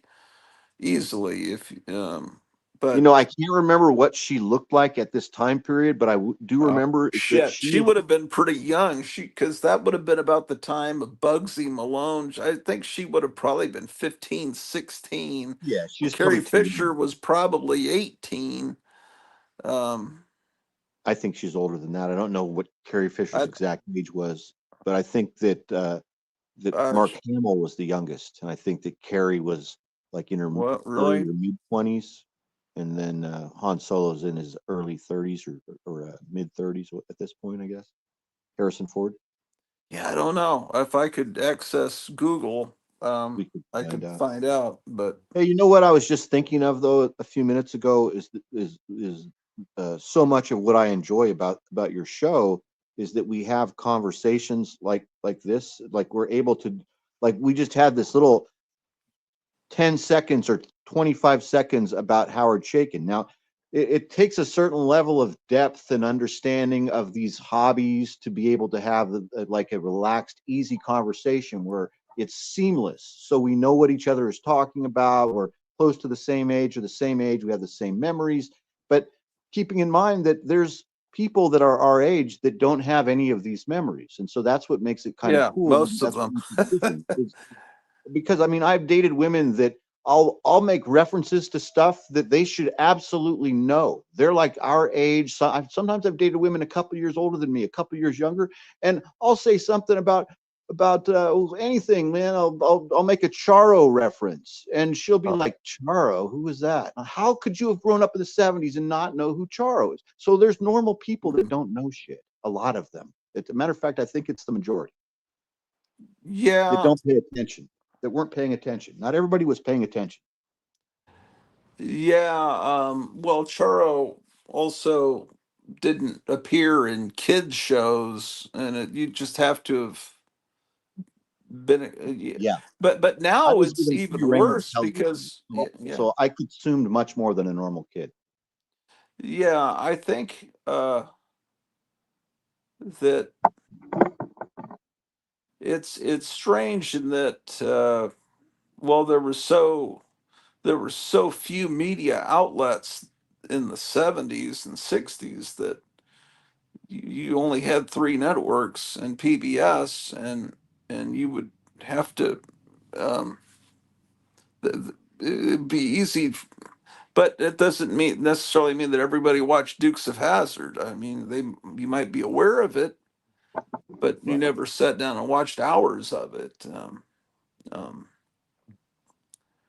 yeah. Man, so do you remember when Dukes of Hazzard was popular? All those dorks at school that were urban cowboy. Remember when it became so they got the belts and the hats and the whole getup? It was so annoying because I lived in California at the beach, and there were those poser people actually showed up at my high school because it became popular because of urban cowboy. And yeah, I Mhm. remember that. So obnoxious. Yeah, well, I was in Texas, so Well, it's normal there. That's fine. well, I But if it guess it mentions not, it's is. normal. Not really. I mean, what I remember more the people that were, yeah, I guess so. It really is. Yeah, the guys that were kind of like that would always have a worn ring in the back of their jeans from having a can of Skoal. Yes, taking a dip. Yeah. Also, it was the beginning of the popularity of a Toyota pickup truck with four-wheel drive, even if you never even took it off-road. So that was the other thing that you would see at my parking lot at the high school I went to would be 16 and 17-year-old kids. Their first car that they had asked for from their dad or their mom or their family would be a Toyota pickup truck, and then they would end up just throwing surfboards in the back. So that was like the beginning of that. Yeah, like 1982, 1983, 1984. What I'm talking about. Yeah. Yeah, yeah, that urban cowboy thing. Yeah. I don't Yeah, know. the bright yellow Toyota pickup truck, four-wheel drive. It was like that would what with roll bars. That's what you want. There was also a Right. mini truck club at my high school. So at my high school, there was these mini truck kids. I just know them because I was friends with some of them, and it was the part of that auto shop crew. Remember those auto shop kids that hung out after school in the auto shop working on their own cars? So I had these friends that had mini mini pickup trucks. They were like Datsuns, Toyotas, and they would trick them all out and lower them and put like the 1980 version of ground effects on them and put little whale tails, the whole thing, and paint them up. And it was like they had a mini truck club. There was like 5 guys that had these little mini Datsuns and Toyotas at the time, and they were like older models that they tricked out because it was like a car you could probably buy for 500, $600 in 1982 or something like I don't think they had an automotive class at my high school. that. It was a whole Um, big thing. It was like but like 6 bays or something at my school. It was the stupid.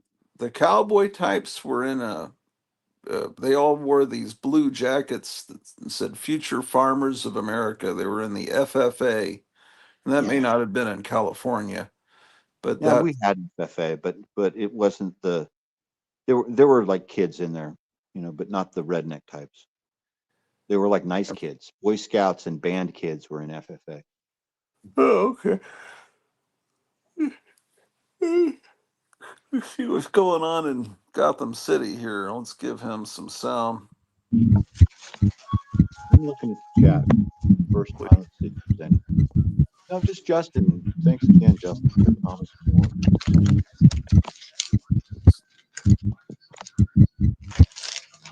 Signed by. Michael Rooker. Cool. That's There you go. awesome. Thanks. There you go. All right. Thank you. I appreciate the support. I wrote it down, Chad. All right. Thank you. Keeping a tally. What's that? Yeah.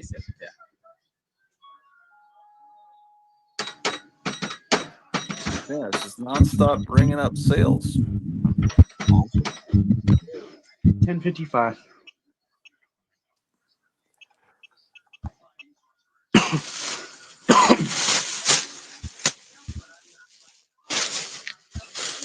The other thing about that pickleball that I didn't mention is that there's, I live in the mountains, right? So this Memorial Park I'm describing to you and telling you about is surrounded by giant redwood trees. And there's beautiful birds here of all different shapes and sizes and colors, right? Making beautiful calls in the morning, right by the memorial area. So I can't, not only can I not read the names in peace, I can't listen to the birds at the same time because these guys are smacking their balls together. That's what they're doing. That didn't sound right. Yeah.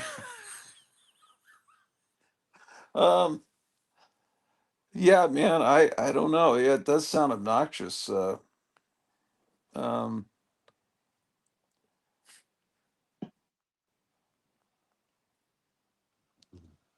Shit.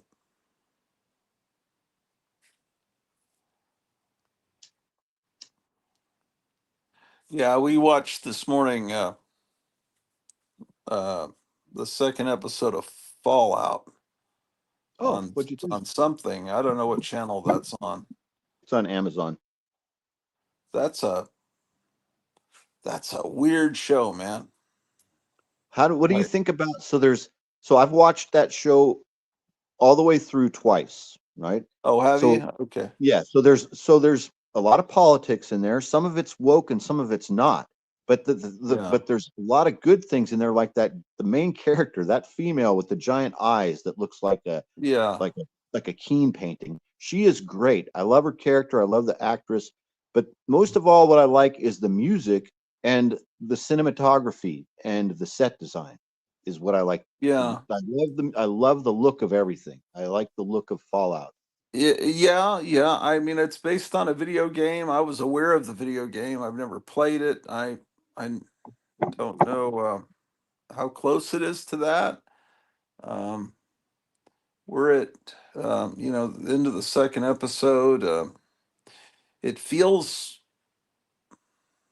kind of like it almost feels like you're reading a Warren magazine. It's like because it feels like a comic book, and then it's got the extreme gore, and then feels like a comic book again, and then it's got just remembering what happens in those first two episodes. It's outstanding. That's where she has her wedding night, and those I was in the weirdo first episode. Yeah, the first episode was movie length, and good, huh? That was. I just remembered how good that is. The fight scene inside of their nuptial after the nuptials. Well, this cowboy character that doesn't have the nose reminds me of a character that was in Erie called Coffin, I think. Yeah, from the Rook period. I remember seeing that character. Yeah, he was. Yeah. A lot of this, that's what it feels like, is the Warren superheroes that were in Erie and then later in the Rook. Yeah. It's pretty good special effects for let's see what Kevin, are you there? What's up? It sounds like constant sales. Yeah, what's been happening? The wave ended, so now I got time to take a break, I think. Man, well, you've got that weird warble sound. How do you stop that? How did you stop that in the past? I'll just leave and come back. Oh, okay. All right. Yeah, I think it'll probably fix it. I'll put the link there again. Did I get rid of Meyer? Are you still there? I can hear you. Can you see me? Oh, okay. I don't know what I'm doing here. You can't see me, but you can hear me. Okay. Let me paste it so we didn't have to scroll up. Paste. I watched such a weird movie last night, and then I didn't even make it to the end. I fell asleep, so now I have to go back and check it out again. But I watched this weird movie on YouTube I never heard of before. It's a Bob Hope, Phyllis Diller movie with Gina Lollobrigida. Who was that kid again? I forget his name, that played Jesus in King of Kings. Jeffrey Hunter? Yes, that guy. Captain Pike? Yeah, Captain Pike. So he's in it. This movie is a Bob Hope movie, and it's a World War II Bob Hope movie. It was made in 1968, so it's supposed to be a World War II movie, but Bob Hope is like 60 years old in it. And it's called Private Navy of Sergeant O'Farrell. I never heard of it ever before. Shows up to me on YouTube on the algorithm. It's this beautiful Technicolor look to it, but it's really poorly made. Like it's badly edited, badly shot. It didn't pick up on it. He wasn't just really it doesn't look like unboxed business, right? Oh, I saw him. Not the comedy way. He's got a bunch of pretty good. Oh. That's what I said. You knew how much effort and stuff to get out. Oh, he's the cop guy? Yeah. Oh, yeah.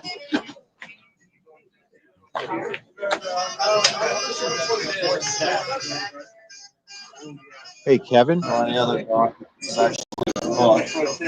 Cool. Oh, this is the Sonic guy, I guess. Hey, Kevin, can you hear me? Yeah, I can hear you. I changed my mind. Can you, if he still has that larger print, the larger Wacky Pack print that was $30, can you get one of those for me too? Yeah. I had to come back in because somebody's going around. Oh, we have a comment. So you don't have your assistant there today, huh? No, he's selling stuff outside. Oh, I got to listen for the bell. Are people limited to a certain number of free comics? Yeah, there's 4. 4. Okay. Gary was just at a place that only allowed 3. Yeah, I look around and see what other people are doing and try to make it better, you know? Mm-hmm. Yeah. Good idea.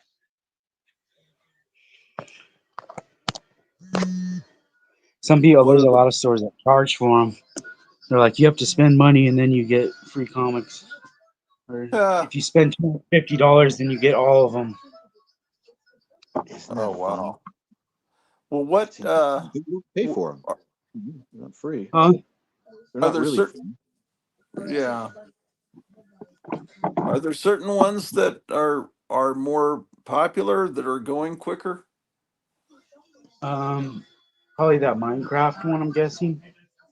Oh, okay. Makes sense. I was going to ask if there was anything gimmicky that was flying out the door this year, like in the past. You know, there'll be like a free code on the inside or something.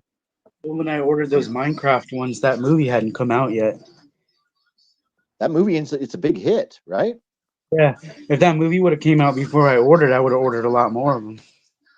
Because you see the kids in the theater videos of those kids. See any of those videos? Those kids doing the chicken dance in the theaters. Yeah. Oh, are they? They're throwing popcorn and drinks at the screen and everything. I don't know if that's good. At some certain point in the movie, they all go crazy and throw popcorn and jump up on each other's shoulders, and they're like stopping. Sometimes they'll stop the movie and kick everybody out, or kick those people out. I heard something about a Rocky Horror Picture Show kind of thing going on with that movie, but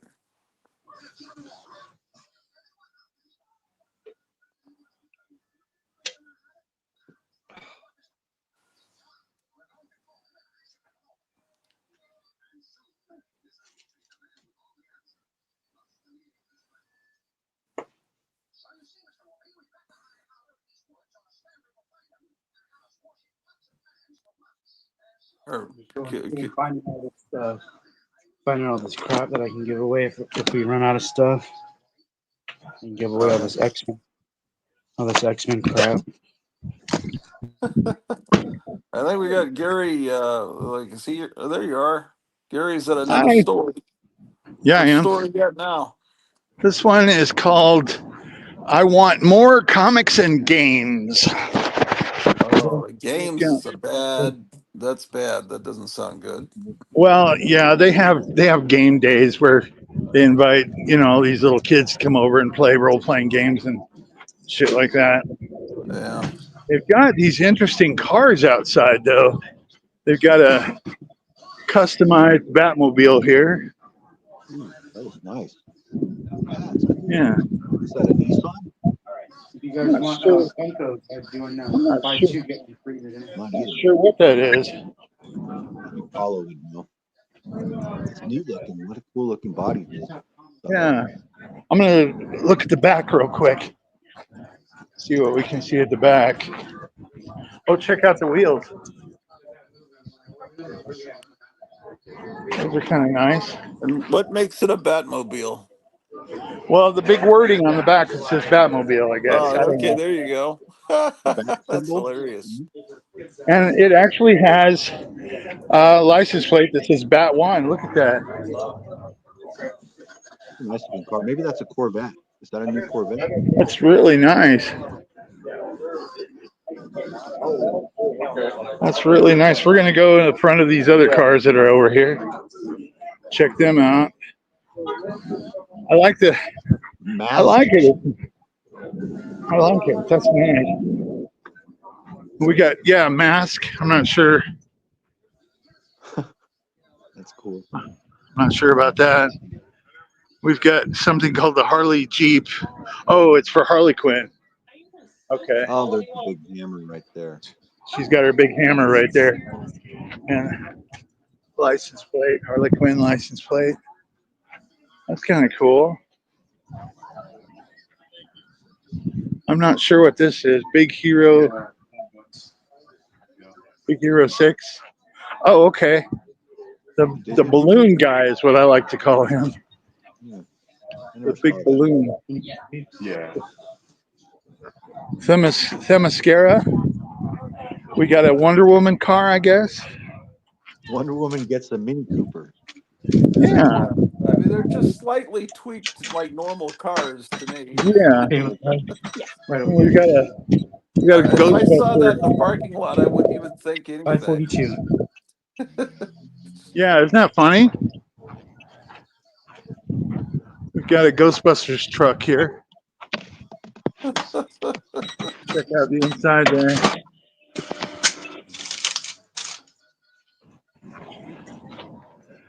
We got Ghostbusters hardware on the back here. Oh man. Thank you. Oh, this is like 17. You got a 13 by 19? Oh no, that's the only size I have. What size you got left? Uh-huh. All right. You okay with that? Too? Yeah. Okay. Well, we're heading towards the comics. I can deal with this. Are there any free comic books left that are interesting? I don't know if they're You've got higher. all the good ones. You're showing off your store here. Not yet. Yeah, we would. Free comics. Cool. Oh yeah. Just fill out the Thank code you. to the corresponding comic that you want. Oh, nice. And then you go to the left, down to the right, there's a table at the end. Cool. And I'll give you your comic books there. Cool. Go ahead and pick out which ones you want. You get this. They've got it kind of set up, kind of cool, where you can write down the code for what comic you want. Oh. And then take it in, and then they'll give you those comics. Oh, interesting. Okay. Yeah. What? I'm how gonna many do set they let y'all you get? down in my pocket for right now, so I can do that. Okay. So I'll be back shortly. Thank you. Man, it's like a Irwin Allen movie going into Gary's pocket. Where's Gary? Which store is Gary at right now? What was it? Something in comics and games. I don't know. I think it's called We Want Comics and Games. What it was? They're doing a thing where want more comics and games.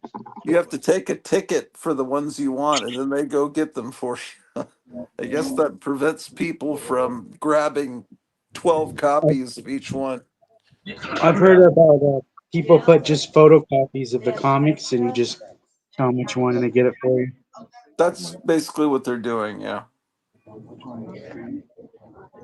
Man, that's inside Gary's pocket. That's interesting, man. I see some lint. He should swallow the phone, and then we could go inside of his stomach. Look at that lint. You can see all the lint in the pocket. I loved Raquel Welch in that movie when I was a little kid. It came on like the ABC Wednesday night at the movies or something with the commercial breaks and everything. Yeah. What is it called? The Fantastic Journey, right? Fantastic Voyage. Fantastic. Yeah. So the first time I saw it, we were really little, right? It came on TV movies when I'm like 6 or 7 or something the first time. So I was like, wow, this is so awesome. We're inside of this guy's veins, and I'm sitting next to Raphael Welch, miniature spaceship, going up some guy's keyhole. It's kind of cool. Now, there was a TV series called Fantastic Journey around 77, and I was reminded of that. Someone did a YouTube video about it the other day, and I barely remember that. Yeah, I think it was a little earlier than 77 because I have the comic books and they're like gold key comics. No, I'm feel not like it was talking about 70. Fantastic Voyage. I'm talking about Fantastic Journey. Oh, what's It was a Fantastic TV Journey? series. Well, it had Roddy McDowell in it, and Oh, it I was like a remember that. team of people, and there was one guy from the future and one guy from the past, and So I've seen a few episodes of this. I didn't see it when it was on TV. I think I've watched episodes on YouTube or something. yeah, it It kind of didn't looks like last Arc long. 2, right? It's like an hour-long Arc 2 or something like that. Yeah, but they would find these different. I think were they on some island? Or they trapped on an island, and they'd find these different civilizations things. I don't remember. Let's go back to seeing what's going I don't on. remember when that was on, like prime It time was, at I all. think, right about Star Wars time, right about I must have 6th been grade. watching something else. It must have been going Yeah, up against something else. yeah, I remember it, but I don't know if I saw every episode of it. And it was about the same time as Man from Atlantis. Yeah. Who's that guy That's that does probably cartoons every Saturday morning? Oh, Group Therapy Podcast is one of them. Yeah, he had. I was watching him when I was half asleep this morning. He starts real early. He had that one show on with the mannequin guy. When he puts on the hat, he comes to life. I forget what it was called. I was thinking you were talking about Joy Junction for a second. You remember that Okay. one though?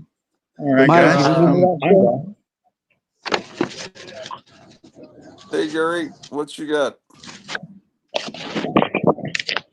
Oh, hold Wait, on. We haven't I'm gotten not on. anything yet. Oh, wait, I'm on the wrong feed. Hold on.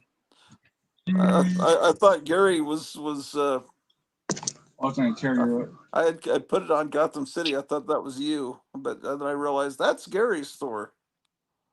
Are we still in his pocket? Probably. Shit. Yeah, I guess he's going around to different stores to get a whole bunch of comics. But ultimately, what you do at the end of the day on free comic book day is you have 1 or 2 good ones and a whole bunch of shit you never would have normally have gotten, but it's free. And Yeah. then it just looks shitty in your collection with the free comic book day thing at the top, and it's just like, Sometimes it made my I just collection saw shittier. Kevin had did you see that Sesame Street comic that looked like it had Grover on the cover? That kind of looked good He to me. I did? kind of want one of those. Did you see it? He did? No, I didn't see that. Yeah. If Kevin can, yeah. When Kevin comes back, we'll Yeah, as ask long him. as I think there's Elmo's a not in Sesame it. Street comic. I think Kevin has a free comic book day Sesame Street comic. I didn't get one. Yeah, I didn't know about that. I know there's a Dogman one out. I wonder if Gary will see that. Kevin didn't order that. I mean, not all stores order all the free comic book day books, but there's a Dogman Cat Kid, a free comic book day book, and I I enjoy. I don't hate Dogman and Cat. Oh, there's a red dot. Who is that? Oh, Gary's trying to come back in. It looks like he must have knocked himself off. Okay. Okay. Gary is back. Except he doesn't have sound. What's up, brother? We can't hear you. I guess he's muted. He's got it. Oh, he muted himself. There, that's better, isn't it? Yeah. Yep. Yeah, now I can hear you. You can hear me. But we've been in this store before. I took you guys in this store a couple weeks ago. Couple of years ago, or maybe it was a couple of it could have been a couple few weeks months ago. Yeah, it was a few days or a few weeks ago, I think. We've been in this store before. But I think we need to go to the back. Remember I showed you all those Funko Pops? Yeah, I probably tried to flush that from my memory. But there's a lot of them out there. Oh, there's tons of them. Yeah. Tons of Funko Pops. What a horrible thing. At least they're not playing loud disco music, although I didn't mind the music. It was just that I know it's going to get me later. Yeah, Um, it is going to get you, unfortunately. Hi. Is this where we get our comics? Yeah, right around here, Rich. Oh, okay. Thank you very kindly. Cool. How's it going? Great. How are you? Good, thank you. I like the way you guys got this set up. You can just have us come and get what we want. That's kind of cool. Thank you. Yeah. Yeah, Try we're to streamline a little bit. Yeah. that's good. I'm showing off your store to my friends here. Oh, sweet. Hello. We got a bunch of graphic novels down this way, fellas, and tons of back issues. Oh, I remember. I remember when we were here. I remember those boxes. Yeah. oh yeah. Do they have famous monsters here? So we can. They probably do. Sure, the Oh, prices are let's better do a than price Mile High. comparison between this place Yeah. and Chuck's place. They probably do. Thank you, sir. Hey, remember this comic a long time ago? Cartoons. I love that comic Where? magazine. Yeah. Oh yeah. Wait, I'm on a delay here. Yeah, cartoons Definitely is cartoons. Yeah, great. these are great. Cartoons was fun. Yeah, it was. Are you showing all of them there? Because those are more recent. Those are from the late 70s. I'm not sure. If you can find the older ones, Yeah. Kevin was at a convention last Saturday or Sunday, and he pulled out a cartoons that I bought when I was 5, but it was in rough condition. I have it still, but I was hoping I could upgrade it. It's a Might be Christmas more in here. issue. I'm not sure. Let's see. Cartoons. The cartoonist. I don't think that's what we're looking for. I think that the cartoons were just in that one Well, it's drawer. okay. I mean, it wasn't. Yeah.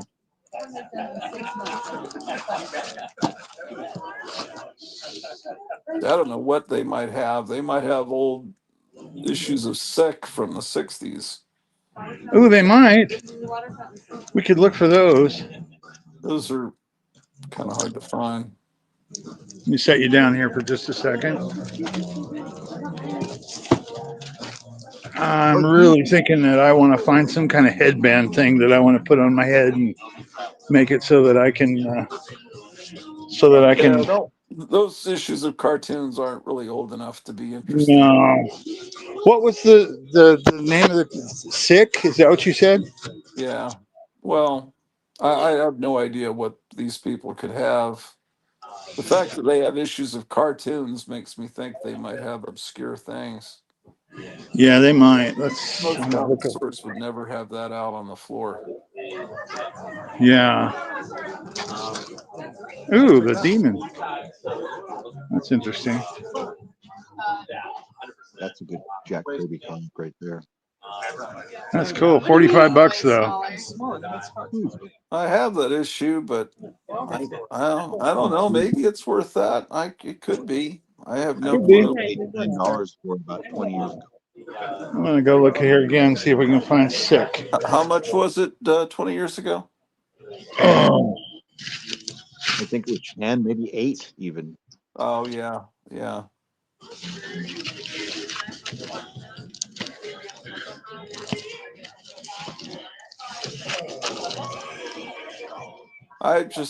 I've never gotten used to these kind of drawers. no, I never have either. And what I've seen all too often is after years and years and years of there's some old Mads. After years and years and years of seeing them in comic book stores, they just get beat up big time.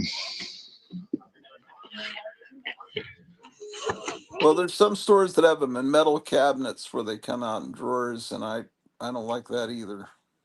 Well, that's kind of what they had over at Mile High Comics. They had cabinets, wooden. They had wood, plexiglass um, cabinets.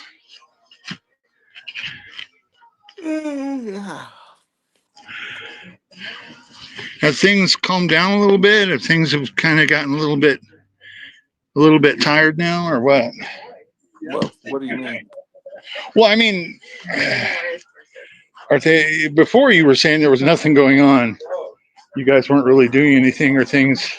Oh, as far as talking to each other, no, we're just shooting the Yeah, shit. There's nothing. nothing really going on. No, you're not ever really interrupting anything, if that's what you mean. That's kind of what I was concerned about. I didn't want to interrupt Oh no, if like No, Kevin was showing something special or whatever. no. I didn't want to interfere with that. Kevin's never doing anything special. Yes, he is.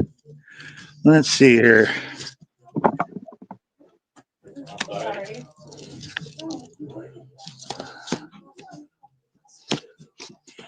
Okay, we got Star Trek, Star Wars. Let's see if we got sick here somewhere. Savage Sword of Conan. Um, I am probably saying it wrong. Some people say Conan. Some people say Conan. I say it both ways. Do Yeah, you? it depends. It's like it's kind of like at what point do you start wearing white? Was it with the seersucker suit? Was that like spring? So it depends on the month. You go from Yeah. Conan to Conan. It's the same with Tarzan and Tarzan. Yeah, I It was has about to it say has the to do same with the thing. seasons, I think. That's the thing I hate. Like people here in Colorado, they say Colorado or Colorado or they, Colorado. You It's So you just quote can one of tell those here stories. if people Someone's are going to from trip. here when they say Nevada or Nevada. So yeah, that's true. we say Nevada. If you're from California or Nevada, you say Nevada. But people aren't from here; they'll say Nevada. And same, Nevada. Oregon. They'll say Oregon. My grandmother lived in Nevada, and so we used to go out there at least 2 or 3 times a year. So I I remember going out there quite often. It was fun. I enjoyed it. Yeah, that's another one. Often versus often.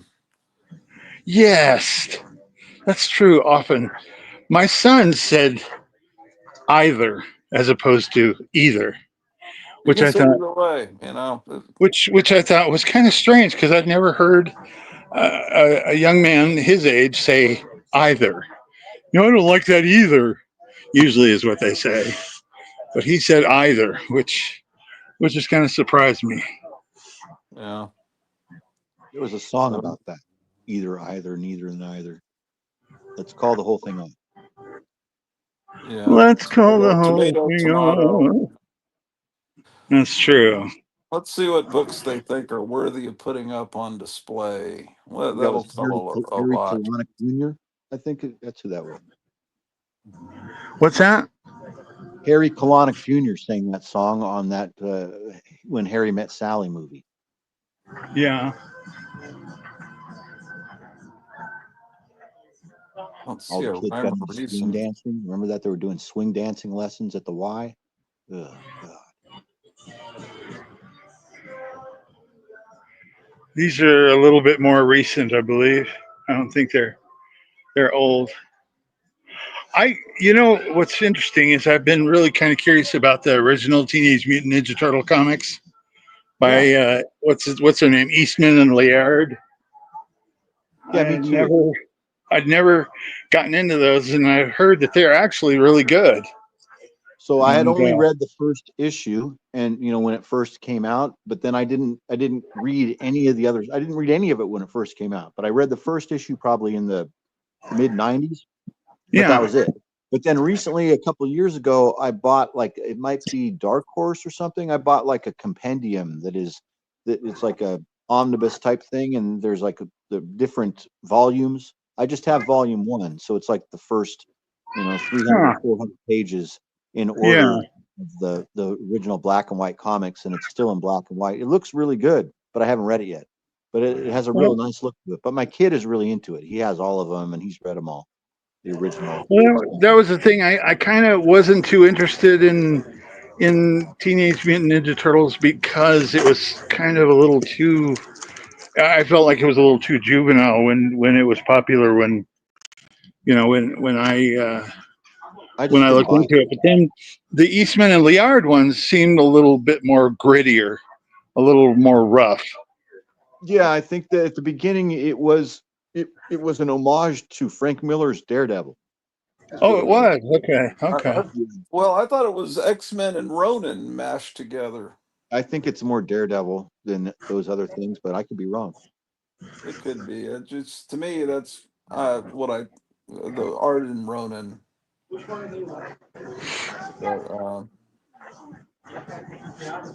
yeah, it just seemed just more like comic nerd humor when it came out. So I put the first issue back on the rack, and now it's probably worth Probably worth quite a bit. Yeah, I mean, that was. I think my first exposure was the cartoons that they had at that time were just kind of cheesy, just cheesy cartoons. Yeah.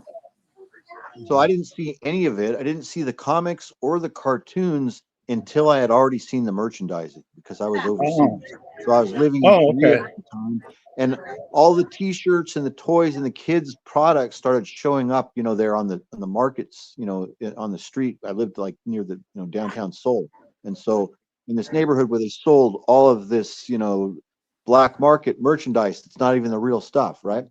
And so fake Teenage Mutant Ninja Turtles kids stuff, backpacks and sneakers and T-shirts selling, on the streets.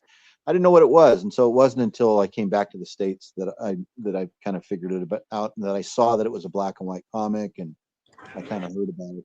Yeah. At that point, I was just buying my comics at the PX, and so there were no like undergrounds at the PX. Well, that was when I was hearing about Eastman and Liard's. I don't know if I'm saying Liard correctly, but I think it's Laird. I think it's Laird. Laird. Yeah. When I first saw or heard of that, I was thinking to myself, well, I should check that out, see if it's actually any good. Might be kind of interesting. I never gave it a shot, but You there were never some did, Richard Corbin issues that I bought. Yeah, I ended up picking up the first issue, and the first issue is kind of like thick. It's kind of heavy, and the one that I picked up was like the fourth or fifth printing that I found somewhere, like in a dollar box or something. So it was mixed in with my comics, and I didn't even know or care how much it was worth. And so at one point, I'm living with Jennifer, and she has a boat in her garage, and there's a problem with the trolling motor in this boat. My friend Anthony is really good on boat motors, so Anthony comes over one Sunday to fix Jennifer's boat, and we're hanging out in the garage all day, and I'm helping him, and I'm looking at my stuff that's just like in storage in my girlfriend's garage, and it's not even a part of me at this time in my life, right? I'm an adult. I don't care about it that much. And that Mutant Ninja Turtles book just happened to be there, and Anthony's a little younger than us, right? Like maybe 10 years younger than me. And so he's like, oh man, you got the Turtles. I was like, I think that's the first issue, dude. You want it? He's all, hell yeah. And I just gave it to him right there. How funny. Speaking of turtles, I just happened to come across these.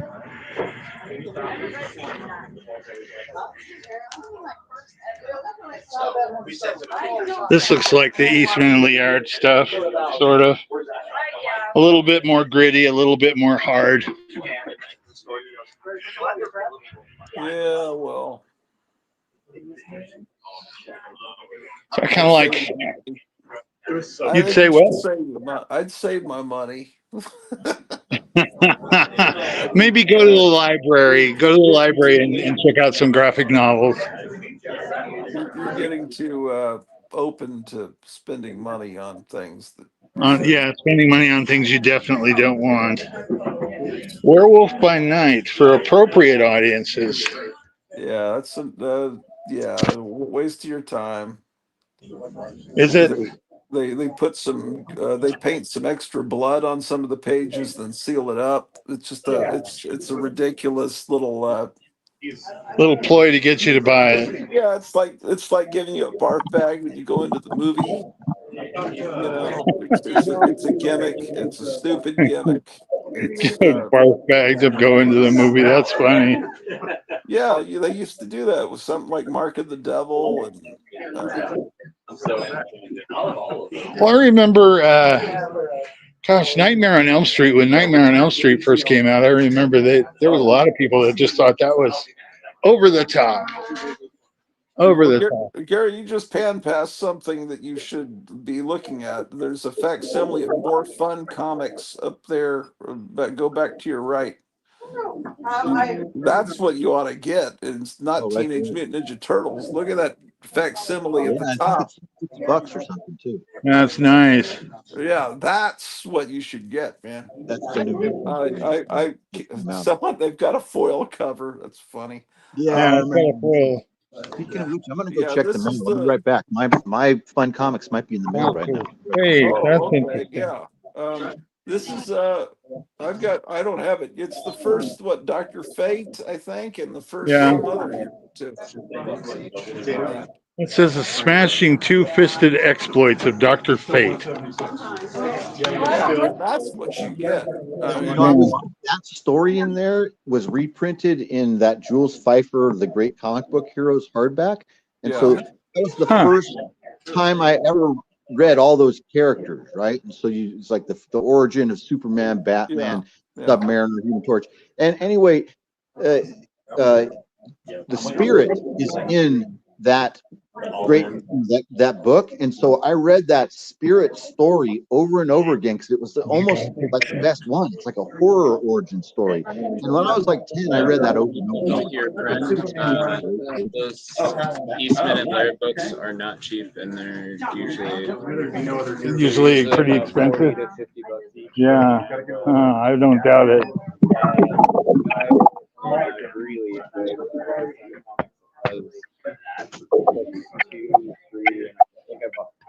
Wow, nice.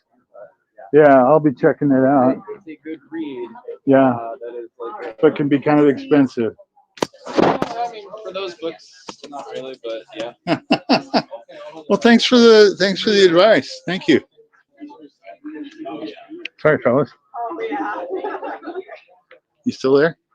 Yeah. Okay. Some guy just he's commenting about the turtles. Well, we were talking about the Eastman and Laird stuff. So, wow, these expensive. Yeah, he's telling me that they can run into quite a bit of money.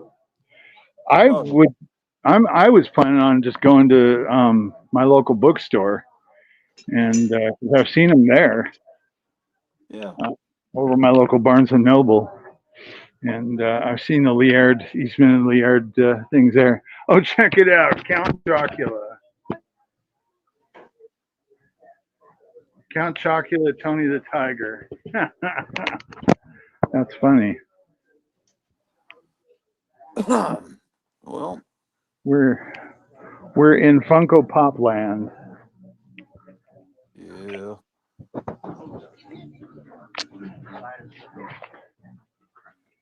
Some Funko Pops are fun, but this is just getting a little crazy. One out of every 200, maybe. Yeah. 300. Are you going to more stores, or is this the last one? No, I'm on to one more store after this. Damn, that's a lot of stores you've got. Yeah, we went to 4, and between both my son and I, we've gotten 20. Well, we will at the end of this run. We'll have 24 comics because he and I've both made sure that we're, getting separate ones. So. Yeah. 24 separate comics between the two of us. So is he giving them all to you, or is he going to keep some? Oh, I'm sure he's going to eventually give them all to me. He might. He'll let me read them at least. So, but I don't know. He can read mine. I can read his. No. Well, fellas, we're going to head over to the last comic book store. All right. Maybe we'll come on for that one too. All right. That one's only about a block away from my house, so we'll go there and head home. So, fellas, I'm enjoying this. This is kind of fun, but I'm going to leave for right now, and I'll see you in a little bit. All right, take care. Well, Got that's this pretty good. sushi on sale, marked down to $5. Hold on. What do you got there? It's a crunchy California roll, normally $7.99, but since it was $5 Friday yesterday, I got it for $5 yesterday. So we can use this. Oh, wow. The crunchy California roll. You can take it off me now. You That's guys aren't- worth. Yeah, I didn't know. Did you find out if you'd gotten the books from Kevin? The books aren't here yet. Mail didn't come yet, which sucks because it's late. It's weird, Don. I wonder what's going on today. I wonder if they're having a parade or something downtown, or a street fair, like a communist street fair or something. Oh, because May Day was the other day. Yeah. Yeah. They have like a Intifada empanadas down there, like a stand set up.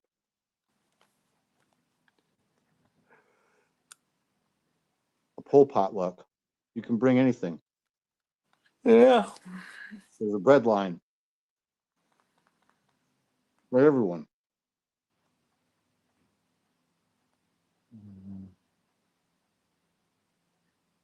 Oh my gosh, there's a claim sale right now. I'm looking at this book. I don't know if you can see this. I don't know. Never mind. There's a No, look, Batman. There's a Batman book from the early '70s, 20 cents. It's in such bad shape, man. Holy moly!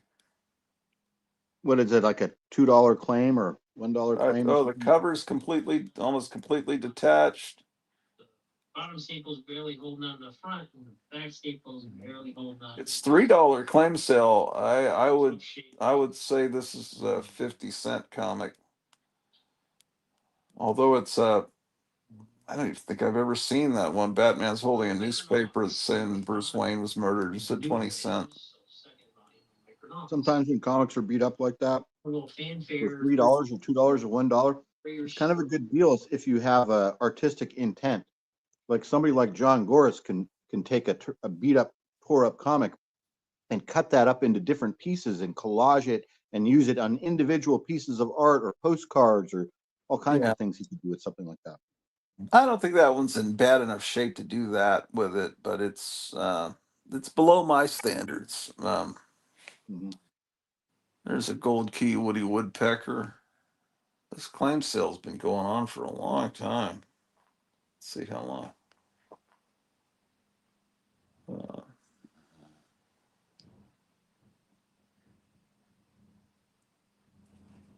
About 3 hours. That's a lot of damn books. The big UFC in Des Moines tonight. Have you seen any advertisement for that yet? No, I wish I could get UFC. I'd like to see that. Yeah, there's a big fight in Des Moines tonight. It's the weekly fight. It's happening in Des Moines live. Huh. Yeah. Yeah, I don't think I've ever watched an Ultimate Fighting Championship fight.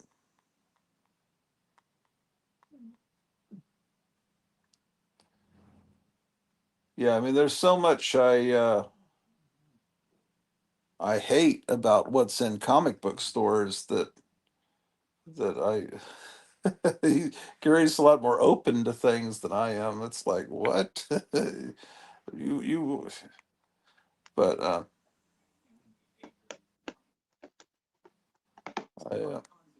That's fun, man. Gary's having fun. It's a fun Yeah. time. I mean, the whole time of fatherhood is fun, but the point where he's at right now, where the kid's a teenager, I don't know how old he is, but he's like a person now, like your friend, and you can hang out together and drive around town and go places and do shit. It's a lot of fun. Yeah. I'll be right back. I ate half of this roll, you guys. It fills you really up, man. It's just rice and seaweed and crab meat and avocado. You know, Japanese food is designed to be eaten for long periods slowly. That's what I love so much about it. The same with Korean. Oh, really? You go to eat And I used to go to these bars in Korea where these girls will bring you food and the whole table will be covered with little bowls and dishes, right? And the girls will fix it all at the table. But while you're doing this, you're watching them fix everything and set it all up and feed it to you. You're drinking beer, pitcher over pitcher. It could be a 3 or 4 hour experience to eat dinner. They're like rolling the stuff on the table. And I'm serious, bro. They actually put it into your mouth, just like you might have seen like in a movie or something. These girls are feeding you. And the food is crazy and it's done slowly over time. Sometimes they put a hibachi there, they cook a little meat, they give you that on the skewers, then you relax, you drink a beer, then they make a sushi roll, kimbap roll, and then they fry up some egg rolls or some incredible like onion rings or fried shrimp that they'll make right at the table. It's so freaking good, you guys. And it just, you got to just relax and enjoy it because it could be 3 hours. You're eating dinner for 3 hours because you go slowly. You take a smoke break, come back, you drink, you go to the bar, you flirt with the girl, you come back and there's more food and it's like a whole thing. Damn. Where is this at? Oh, you're gone. But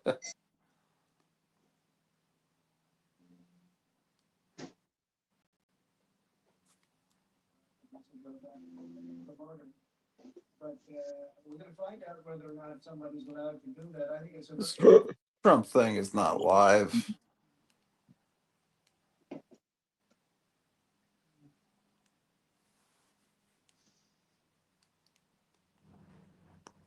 What's happening out there on the YouTube comic book community today? The community, I don't know about the community. Well, there's a claim sale. Yeah, I watched that Psychotronic squirt gun for the first time, and I subscribed to him. I think yesterday or the day before. I watched that stream with the guy talking about punk rock just for 10 minutes or so, like the last 10 or 15 minutes, and I was like, okay, I kind of enjoyed this, so I dropped a sub on him. Yeah, that was interesting. I haven't watched the beginning of it yet. I don't know. All I can say is, the guest was interesting, and the host is good. So he had good questions, and he has a moderate tone to his voice. I kind of liked him. Yeah, I did like him. I thought he asked good questions, and he let the guests speak and did a good job. I think he moderated well. Yeah. The last 15 minutes that I watched.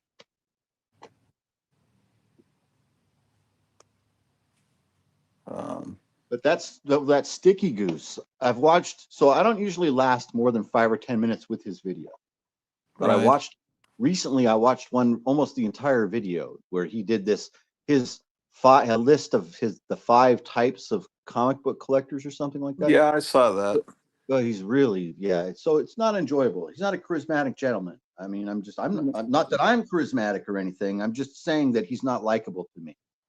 No, I agree. There's one he just put up today about I see it, yeah. About it's like it says the most well, let me see if I can find it. It was it's about this guy that, oh man, I'd seen him before. Let me see.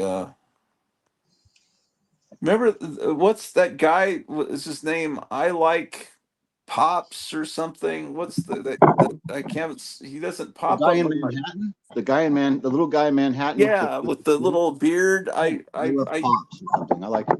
He doesn't pop up in my feed anymore, but I know I'm subscribed to him unless YouTube's unsubscribed me from him. But it's like Funko Pop Lover or something. But he has really good taste in comics. And Yeah, one time he went, finds good comics. I think it was about a year ago or last summer. I was telling you he went to a basement sale, and That it was guy's really, house. Yeah. yeah, I sent that guy a whole bunch of sodas and he never paid me for them. Really? The guy, that collector with the garage? Yeah. Oh yeah, it was it. But he showed, but there was a No, guy, not the another guy guy in with the kind of garage. crazy. It wasn't the guy in the garage. It was the pop guy. Yeah. Oh, really? Oh, that guy. But then there was a guy, they went to a basement, and then there was another video right after that where a guy was kind of eccentric looking, like a Batman villain, and he had stuff in his van and in his garage he was selling, and apparently, Yeah, he had a cigarette machine in his van. I remember. yeah, that's what it was really cool. Sticky Yeah, Goose did I a remember the video machine about was that amazing. guy today, and it's Is it and a he's good being video or a bad video? sarcastic. It says the most famous, and he has famous in quotation marks, comic book dealer ever, and so it looks like he's talking about him. He's kind of most famous for being this comic book dealer that has been doing this since he was a kid. He also is famous for this Big Apple comic convention in Yes, sir. 1990. Okay, so his name is Carbonaro, and he does the Big Apple comic convention. I'm sure this is a video meant to make fun of the guy. And that's the guy with the garage that was kind of like loud. Didn't he have a scarf on or something? Yeah, he's real eccentric looking, like someone that would have managed a British invasion band or something. Yeah, he just looks like a New Yorker to me. Comics from 1980. He looks like an old time New Yorker comic. He looks like exactly what he is, a 70-year-old comic collector that lives in Queens or something. You're supposed to look that way. Yeah, I'm just Really. gonna. I want to see what Sticky Goose does here. He didn't seem. There you go. To be a polarizing figure, and people have strong opinions about him. Somebody that I have Oh no, I didn't do it. I was supposed to do it and I didn't. All right. arrested by NYPD special Hey, forces Kevin, charges of Yeah. can you grab me that $30 poster too? If you didn't hear me, I can't remember whether you Yeah, heard me or not. I heard you. I'm waiting for a couple people to clear out. I can go. Good. pick I it up. can't. I couldn't remember if you heard me because I just Yeah, smoked a joint. it's 1 o'clock here now. He's leaving, I think, at 3. All right, cool. So as long as I get out there by 3, we should be good. I don't think anybody bought it. larceny and possession of back to carbon in business. Somebody that's in the public eye. The crazy 3. Yeah, some of these people are really hard to watch.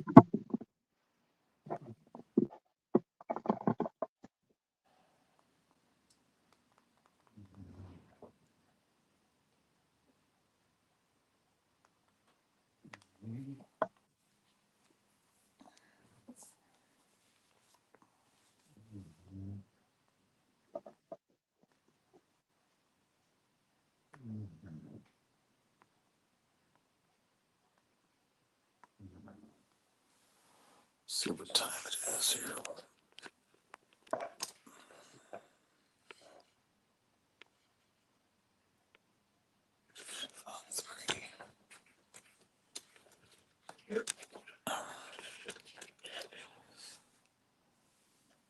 How did these wrenches get distributed? Was that Cleo doing that earlier? Yeah, she must have did it. She figured out how to do it. I never. see him now. Gosh, the most famous comic book dealer ever, King of Comics. So this isn't the first time. So he used this guy's images a couple days ago in the other video I just told you about that I didn't enjoy, and I didn't recognize him. And they were used in an unflattering way, making fun of his appearance. I believe he does a lot of that, right? So Yeah, do I. and he So do I. I also do a lot of it as well. It can be good humor. Sometimes bigotry and bias is funny. Um, but he's an ageist, this guy, the dentist, and he yeah, likes to make fun of guys that are older than him that have more knowledge and more investment into the hobby because it's a right. lifestyle to us. To him, it's an investment or something. It's a new lifestyle to him. It involves omnibuses and things and slabbed books, and he Yeah, doesn't quite understand how to read comics yet. I don't think he's but reading bad shit, in my he's like opinion. Anyway, I don't know, Pinocchio. but He here's the wants to be one of those people, and so he spent thousands and thousands on slab comics, and then he was breaking them all out of the slabs on his show to show that he's becoming real like those older guys. He wants really much to be. Oh, I lost you. I don't know if everybody can hear me. I got to go back. Let me go and look on. What's up? Maybe he got a call or something, you guys. Yeah, on that video yesterday, he was just, what Ratu was just saying, you're back now. What you were, I'm what you back. were It just was a saying about phone what he call. wants to be. I don't know what he wants to be, but the comic collector geek, he's a reader and a collector, and there's things, certainly there's things that are easy to make fun of about that guy, but he's serious. And I read a comment that he left in that video on Sticky Goose's video like 2 days ago, and he left a really good, concise, smart comment, in my opinion. It felt like it represented the hobby well. I can't remember exactly, but it left me with a good feeling after watching a shitty video. Anyway, maybe he wants to be like that guy. I don't know. Well, he did. Yeah, he was talking about certain types of comic collectors. I don't think I fit into any of them, but maybe I do. I don't know. Maybe I can't see it. I don't know. I didn't identify with any of the stuff he was saying. But yeah, he says everyone is in it for the money. That everyone is Never been in it for the money ever, from the Yeah. very beginning to all the way I down. I was either telling you or Kevin at some point that I wish no comics were worth more than $5 because I just would like to get a lot of these cool. I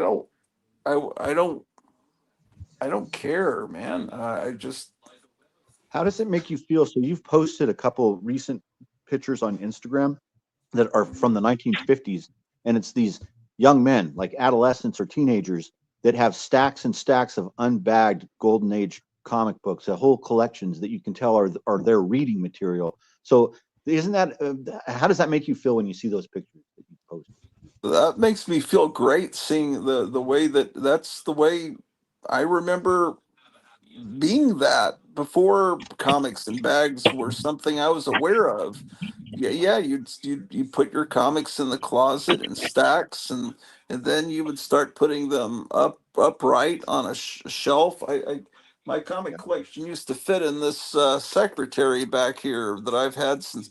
That's something my family's had since the 50s, but from I think fifth grade on, that was in my childhood bedroom, and I would keep my whole comic collection just in there.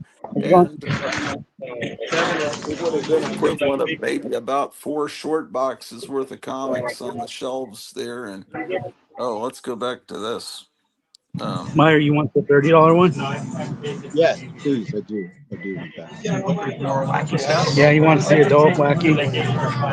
And you know what else I have that I didn't bring out here? It's in my car. What is it? I had done artwork for 2 of the wacky binders when I did that. You painted every character for Series 6.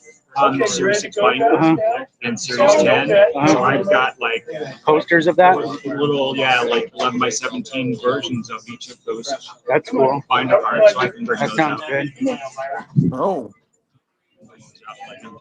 that sounds good. Yeah, before you leave, I'll take a look at those. Yeah. Meyer, do you want the adult wacky signed? Yeah, if he could just put he doesn't have to personalize it, just his name would be great. Don't have to personalize it, just sign it? Yeah. Okay. I was going to take one of those. Just sign it, you don't have to personalize it. Hand it to you? This one, right? Grab the one behind it. Behind it? Yeah. Hasn't Missing Mars been asking all year about some band stickers? Yeah, there was, remember the band one? I forget what band it was. It was something like some soft rock thing, like Toto or something, or Yeah, Toto. Yeah, what was the band one you did? Asia, maybe, I don't know. One of Is those it Asia bands. or is it? Oh, I did in Asia. Do you have that one? Yeah. Do you have that one here? I don't know. I'm trying to think of where I would have grouped it. If you do, let me know, because At some point I will have it. he's right. Somebody's been asking us for 2 Yeah, years. so he was after some of those band ones. Did I just see a Oh, look robot at this one. monster? This one's Oh great. wow! Oh, it's a Morlock. Oh That's wow! badass. It's a Morlock. How much You is should get that? that. Oh, yeah, You're that's probably probably gonna a get it. robot.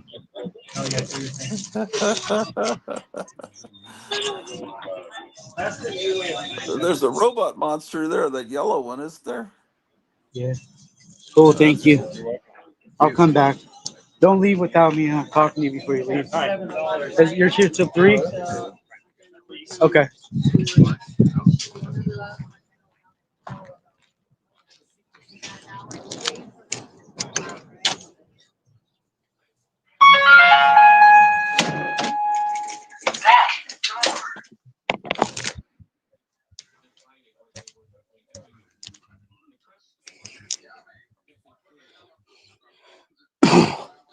We opened like 3 hours later than every other shop today. Did you? Yeah, so Well, we're last after resort. people went to other stores where they were Yeah, they're coming getting here out to of get the everything. stuff they couldn't find anywhere else. So, like, I'm telling people, we're last resort now. We're last resort comics here. Yeah. Do you want to show close-ups of any of those or that are appropriate? So, I don't know what's appropriate and what's not. no, I meant the adult wacky packages one. That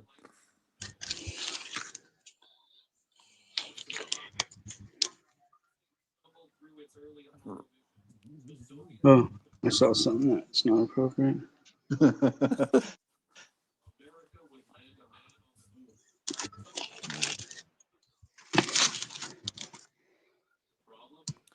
You know, I thought of a new Garbage Pail Kid last night. It's Yeah. Jasmine. It's a political one. It's Jasmine Crackhead, right? So it would be like Jasmine Crockett, but her name is Jasmine Crackhead. And I'm going to draw her with the big eyes and the glasses and the weave, the whole thing. someone should do one that's flipping the bird while holding a baby. Maybe. Or is it too soon? Yeah, it might be too soon. I mean, we don't know how. There's no time with that. I guess a There's no baby telling what holding a direction baby this is would be going to kind of take. weird. So it might be too early to start making merch for Shiloh. I don't know. I bet there's already T-shirts being sold Yeah, somewhere. I'm sure there is. These people are walking around with love for Luigi on their shirts. Please don't kill Kilmar or whatever the fuck they're doing. So I mean, it's not like it's a contest to how low can we go, but we certainly are losing that contest. Hey, The worst Gary's thing that we back. can do is find a nice mom that curses, that uses a curse word. Hey, guys. Gary, what's up? Hey, how's it going, fellas? All Hey, right. brother, look good, We Where are are you at going our now? we're at our last comic book store. It's JJ's Comics and Games. This is that one that's right like a block away from my house. JJ's is a real small comic book store. It's a mom and pop type place. It's really a cool place. It's really very cool, but really small, as you can see. But it's a cool place. Ooh, pinball machine. Yeah.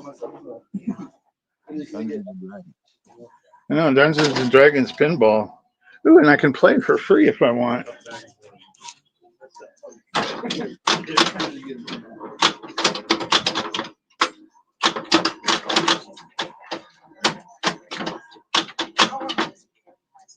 How fun. I miss pinball. I haven't played pinball in forever. I love pinball too. I haven't played in a long time either. My mom was really good at pinball.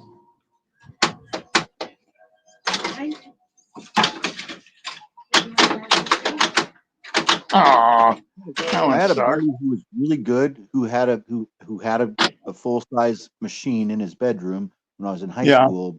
But we played at this arcade in Monterey. It was called ELA, Electric Light Arcade, and the logo was like a ripoff of ELO. I'm not kidding. It really was. And there would be fights in the parking lot. You know this type of place, right? Carpeted Really? floor, just a ton of games, and the walls were lined with pinball. So my friend Steve was a really good pinball player. He was one of those people that could manipulate the machine and kind of add some sort of English without tilting. You understand what I'm talking about? Like, and he would launch the ball instead of by pulling back on the spring, he would smack it really hard, right? Like, and yeah, he was really good at this game, but sometimes it would tilt. Different pinball machines, but he had like a style about how he played pinball, like a badass. Oh, Cigarettes, okay. you know. So he was a pinball wizard. Moving the machine a little bit, right? Yeah, I remember there were some pinball games you could play and you could kind of tweak them a little bit and they wouldn't tilt, but other ones it was like, dang, yes, tilt the thing and then it would basically turn off and you couldn't play it anymore. This is totally Gratu's territory I'm talking about here. He's Oh yeah, well, Gratu's got. How many pinball games do you have, Gratu? Like I think I don't know, like a dozen. You have a dozen? Are you serious? Uh, Oh my gosh! let me think. I didn't realize. Embarrassingly, I didn't realize you had so many. Yeah, about a dozen. Wow. Wow. Are they on display somewhere else, or I mean, because I usually see you've got a whole line of them, and Well, some of them are in the basement. I don't go down there that often. oh, okay. What are some of the ones that we haven't seen that often? Some of the titles. There are 60s ones, like Oh, really? 60s and 50s. Oh, that would be cool. And he has like what is that, a Monster Hunt game that you have with the Tommy gun where you shoot monsters? Oh, that's Monster Gun. Yeah. Monster Gun. It's got a rifle. Yeah. How fun. How fun. I see they've got some older comics on the very top up here. Not that much older, but older. I'm trying to get to where I can see them by putting it on the TV. Oh yeah, you're just a couple seconds behind. I've got it on my TV too, so I can look at both. Let's see. There's that first issue of Ghost Rider that came out in 1990 that I bought at the PX right there. Yeah, that's kind of cool.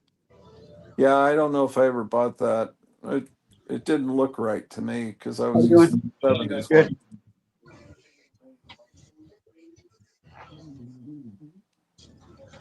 I didn't know they reintroduced this character. Steel, I think was his name. The Superman. Oh yeah. The Superman character with the hammer. How's it going today? Good. I never read any comics with him in it. No. I think they made a movie out of him. Yeah, they did make a movie.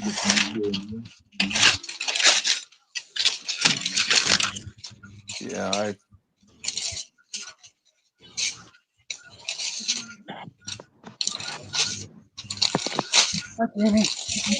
Do they have, do they have Silver Age comics here? Not really. There's not really any Silver Age. Most of it's more modern. This comic book store is so small that I mean they don't really have a whole lot of back issues. This is their back room here. Oh, that's you just don't what? Oh, you do them differently. I'm sorry. Oh, you do them all in sets. Oh, okay. Okay, I misunderstood. I'm sorry. Who's this Joker? Yeah. It's not Joker. That's Harley Quinn. Let's see.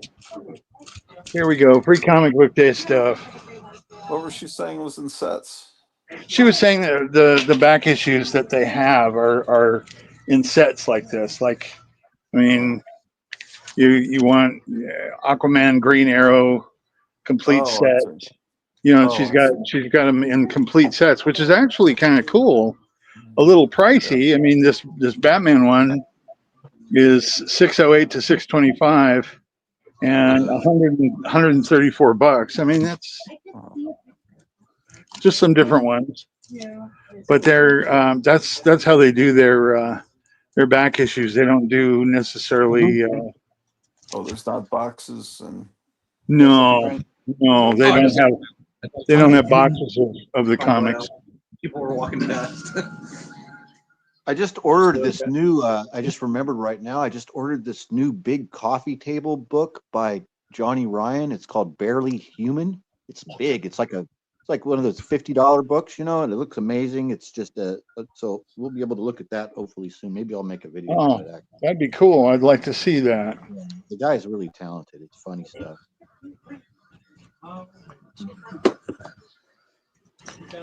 lot of blue humor. He goes blue, like You passed Mark Spears Monsters. like Buddy Hackett in the old days. Buddy I Hackett. think you got that at the first store. Marty Allen. He occasionally went blue. Okay.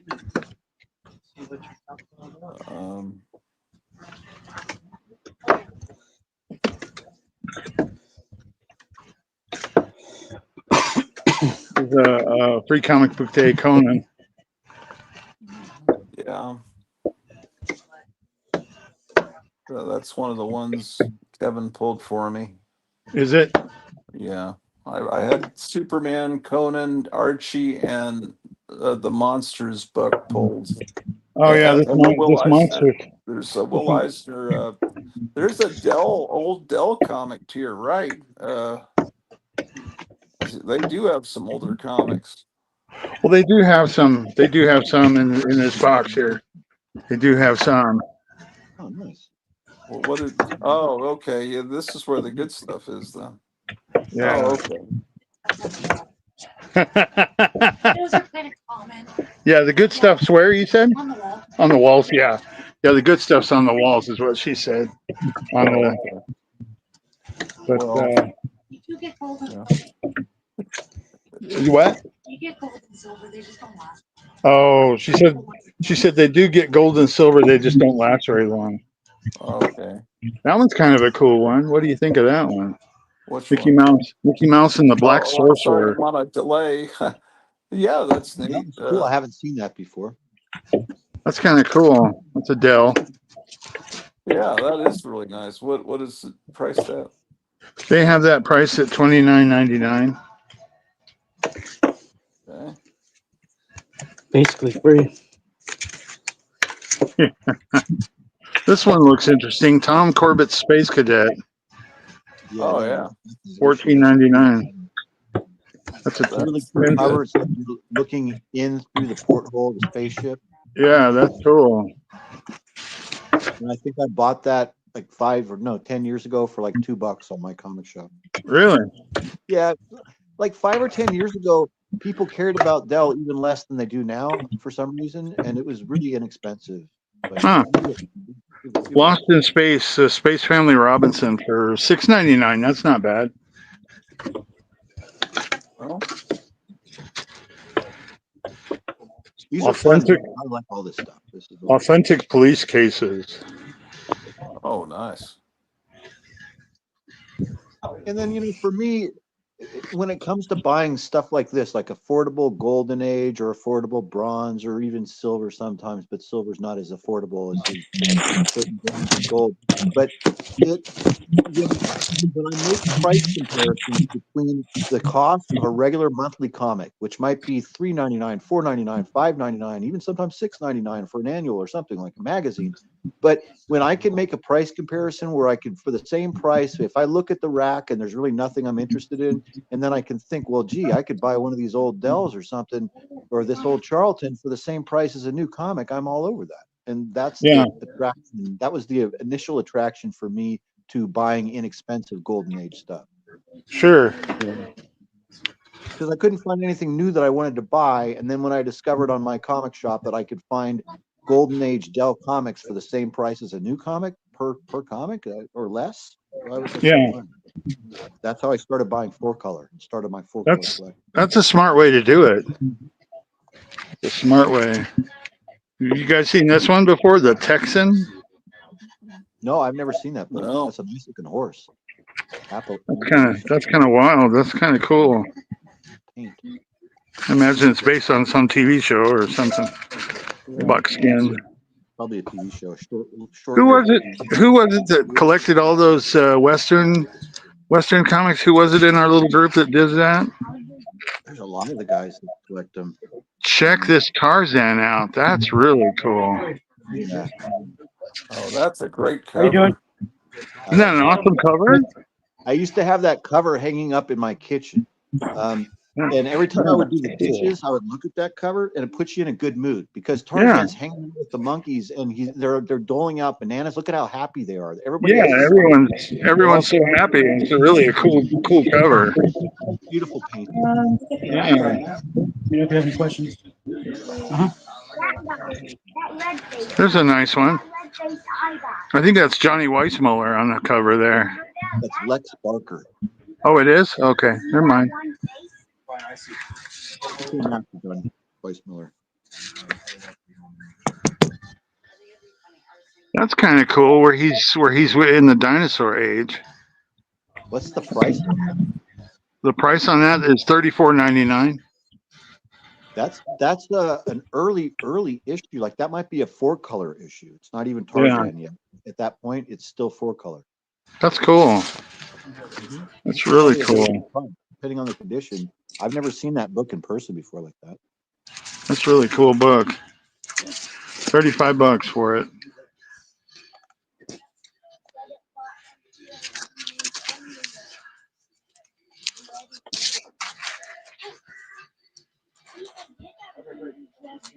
If any of you guys want me to pick any of these up for you, let me know, and I'll get them for you and send them to you. I mean,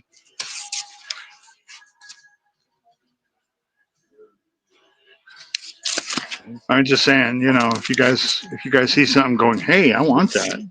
Cool. Have you seen that before, kid? The Land of the Giants? Yeah, the giant size Land of the Giants right there. Oh, is that a giant size? No, I regular? haven't. No, I have an issue of that with the same. Maybe it's regular. It's sort of this cover, but it doesn't have all the shots on the right. Maybe. Yeah, I've never seen that cover before. Yeah, that's really cool. This was a fun show. I enjoyed this show. Yeah, it was a good show. That guy that was the Dr. Smith was such an a-hole, right? He was like basically the Dr. Smith of Land of the Giants, remember? Oh, yeah. I hated him. The Great Locomotive Chase by Walt Disney. That's an interesting one. Price at $4. That's not bad. The Flying A's Range Rider. There's some great old ones here. Sea Hunt with, isn't that Jeff Bridges? Or Lloyd Bridges, excuse me. Yeah, that's Lloyd Bridges. Wow, that's cool. I've never seen that either in person. Jungle Twins. Yeah, these are fun. Tono and Kono. Tono and Kono. There's another Tarzan one. You know the only way you can tell the difference between Tono and Kono? What was that? They're twins. They're the Jungle Twins. The only way that you can tell the difference is one of them has a little necklace around his neck, and so if you look on the covers and you look inside, that's how they differentiate between the two. One's wearing the necklace. I was afraid. I was gonna go. I'm afraid to know the answer.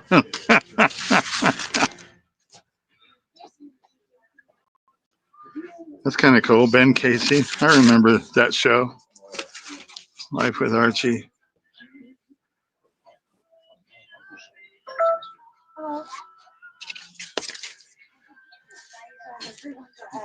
That's Ice Cream Man. I don't think that's an older one.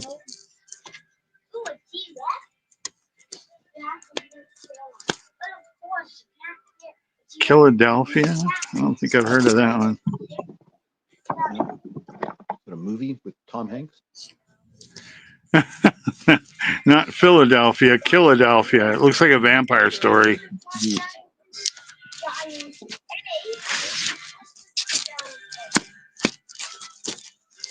It doesn't look like there's much older stuff in here. But yeah, I mean they've got some kind of older cool stuff. But yeah, if I run across something that you guys are interested in, let me know and I'll pick it up for you. Thanks, dude, but I spent a bunch already. I just bought comics. I bought comics from Kevin already this week, a couple days ago. So I already have all the comics on the way. And then also I got a new book coming, and then now I just bought like posters and stickers from Kevin. So Oh gosh, I'm good for the whole month, really. we've Actually, already not bought the our month, you're gonna have to buy the we've already bought our quota. in a couple of weeks. Next week, I I'll buy love the the posters costume and thing. more It's comics. really cool. James is a joker. Where's his? Where's he? He went home already. Oh, he did. Oh, I missed him. Oh, Oh. Sometimes I get some good freebies in here.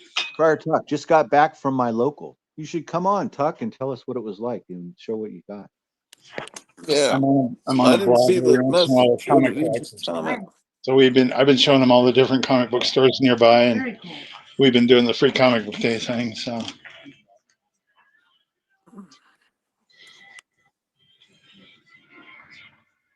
has it been crazy busy? Not as busy as it was last year. Oh. Last year we had a line like when we first opened. Really? This would have been scheduled. Yeah. But it hasn't been. Like I said, I think last year people were just craving to get out. Yeah. Because it was kind of. Oh yeah, because of the pandemic and stuff. Yeah. Oh. I'm sorry I missed your husband. I wish I would have seen him in the Joker costume. Well, That he would was be- going to stay, but it's like I said, we got a little slow. Hey, Friar Tuck. Greetings. We're What's up, looking at a store in Colorado here. Well, like I said, fellas, this is a really small store, so there's not really a whole bunch more to look at. Well, they had some good stuff in that box. Yeah, they did. Nice place. The people are nice here too. Oh, I like they're wonderful here. Shop like this. It has a little more character. Sometimes it's okay. Yeah. Where's Like I the said, this is kind of a mom and pop type store, and the guy who opened it, he decided he wanted to sell his comic book collection, and he decided to open up his own comic book store to do that. So that's where this kind of came from. Oh. And so he started selling his comics, and then decided to make it a full-fledged comic book store. But like I said, since it's so small, they don't have a lot of room for back issues. Yeah. Oh, this is kind of cool. That's another facsimile that came another out like 2 months facsimile. ago. Yep. Is this no? This couldn't be a facsimile, could it? Yeah, these are probably facsimiles. Batman Year One. Yeah, because the price is $3.99 a piece. I've got the originals. Yeah, they're doing facsimiles of comics that aren't that old. Although I Yeah, I was guess going they're to say decades old, but that was the to me, mid '80s, I think. yeah, but to me that's not old. But I guess it really is. You know. Well, I guess if you got to look at it, you're old. Yeah. It's like basically it's half a lifetime ago. You know what I mean? Yeah, that's the way it feels. Yeah. It's You got a X-wing fighter. I've got this exact X-wing fighter myself. Oh, really? Is that like a display piece or something from Toys R Yeah, Us? I think it is. And they also have the Millennium Falcon over here. Wow. Is that the big giant shop that the Boneyard was in at one other video that he did with Gratu? No, this is a little tiny shop. How far is that? How far is that the large one you were in? Is that another town over or something? It was, yeah, it's about 10 miles away. Okay. Yeah. So, but yeah, that one, Mile High Comics is a huge warehouse. It's not. Oh, I wouldn't call it. That was the store you were in. Was Mile High Comics? Yeah, the first one, Mile High. Okay. Yeah. I've heard of them. Yeah, everyone's kind of notorious there. What kind of sales did they have going on today? They didn't have any really sales. I mean, Mile High Comics was just, like they sell everything at high prices over there. And not even today. They weren't even running any specials or anything today, huh? Not anything special that I saw. No. It was just comic book day there, free comic book day, and it was scads of people there. It was crazy. Yeah. So, but this is a much smaller store in in my neighborhood. So it's the one I go to. So, hey guys, I'm going to take off. My son and I are going All to right. go, and just wanted to share that with you. Take care, guys. Bye. All right. Thanks, See Gary. ya. Awesome. See you later. What have you been up to? I'm sorry. I was calling you lead paint. Friar Tuck. Oh, don't do that. Don't do. Didn't you get in an argument with lead paint at one time? Briar.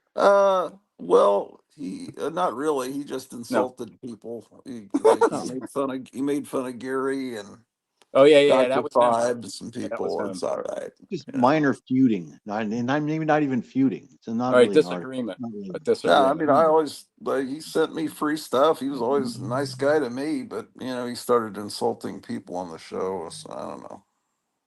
All right, I'm in through my web browser. I'm going to try to go in through the app, and I may get shut off here in a minute and try something different. Okay. Oh boy. So tired. Oh, there's another red. Oh, I guess he's coming back on another thing. Screens now. All right, there you are. Just the one screen. No, I got two screens going. Let me try to shut off my browser, but I don't know what that's going to do to the. We'll see. Oh, you turn into a white dot. Okay, did you get some cool stuff? Yeah, I didn't get anything. I got a lot of stuff you're not gonna you wouldn't want, but all his back issues were anything under $10 was $1. Whoa! Oh, that's Holy pretty moly. good. So I'm thinking of going back tomorrow because the sale goes tomorrow too. I don't know. Did it look like there was more stuff that you would be interested in? Yeah, Like, and stuff you guys would probably be interested in too. And I think it was like 60% off the stuff that was over $10. Oh, wow, that's pretty good sale. A lot of like gold key stuff, and I could have stocked, but I don't really collect that stuff, the Disney stuff in that from I don't know 60s and 70s, but I got what did I get? What did I go? All right, let's see what you got. It doesn't matter what you got. I want to see all of it. It doesn't matter whether someone's going to like it or not. I want to see what you picked up. All right, there's see what you like. I want to see what you like. Glare. That's a great title. That's great. That's something we would like. That's a great cover too. I like the colors. Yeah. That was $1. Yeah, I used to buy that as a kid. Oh, you got great stuff. What do you mean stuff I wouldn't like? No. This is I did get some. I got a small stack of stuff that was like from your guys' era. Well, the stuff that you collect, anyways, Gratu. Yeah. That's what I'm showing right. That's what I'm showing right now. This I actually had this as a kid. I think my brother gave it to me. I have that issue. Yeah, the one that I have has spray paint on it from making a model over it. Oh, there you go. It's got black spray paint because I spray painted like a black custom van like when I was 10. Oh, you did it. I thought maybe you got I did it myself. Yeah. So I still have that issue, and it's how with like the model spray paint leaves like a dusting over the corner of the cover. Yeah. Mine has black on one corner. Yeah, we had to spray paint one of my daughter's dance shoes a color one time, and the whole driveway was covered with black spray paint.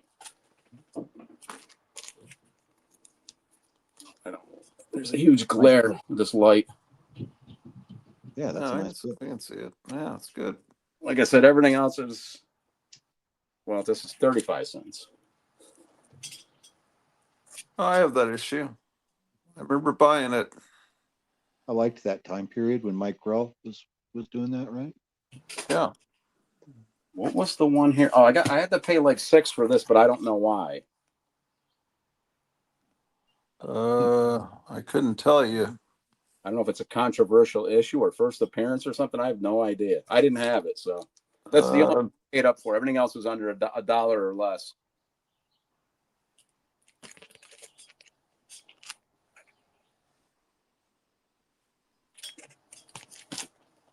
Nice. Justice League of America. Yeah, I got not a bunch, but I got a handful of Justice Leagues that I didn't have. Yeah. This is a good period right here. I mean, this is definitely. Yeah, who was doing it then? It's not on the cover. I'd have to open it. It's anybody famous? Yeah, for some reason, Jerry Conway, I think, is writing at that point, but I could be completely wrong. But I don't know. Yeah, I spent way too much today, but it was all stuff that I didn't have. So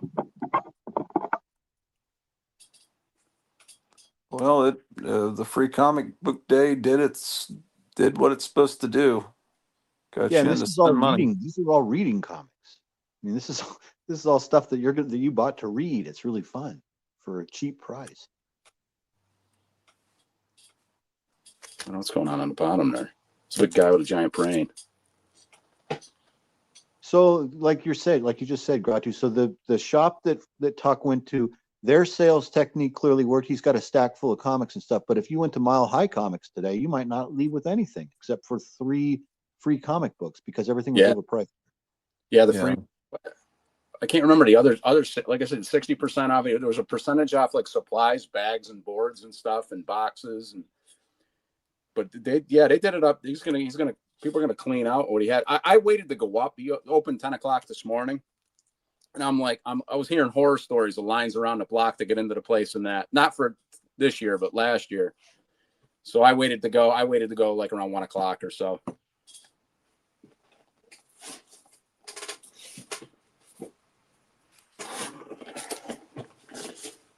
This thing was huge. This was like $5 at one time. What is it? I couldn't see it. Black Sky. I don't know that. I think it's just a storyline that was going on. Brain Boy, the Occultist, Ghost. I think it was through Dark Horse. Yeah, it was through Dark Horse. These were all. I think these were all like a quarter. These were all in their dollar boxes, which I wasn't gonna look through, but I did anyways. And there was stuff in there that I didn't have. Because I've gone through them the past couple of times, and I don't know if he put out new stuff in his dollar boxes or not. I've never heard of this book. Is this supposed to be The Shadow? Yeah. The Shadow, Green Hornets in this. Who was the Black Terror? That Zorro?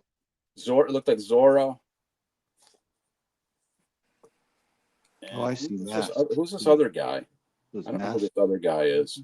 Yeah, it's a storyline. I knew nothing about it until like he had a bunch of them in his dollar boxes about a month ago that I picked up. I got these just because I didn't have them. The Acclaim run of the Valiant books. Yeah, Ninja. These were all like a quarter. I read those at the beginning, and that art was cool. Who was it? Joe?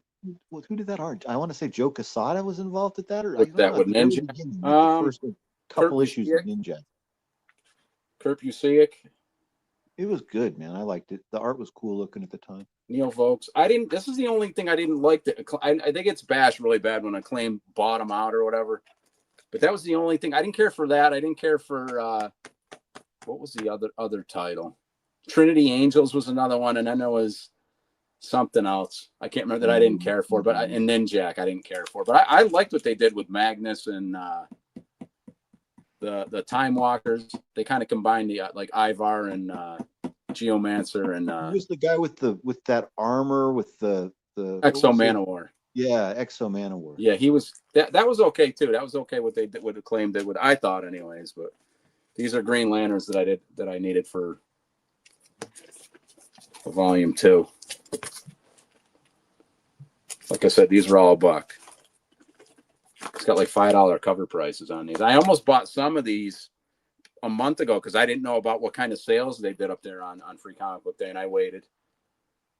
Captain Atom I needed to complete that storyline. Checkmate. I filled in a bunch of holes in Checkmate too. I never read Checkmate. I remember seeing it and didn't know anything about it. I don't know what I can do with this light to try to get it so it's not. Is that any better? No, it's still glaring. But it doesn't matter. Did you read a Checkmate, Ken? No, no, or any of that. I didn't read Acclaim. I don't know anything about it. I haven't read any Checkmate either. So, but I started to decide I was going to put a run together. I like the artwork in it. Hopefully the story's all right, but we'll see. That cover looked like Neil Adams, like. Yeah, I'm not seeing anything that looks like they signed it or anything. Kupperberg, Grindberg, and Statima. But I don't know who did the cover. Maybe he did the cover. This one's got what is it, Peacekeeper or Peacemaker in it? Peacemaker.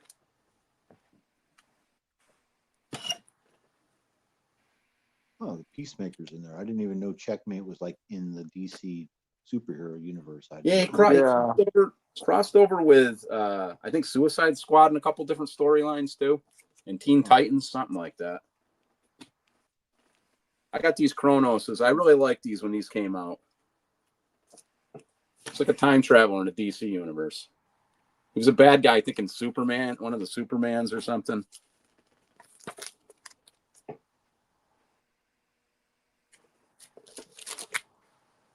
Who was doing it? John? I don't know any of these guys that did the art. I thought the artwork was interesting on these too. I don't know if this is Alan Moore, but there's a Moore in this one that did this one. Yeah, the artwork's interesting. I like that Mayan calendar thing, and that looked a little bit like, yeah, it looked good. Yeah, it's not Alan Moore. It's J.F. Moore. Whoever that is. It's Alan Moore's legitimate brother, probably. Yeah, I've never seen this either. This is all new stuff I haven't seen before. It's cool. Dark Stars. This came out in '92. I remember this book. Yeah, sure. They were like Green Lantern Corps, similar to them. Is it Travis Sherry or something? Cherished, yeah. Cherished. He did the covers. I thought the covers were pretty cool, and he's kind of sketchy in that, but I liked them. I think I bought and read the first 3 issues. About 1994 or something. I don't know, man. Something like that. 95. Maybe I'm wrong. Something around that time. Yeah, 93. All right. That last one, anyways, was 93. Cyberforce that I didn't have. Yeah, I know it's Image. These are all out of order.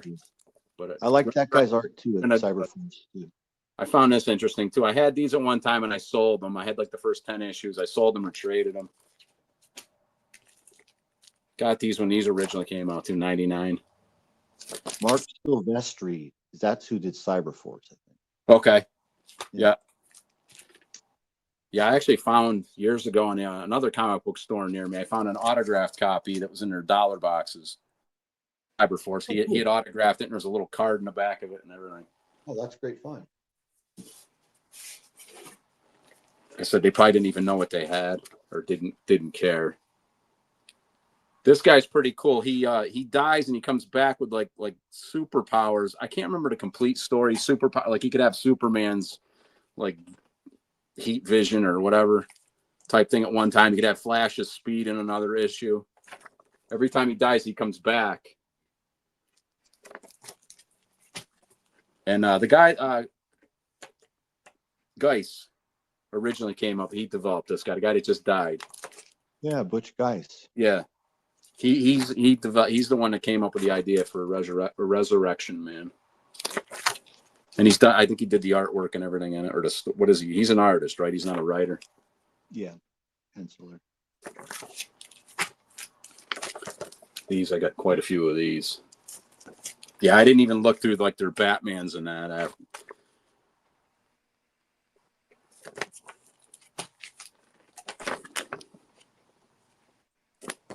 Some people might call this run building. Yeah, I don't think Ken likes that term. No, well, I mean, if it's titles that you like and We're you're gonna finding titles you like for $1 or $2 a piece, and they're sequential, I love that type of thing. No, when I say it, it's like people that want to keep their run going to today, you know, with something like Fantastic Four. They don't want to ever stop it. If the comic gets shitty, they want to keep going because they have to. But you're completing storylines that you want to finish reading. And you want to read it all. I'll never get the first Lobo appearance in this one. I just started putting these guys together. But to buy shitty comics because you just have to because it's Fantastic Four or Hulk, it's embarrassing. Right. And maybe you're not reading them; they just go right into a bag and right into a box, and you've been doing it for years. Yeah, that's years behind or something. I mean, I'm guilty of that. Not trying to do. I mean, I like to get a complete storyline, like a run, like the first 10 or something. I might do it. Read them. I won't read them until I got, if I'm missing an issue or two. I mean, I read a couple Suicide Squads from the 80s, and I really like them. So I'm trying to put that. I won't read any more until I get to fill in the gaps in the story or whatever. I see. Yeah. I was just thinking, and wait, you just reminded me. So you remember how the thing that was a hobby that was a respectable hobby before comics, and maybe comics still isn't a respectable hobby, but it was stamp collecting. But you know what, you guys? There's only one way to do stamp collecting. There's a million different ways to do comic collecting. You can do it all different. I mean, you could say, well, what do you mean, Meyer? There's only one way to do stamp collecting. Well, I'm saying you could collect Elvis stamps or Marilyn Monroe stamps or pictures of bridges or presidents, but essentially you're putting them all in the binder and you're looking them over, and you're it's a very limited amount of intake and comprehension per stamp. But with comics, there's a million different avenues to take, a million different titles to fall in love with, a million different titles to hate, a million different artists and writers and ways to go about collecting and reading them. You know what I used to do, and I still do it sometimes, that's adverse to what you're talking about, Tuck, and what I still do too, you know, with completing and reading stuff because you don't want to miss anything. A lot of times I like to test a comic by reading a comic as if I picked it up for the first time, and in my mind when I'm reading it, I'm thinking, I'm a person who's never read a comic book before, and I'm going to test this issue number 6 of this random title and just read it and see if this is a worthwhile 22 or 24 page book. And then we'll see, and it kind of gives me an idea. But sometimes I like to put myself in the mind of the virgin comic reader, or when I read an old Dell comic, an old cartoon Dell comic like we were talking about earlier. Sometimes I like to, when I'm reading it in my mind, when I used to read comics at the beach in my old neighborhood in San Francisco, I'd set my chair up, I'd set everything up, and I'd crack open some old Dell 4-color. In my mind, I would kind of like try and step back in time and imagine if I was the kid who bought this off the stand and I'm still in the same spot. He bought it at the liquor store or the deli that's still there, but now it's 50 years later. And he sat in the same spot on the beach in the mindset of 1956. And so, I mean, can you do that with a stamp collection? I don't think you can. You can't even do that with baseball cards. I mean, you can read the backs of the baseball cards and that, or sports cards, and look at the front of it. But it's similar to stamps. I mean, there's a little bit more involvement. You're checking stats and stuff like that on them, but it's similar. Coin collecting can be, similar too. I mean, there's an inherent value. You know, so a 50-cent coin is at least worth 50 cents, you think, anyways, but you're hoping it's worth more. If it's an old, $20 bill or something, then, but yeah, I hear. I mean, I'd miss issues left and right because we'd get them at the local store up in my town when I was a little kid, the local mom and pop, meat market, convenience store or whatever. They had a spinner rack in there right by the register, and it was like it was the early 80s or whatever, 80 with the G.I. Joe comics. I never got issue 1. Had the toys, had the little figures, the ones with the joints in that. But like I said, I was born in the early 70s, so I got like hand-me-down toys from my brothers or neighborhood kids, like the $6 Million Man and the G.I. Joe with the eagle eye and the real hair and stuff like that, Johnny West, stuff like that. And then I eventually, I was like 8 or 9 or whatever when the G.I. Joe started with the little figures. I remember getting those at local Ben Franklin in my town, or the neighboring town or whatever. And I thought that was so great. And then I noticed I went to the mom and pop store and they had the comics based on it. So you could read the story and then you could play the adventures with the characters and that. And then they came out with a cartoon. I mean, the cartoon was horrible, but the G.I. Joe cartoon. But it was kind of, when it was starting up, we were getting word of it through the cable and that there's a G.I. Joe cartoon. That's going to be so awesome. We can watch that and get the added story to it. And it was nothing like the comics were so much better than the cartoon. But the cartoon was better than most cartoons of that era. Yeah. The best one that came up, but I was like starting junior high when Thundercats started, but I still watched that. That was great. That was phenomenal. The animation and everything in Thundercats it just blew everything away at the time. I thought I watched all those as an adult in the barracks. We watched G.I. Joe and Thundercats and He-Man because I'm a bit older than you. I'm like your older brother's age, so I was in the Army at that time. And 19, 20-year-olds, we're still kids. We were just like learning to do things, and serve our art. You were a little embarrassed, but everybody still watching cartoons. We watched cartoons. So yeah. Well, like I said, I grew up. My brother was an adult. We'd watch Bugs Bunny cartoons and stuff, and the Jetsons and Flintstones, and like I said, they came out in the late 60s. I was born in 72, so I was getting reruns of those. So I grew up on those, loving those. Yeah.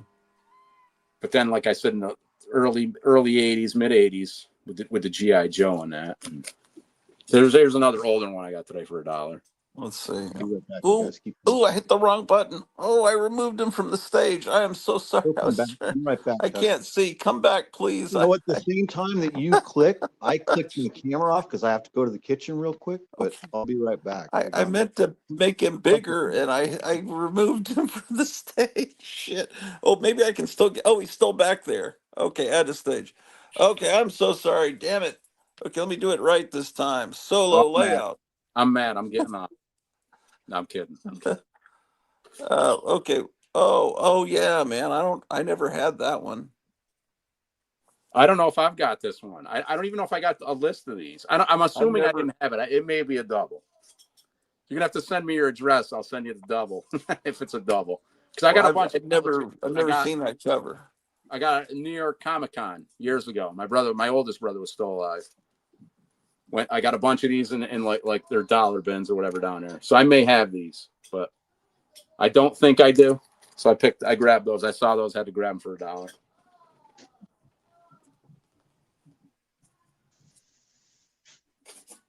Yeah, I spent way too much money. I got a bunch of Miracle Mans for $1. Yeah, I've heard Miracle Man is good. Yeah, I refuse to pay. Like I said, these were $8 cover. Whatever they had marked them up to. But they were $1 today. I'm like, yeah, I'm getting them. That seems really high. $10 for this. I didn't pay that. Like I said, I got them for $1. These are good. I just got back. I like this stuff right here that you're showing, this Marvel Man. British stuff. Oh, Werewolf by Lunchtime is in the chat. He says, I may have fallen asleep on the couch. Also, I had the $6 Million Man and Action Man in England. Yeah, G.I. Joe was called Action Man for the most part, I believe. Over there they had a cool toy that I didn't realize till my they had a lot of cooler stuff than we did. They had that skull. The bad guy was like in a skull ship or something, or a skull vehicle or something. Japan had an Action Man too, and one of them is an Action Man that fits inside of an actual Godzilla suit. So he's like the guy that plays Godzilla. Yeah, and it's a toy. I think they made it in the late 60s, early 70s. I'm not thinking of Action Man. I'm thinking of what the heck was it? They had like a G.I. Joe knockoff one. Well, Big Jim. The little whatever it is. Not the full set like the G.I. Joes, but I'm talking about the full size ones. I don't know what the knockoff is. I think that Werewolf is more our age. I think he's talking about the full size because he said he knows the $6 Million Man too. Yeah, no, they were 12. It was like a 12-inch G.I. Joe. Their eyes were a little different than ours, and I'm not sure if they had the same scar that ours, but the bodies were the same, and the uniforms were better. And sometimes it's British, so they had cool guns too. So they had like Sten guns, grease guns. They had cool British gun SAS uniforms and stuff like that. They had cool British stuff, British paratroopers. It was cool. Yeah, Action. I think it was Action Force was the little ones. It's Action Force is the little knockoff G.I. Joes. Yeah. And I had the one bad guy had like this black skull ship that I thought was pretty cool. But they were more like Star Wars figures, I think, with arms. They didn't have all the articulation that the G.I. Joes had But they had some cool vehicles. They had a couple cool vehicle sets. Right. Yeah. That I know as an adult. I never knew about them as a kid, but I think I need this one, but I don't know. I got a continuity list going. I think it's one of the few that I needed. I have a couple of those. I read a couple of those Miss Mystics. Justice League Task Force. I filled in some holes on this. I have read these. I read a bunch of these when they came out, but obviously not the ones I'm missing. I thought this got better when it got up like in the teens too. I didn't like the early incarnation of it or whatever, but it was all right. The first 10 issues. I thought this got better when it got up in the teens. I don't even know. Never even Christopher Priest, who did, I think he did Quantum and Woody for Valiant at one time, or Acclaim or whatever it was. Green Lantern. So what was Justice League Task Force? It was because they had given the name Justice League to some other Yeah, there was. I think there was still Justice League of America at the time, or whatever they were calling it, And there was JLA. Or Justice League International. they're yeah, around the same time. There was that Justice League Europe. I think was around the same time too, or they morphed into Justice League International. I don't remember. These guys were all the young heroes, like Teen Titan type heroes. I think Teen Titans were still going, but hey, so what came first? That Justice League offshoot or West Coast Avengers? Because isn't like Justice League Europe or Justice League International? It's almost similar to the West Coast Avengers, right? Probably, yeah, similar. I wonder which one came first, or if it happened at the same time. You know how there's like they talk about how there was like moles in each company and nobody even cared in reality, and they weren't actually even rivals. They, right. Know? I already showed that one, I think. Did you get any free books today? I did not. I looked and I didn't see anything I was interested in. There was you didn't even pick anything up? Okay. No, there was a Speed Racer one there I was going to grab. I don't know if it's, I don't know who was doing it now, or I can't remember what was on it. I'm interested in the Superman one that came out. I didn't see that. I didn't see any DC one. Maybe they were gone. I don't know. Or maybe I had to pay a lot because there was like tiers. I think there was some stuff like that you had to spend more to get. I looked at what they had on the table real quick. I was like I was getting tired. I was in there for a couple hours, and I'm like, there's free stuff's up front here, and I looked, and I didn't really see anything.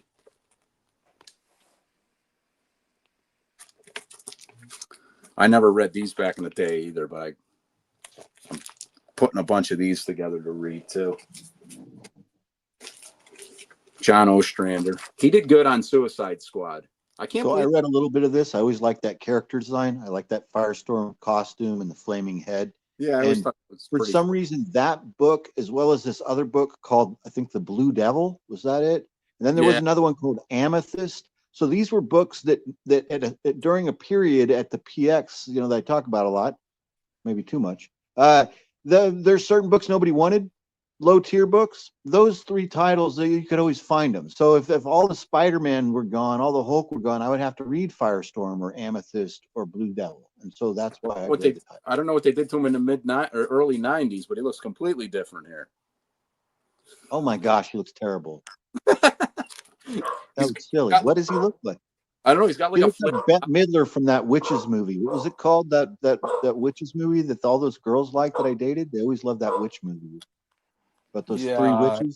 I know what you're talking about. Which is the East? Remember it? Hocus Pocus. Hocus Pocus. These broads always like Hocus Pocus, so they always want to watch that over my house, and one thing leads to another, and I have to watch it. Yeah,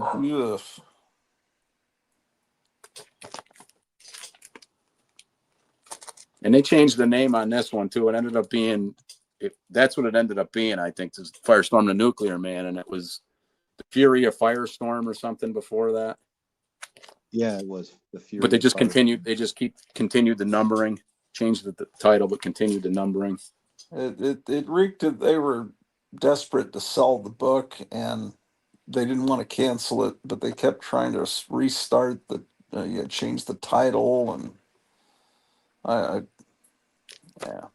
Yeah, it got a pretty good run, and it got up over 100 or something. So, and you know what he is he's Nova. He's Nova, basically. So he's the DC version of Nova, or Nova is the DC version of Firestorm, because they have very similar alter ego type things. Isn't there like a professor, and there's a kid that transforms, but he's dead, but he's not dead, or something goofy? He's in the netherworld or something, right? So there's two people in the same body at the same time. He's got some scientist that's in his head talking to him and thinking, kind of like Quantum Leap a little bit, right? Yeah, I believe so. I'm going to read it to find. It's like two people to make one superhero, I think. There's two secret. There it is again. It's Bette Midler from Hocus Pocus. Right. Yeah, the Janus Directive. I guess it was a pretty good storyline. I guess it was in Teen Titans, but we'll see if I can put it together. Looking a little again. This was number 88. So is this the 90s here or the 80s? This was 89. It was getting close to the 80s. Yeah. This was 90. This was 1989. This is number 90. Can we see the ad in the back cover? ESR. No, it's just Dungeons and Dragons. That other one had like some radical bicycle ad or something. I saw that. That definitely dates it to a certain time period. It's got a video game. Oh, there we go. Okay, Radical Action. Yeah, there you go. 1989. Radical. It's radical. Yeah.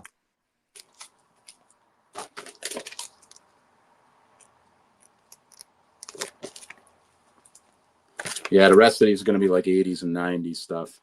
I believe, anyways.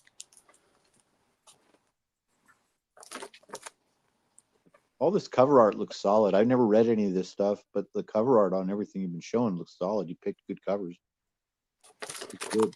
Whether you were caring about the covers, and because when I'm buying comics like this, if it's like we were just talking earlier about the run filler or the run builder, I'm looking at numbers. I don't even care what the covers are because I'm just looking for the read the story. You know what I mean? Even if it's how that goes. Yeah. A cover does not a comic make, or whatever you want to say. Sometimes the cover means nothing, and sometimes it sucks, and sometimes especially nowadays, like the cover artist is almost 9 times out of 10 he hasn't done the interiors. So yes. Yeah, I bought a bunch of Justice League. God, the glare is crazy here. I wonder if I turn off this light, if it's going to make it any better. It's going to be dark. It matters, but now it's dark. Is that any better? It's okay. I can see it fine.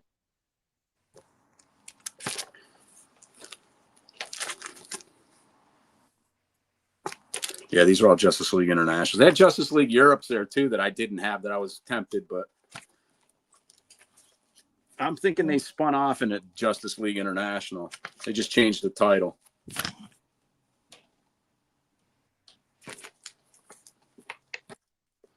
Okay, so these are they were in order at one time, but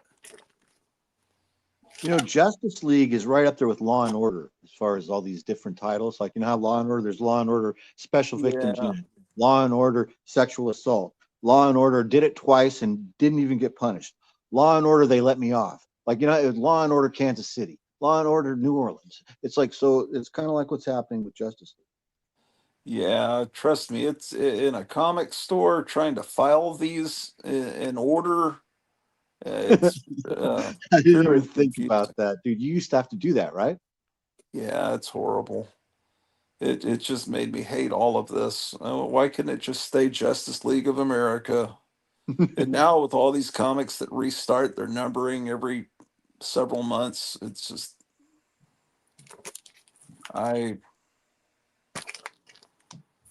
it's Lens I'm wondering how Justice League Nova Scotia is going to turn out. That sounds exciting. I like the ring of it. Doesn't really matter. It's going to be all about the cast. We'll get Ice-T. Last Avenger. The cartoon was called Action Force in the UK as well, or 2. And then that was when it went 2 and 3 3/4. I don't know what that means exactly. I think they're the little ones.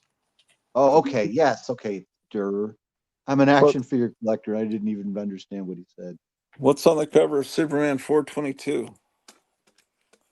Devastated by the interior art bought as a kid, so it must be a great cover, right? I guess so. I don't know. 422. I don't know. I bought that off the stand right there when it first came out. Bill Mantlo and maybe there's some Steve Ditko art inside there. Yeah. Rom at the end had a lot of Steve Ditko art. There was 1 2-page spread where he drew a whole bunch of heroes, but he didn't draw Spider-Man in there. He refused to ever draw Spider-Man again. We moved to this new house at the beach the summer between 7th and 8th grade, and that was the same time that I discovered the comic shop, or had a comic shop available to me so I could buy monthly titles. So I had this big closet in my bedroom at the new place, and my mom was a real wacky clean freak, so she wouldn't get this, the closet, inside of my closet, there couldn't be stuff on the carpet in my closet. Like I couldn't pile toys up in there. But what she did let me do was put stacks of comic books, each individual title that I collected in 8th grade. There was about 8 or 10 titles probably at the beginning, or maybe 6 or 8 that I was buying every month.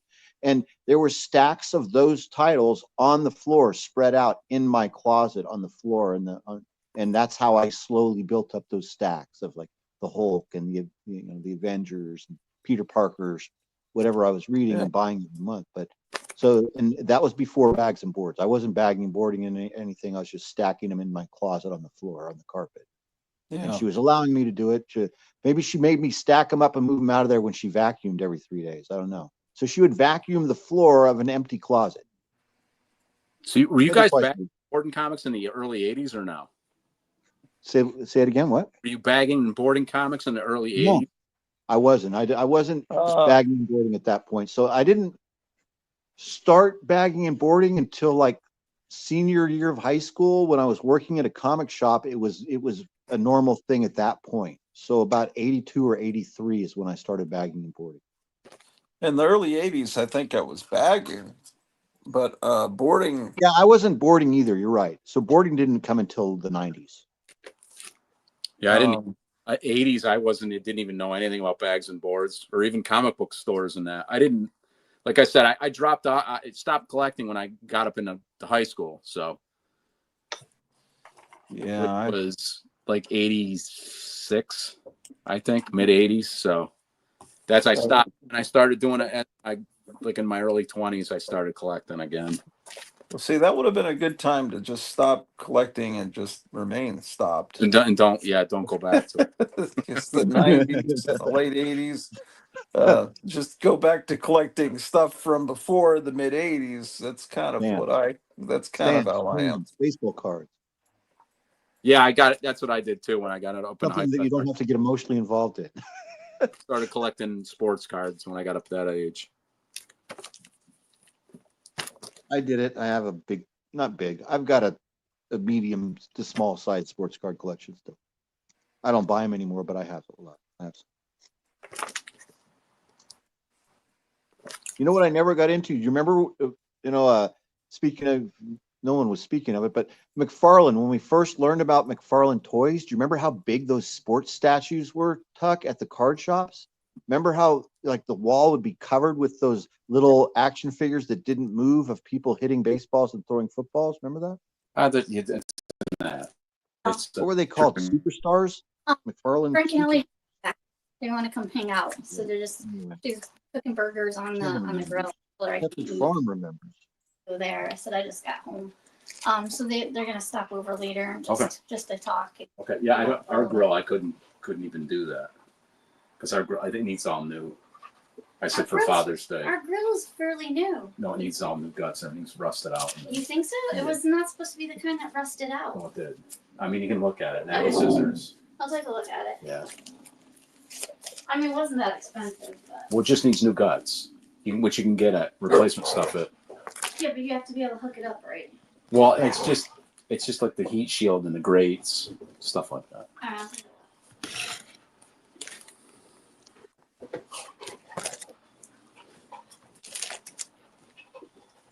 Dog's raising holy hell behind me here.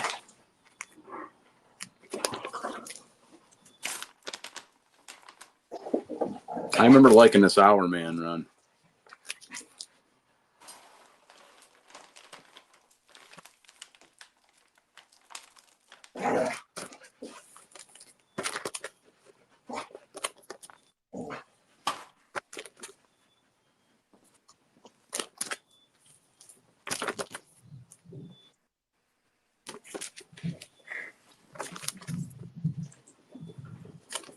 Man, they may have been $1 each, but I think you did some damage today. Did you buy like a short box worth of comics? Yeah, pretty much. I had like this much room in it that I could put my guide or checklist that I still use, the old school, which I could download an app, but I'm too lazy. And I don't want to spend the money, so. Oh, okay.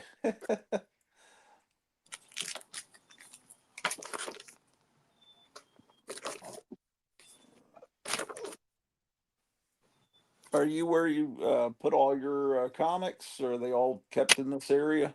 Yeah. Yeah, they're over there.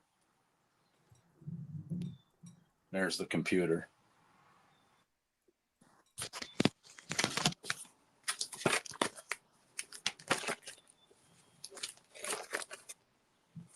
Well, that looks like a manageable size collection. Is there more somewhere else, or is it? Yeah, no, it's all here. And down here, these are long boxes. I'm going to small, the short box. Okay, yeah. Route, but it goes. Werewolf by Lunchtime says that Superman 20 or Superman 422, it's a Brian Boland cover, and you'll see what I mean. He says it's a very nice cover. Oh, I didn't see this. Oh, yeah. Yeah. Your mom Brian sounds like my mother-in-law, clean freak. Yeah, she was a big-time clean freak. Really, really over the top with it. I've never seen Foster's available anywhere in Australia. On tap or at bottle shops. I have never seen Foster's available anywhere in Australia. Are you talking about Foster's Lager? I thought that's an Australian beer. That's in Texas, I think. Now I drink it all the time, all over the world. I drink it in the Middle East even. Foster's is the beer that you can get in legal places to drink in the Middle East, places like Bahrain or Dammam, different, there's certain beers that they'll import, and Foster's is always available. I like the one in a green can. That one's pretty good. I love the oil cans. I love those oil cans. I don't drink them anymore, but I used to.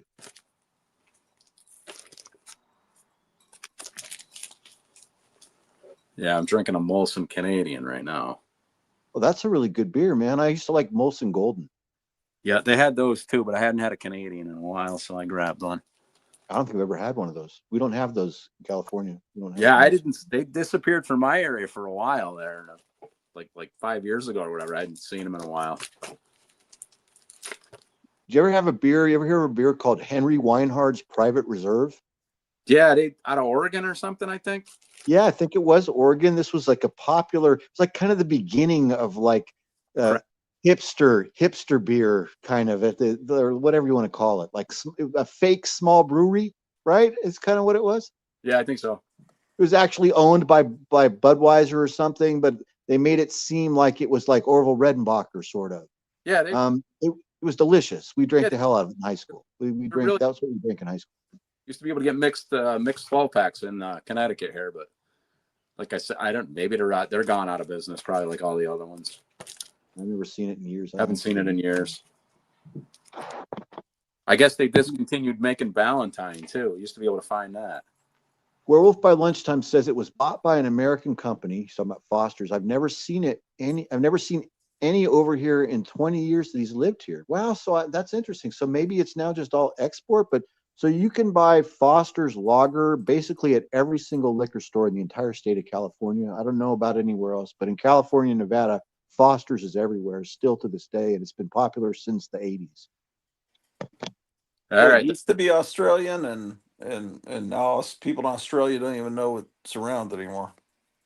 Yeah, and it's one of the things that Americans recognize and identify most with Australians. That and Crocodile Dundee and Kangaroo. Right. Foster's Lager commercials are all about Australians. I wonder what like in grocery stores and stuff. What's a popular beer in Australia right now? I don't know. He could tell us maybe if you know. Yeah. Is it just Budweiser or Heineken, or is it is there one that's Australian made? 'Cause I'm sure they got to import basically everything except the stuff that's made there.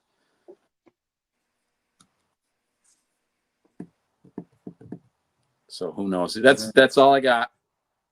Well, that's quite a bit. Good. A lot of reading. Checking these off. Bagging and boarding all these. But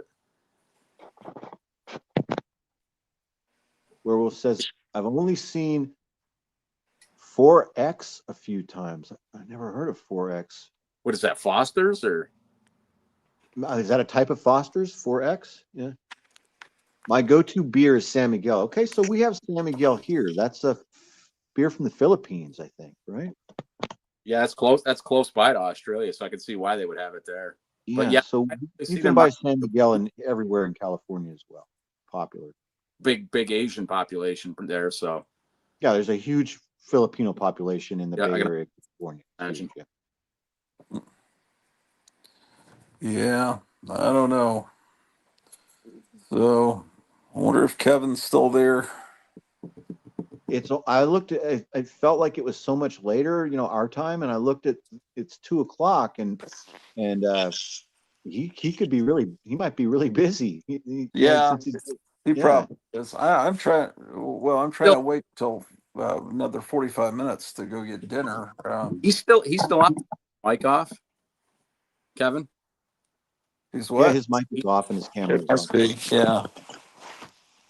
Because he's still in the chat. Oh, Or what? Wolf says that he drinks Bud. I prefer a clean, watery taste. Also, I used to drink Bud, and I used to drink Coors Light, and I also but right now I'm drinking Keystone Light, and but I also like PBR, Pabst Blue Ribbon, and I also like Olympia. I like just what you're talking, watery, old school beers is what I've advanced into. Well, I've drank all that stout and goofy stuff when I was younger. Now I just want to drink an old lady's beer over some chipped ice. I saw PBR Light today in 6-packs.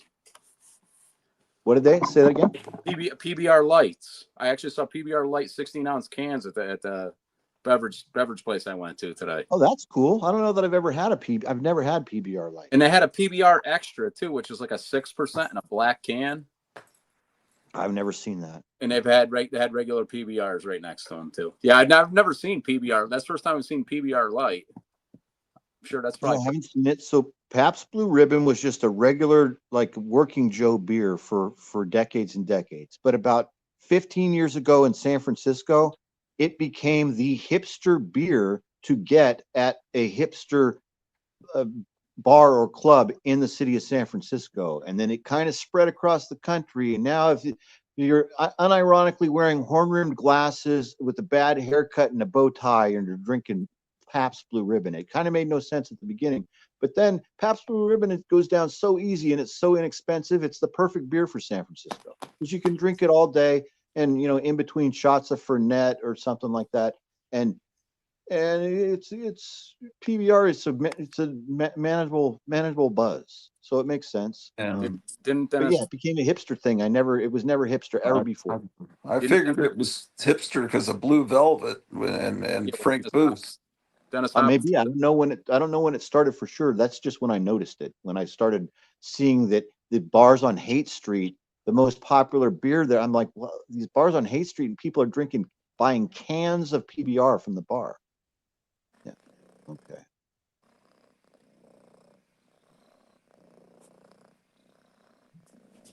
Is that that's a nice looking cat. This is, what's his name? Avril Alton? Ambrose. Ambrose. Oh, like Ambrose Pierce or Bierce. I don't know. She had some reason to name him that. That guy was Ambrose Barry Bierce, until he found actually out it lived in wasn't San a girl. Francisco and wrote a lot of that stuff. He's famous San Francisco wise. That guy. Yeah. That's a nice name. It's like I don't know, like a valet. The name of a valet. Ratu, what are you getting for dinner tonight? You hitting the barbecue place?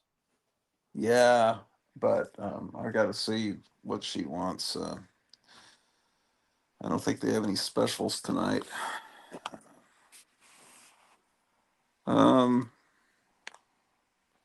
What else has been going on, everybody? It's been 6.5 hours. I feel like I'm pretty much talked out. I could. I know, me too. I'm gonna probably go see what she's doing upstairs. I think she's been asleep. She couldn't sleep last night, and then when I started the show, it looked like I thought she was gonna go to sleep, but she was there for the first little bit of it. So I just kind of wanted to say goodbye to Kevin, but I think he's pretty much showed everything, and yeah, he's probably busy. Yeah. Or definitely busy. If he wasn't busy, he'd have the camera. Until you guys decide to sign off in the next few minutes or so. So it's good talking to you. And thanks nice talking. Thanks for stopping by. Oh, here's back. Here's Kevin. Kevin's back. I need to look at these silent mission ones because they're only going to take me a few minutes to get. Relax. I don't think that ever closes, man. Oh, I've got a 22-year-old. Brow, but impossible to get over here since COVID. Let it be the window. Can you guys hear me? Every cigarette has a warning on it. Every single cigarette. Every single cigarette. There's like a printed, written warning on the outside of the cigarette paper or on the filter or something. $36 for a pack. That's very expensive. I would definitely quit.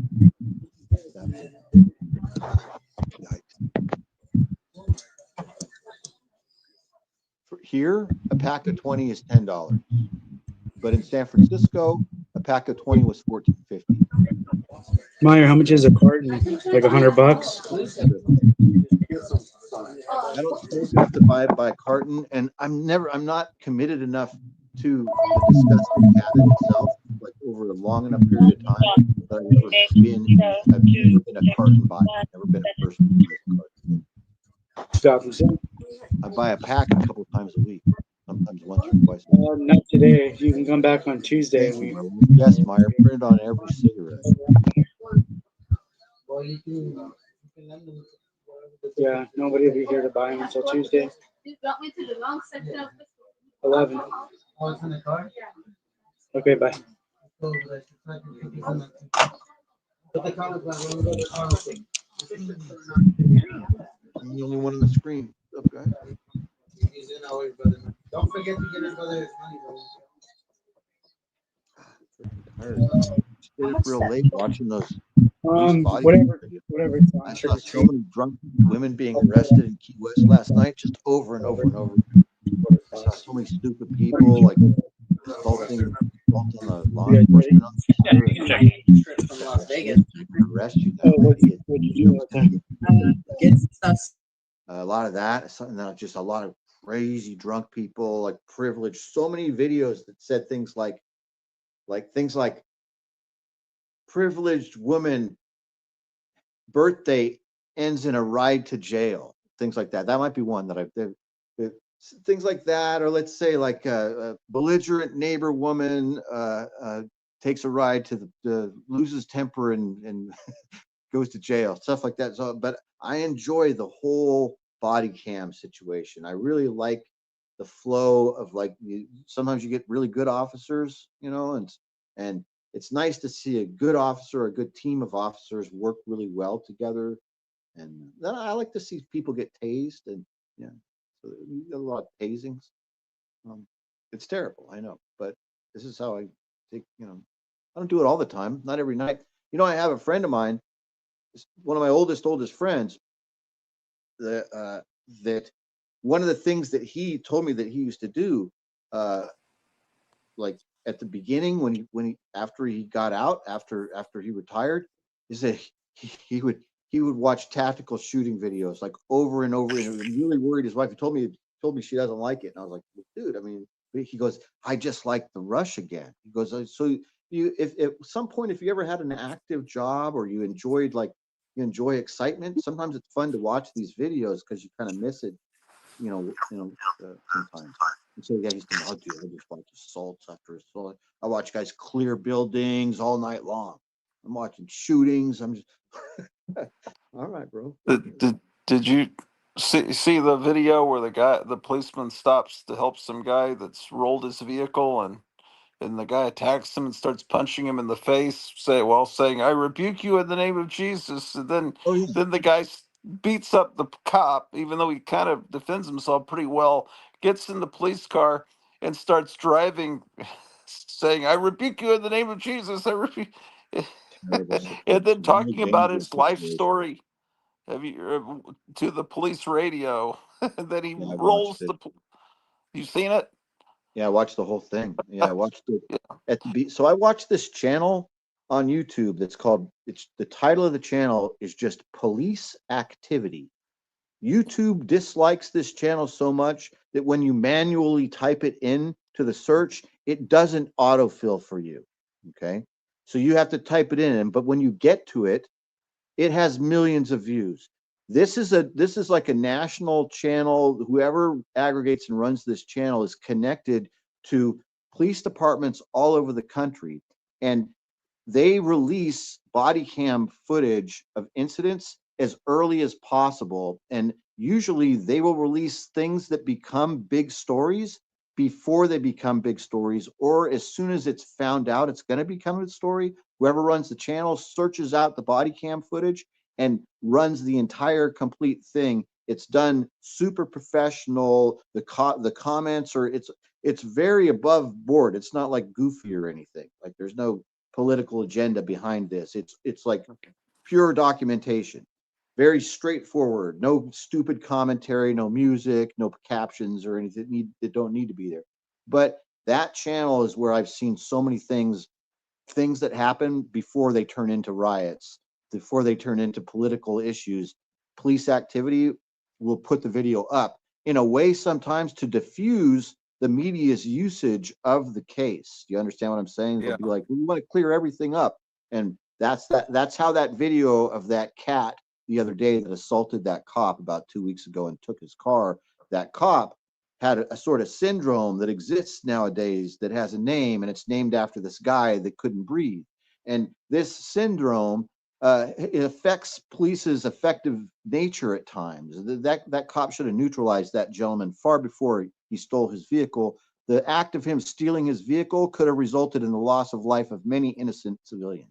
So yeah, now that I think about it, we talked about it on the phone. Yeah. And so he should have ended that guy. Yeah, that's what people in the chat were saying. Yeah, that was I got a phone call and it knocked me off, and I saw it was coming from locally, and I thought it might be the doctor, but it was the doctor's office wanting me to punch buttons and say how everything was in my appointment. So I did that survey real quick. Yeah, and that's why I disappeared off the screen. Okay.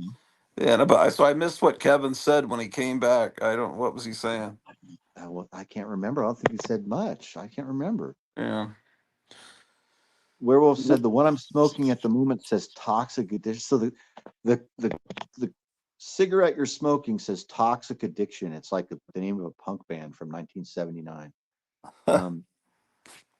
That's kind of crazy. Like, look, all right. So here's what a pack of smokes looks like in America, Werewolf. This is the brand I smoke. I've smoked Camel pretty much my whole adult life, on and off. I only started smoking Camel 99s a couple years ago when I used to go and hang out at my friend Phil's Deli, and these were somewhat new. They've been around a long time, but they were just new to me. And one day I go to buy a pack, and he goes, "I'm all out, Dave. How about the 99s? They're the same price, and they like last 4 minutes longer." And so it's like a longer cigarette, and it's got a little picture of a camel on it. This is a very, like, I don't know what you would call this. This is a Freudian device, this thing. So this branding and the shape of this, the color of it hasn't changed for like 100 years. And this picture right here, when I was very, very little, like about 4 years old, my dad said to me, "Look on this right here." And I looked, and he goes, "You see the Arab in this picture?" And I was old enough at 4 to have already done a puzzle before. So I'm looking real close, like it's in that camel. I'm looking to see where the Arab is. And I go, "I can't see the Arab." And he goes, "He's right there. He's taking a piss behind that second pyramid." And that was what he told me when I was 4. That's why I have this great sense of humor, because of Camel stickers. I remember the wacky package where the camel was upside down, dead. I forget what it was called.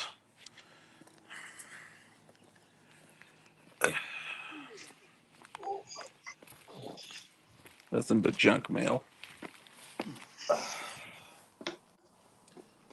And then this is something that's way less expensive than cigarettes here. And it's cannabis. This is a cannabis cigarette. It's completely legal where I live. And this is far less expensive than cigarettes. Like, I mean, way less, like a ridiculously cheaper price. Wow.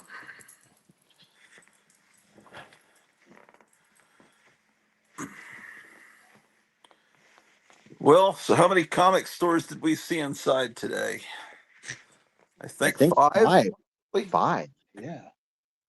And then someone thought my comic store. And there was some good stuff in that box. That Tarzan book that he had, the one that you said looked real early. That's a pretty expensive book? I've seen that like in. Yeah, I think it's like considered Tarzan #4, I think, or something like that. I might be off by an issue or two, but that's one of the earliest 4-color Tarzan. It's like the beginning, and that's the beginning of that guy Jesse Marsh. That's his first work on Tarzan. Those first 4 or 5 issues in 4-color. Is that like $100 book or not that much? Depends on condition. It's probably hard to find a book like that above a 5, but I would guess a 5 is probably $50 or $35 now. But I don't know. I'm not really sure. So it was priced. It was probably I was priced. never able to. I never was comfortable spending. So even 10 years ago, when I was buying Del Tarzans, I wasn't comfortable. So when I was buying those Del Tarzans that I owned, that I was buying for $2, $3, $4 a piece, a book like that was $20 or $30 then. It felt like, and that was out of my price range because I feel like it. My whole life, I felt I'm what's that? There's a bunch of unflattering words about being chintzy. So chintzy is probably one of the nicest ones. So I always want to get the most bang for my buck, and so it's really still to this day difficult for me to buy one comic for $20. I buy my comics to read them, and so the more I wanted the stack to be bigger, not smaller. If that makes sense. Right. Maybe the nice word is frugal. Yeah, frugal. That's a good one. So I've always been frugal. And I did not learn that from my mother. She was the opposite. So that's probably why I'm frugal and all. And so even though she was a clean freak, like we talked about earlier, she loved to gamble and spend money and take risks and make poor business decisions. And so I grew up around that and grew up around her failing businesses. And so I immediately joined the army and became completely like the opposite of the whole different environment. So now I'm still a kid, but now I'm in an environment that's supportive with structure and with consequence and different things. So I craved the opposite of what she was doing. Kind of it.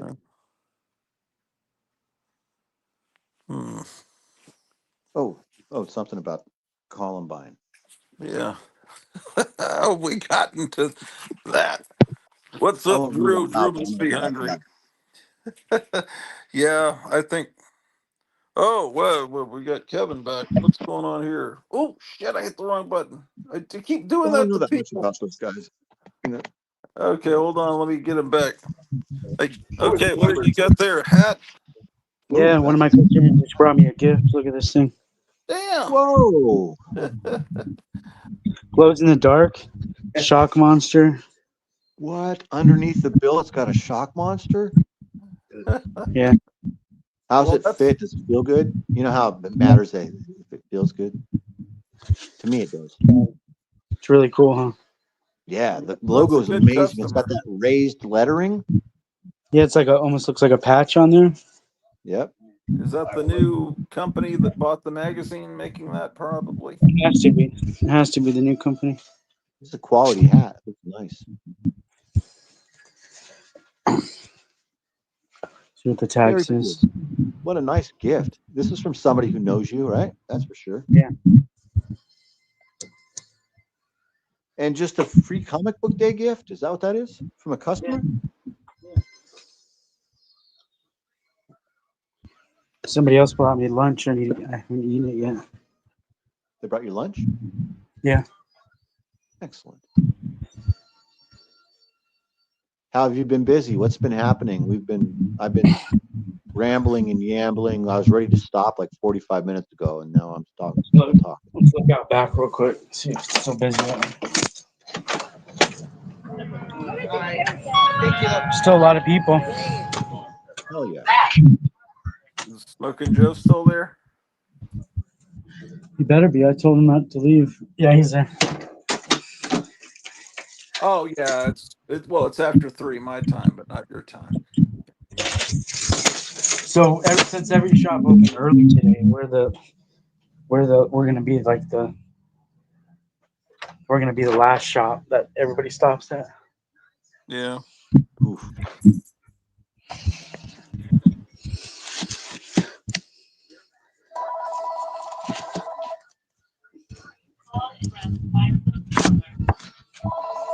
Yeah, I've done that.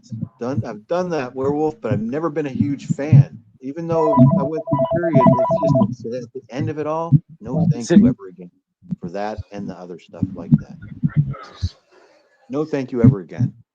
For years and years, decades, I've done that because it's just too much, man.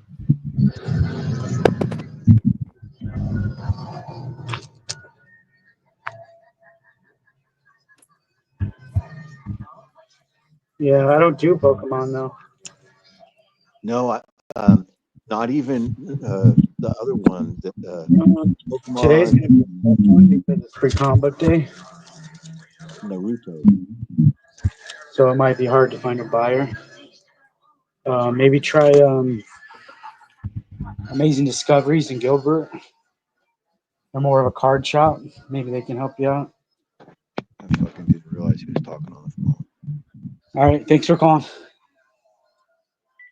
Go to Canada, they'd be in a fridge.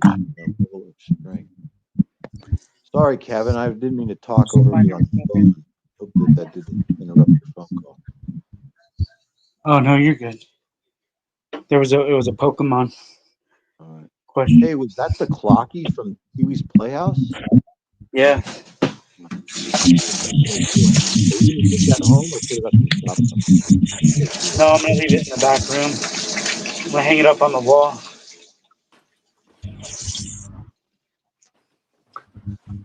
Is that a custom? Somebody made that? I'm gonna make some cherry to sit on.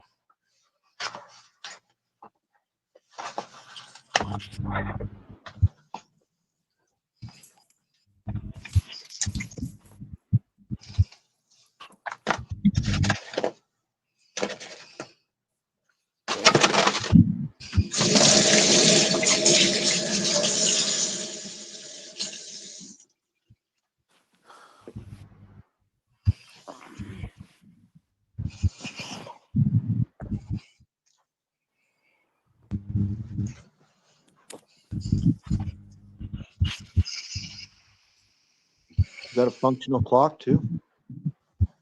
Yeah, it really works. Okay. I'm serious. I know it's just be kind of hard to tell without any numbers on it. That's so cool. I think this is great. Yeah, it's great. Cool.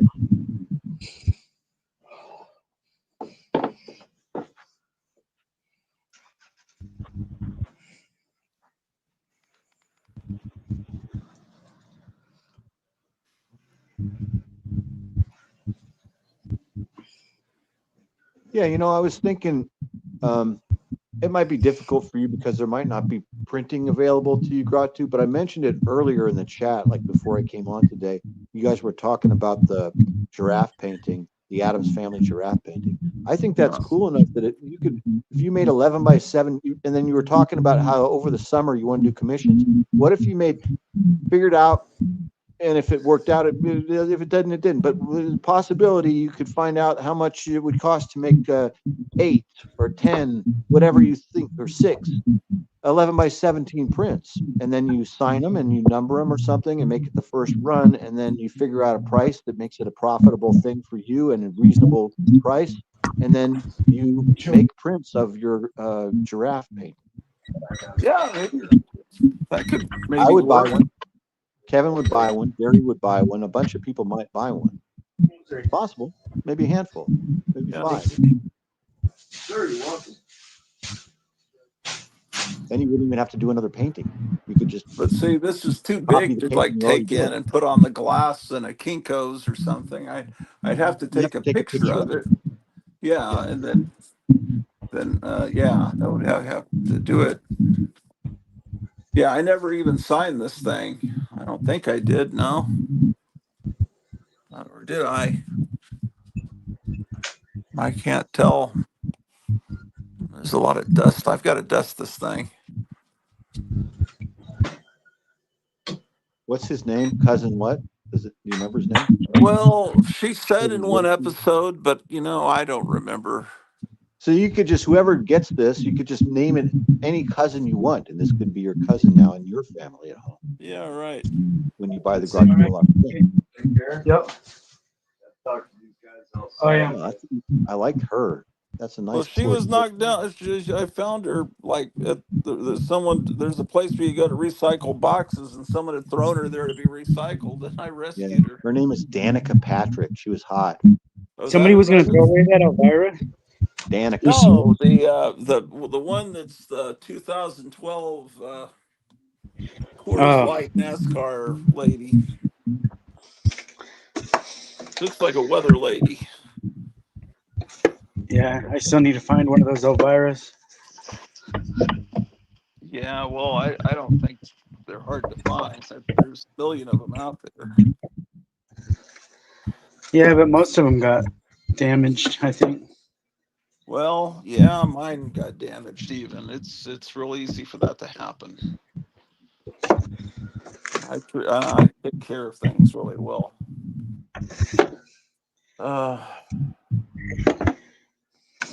Man, there's a Three Stooges Halloween marathon here from 6 months ago that's 6 hours long. That was just recommended to me. That's a very good channel. Yeah, it's excellent. They're always posting videos.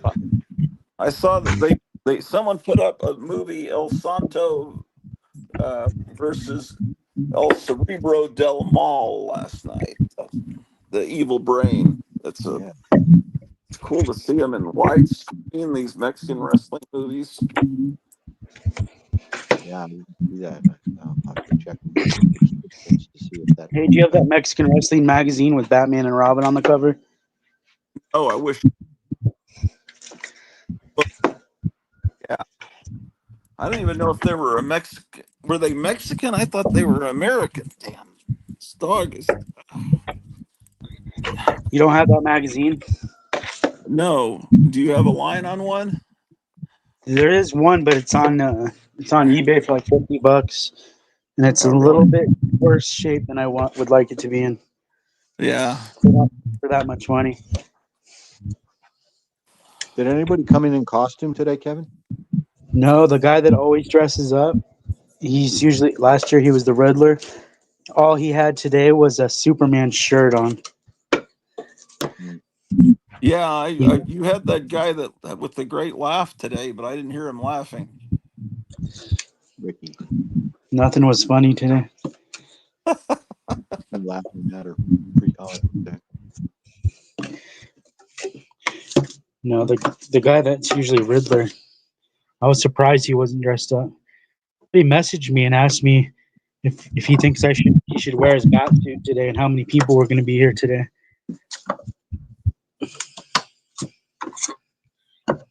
Yeah, that was a great message. Should I wear my bat suit?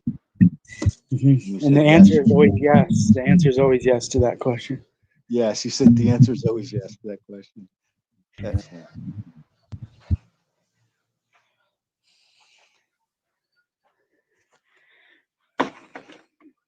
Man. You're cutting out, I think, or is it me? Is it me cutting out, or is it you? No, I think it's I'm hearing that weird noise. I think that comes from your end every once in a while, but I don't know if there's any point. I'll leave and I'll come back. Okay. Yeah.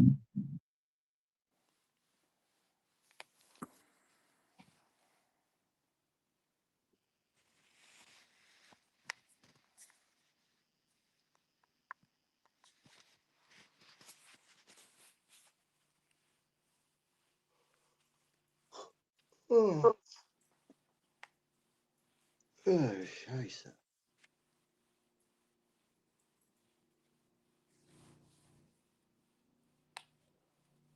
Did you already say what you guys are eating tonight? Are you getting barbecue? What's going on? Let me check real quick. And can you, when you have a wrench, you can't like get in and let people on the show, or how much power do you have as a wrench? I can't do those things. Can you make a comment up here on the screen? I can't make a comment. No, I can't. You just have the power to ban people or delete comments. Is that all? Yes, Okay. but I don't even know if I can do that. I haven't because I'm on my phone right now, so I can't look at the chat the same way. You know what I Oh mean? yeah, I'm same not here. looking at the YouTube app. I'm looking at Streamlabs, so I can't see YouTube. So you have to have two devices. Right.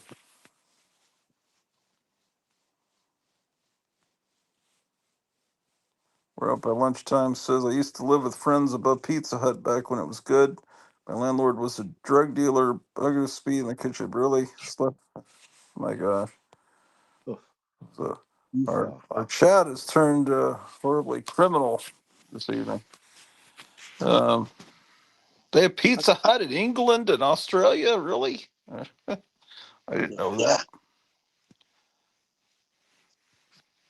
I saw a video in Iran, and it was surprisingly what the cities look like in Iran. And there was a fake McDonald's and a fake Pizza Hut. They even had a clown. It looked very much like a real McDonald's almost. I didn't realize they have bootleg American restaurants over in Iran.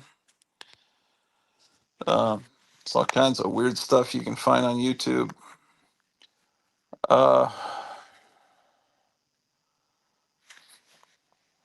Anyway, I went to a Happy Steak in Saudi Arabia, and it was Happy Steak. Is that what it's called? Yeah, it was a chain restaurant. It was a chain steak restaurant that was much like Sizzler in the 70s and 80s. And it had a big H on the sign and it said Happy Steak. It was just like Sizzler. You get a steak with a little colored plastic arrow stuck in it that says medium, well, or rare, right? That you get a potato, there's a little salad bar.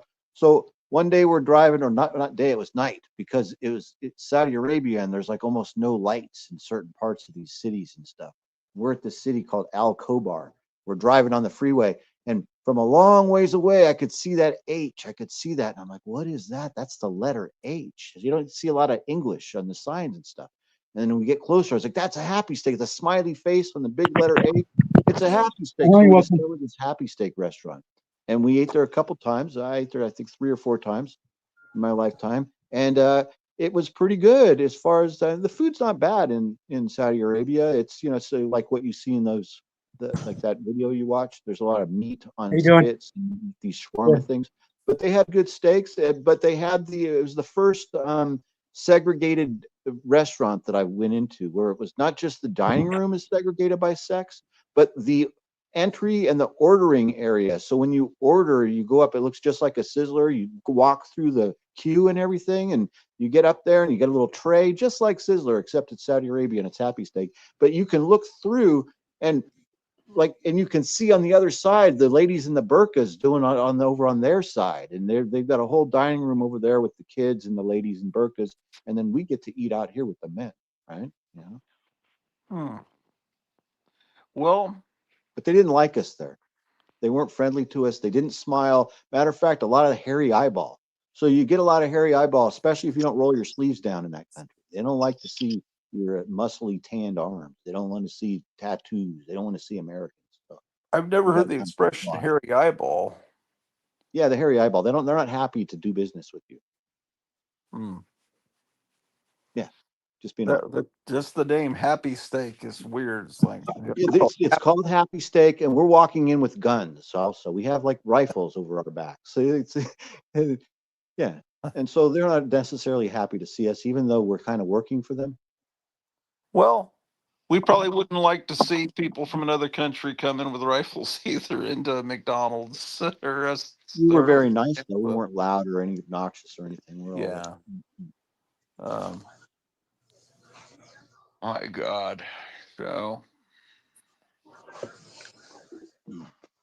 Shoot. I guess I just have this reputation of this curmudgeon that just hates almost all comic books. Well, there are not going to be books you like, but I mean, I really do kind of hate a lot of those books from that time period. I don't know. I mean, they just don't look fun to me. And again, it wasn't because I got older. It's just, oh, let's see what he's showing, man. We're missing out on stuff. I need to shut up. Let's see. Okay, these are the characters from the movie, but I mean, I'm sorry, the TV series, but more comic accurate.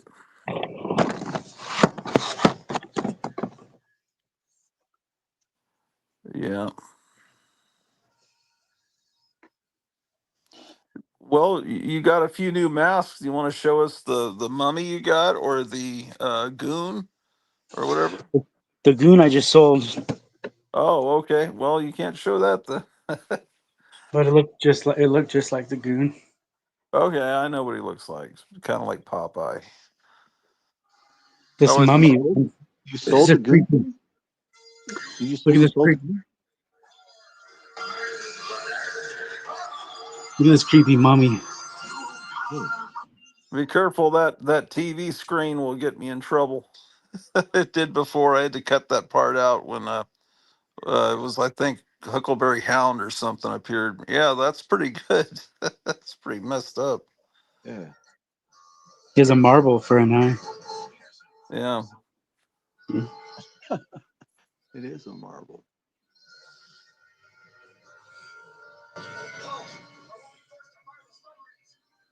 That's a nice mask. It's good. What time period is that from? Early 2000s rubies. Okay.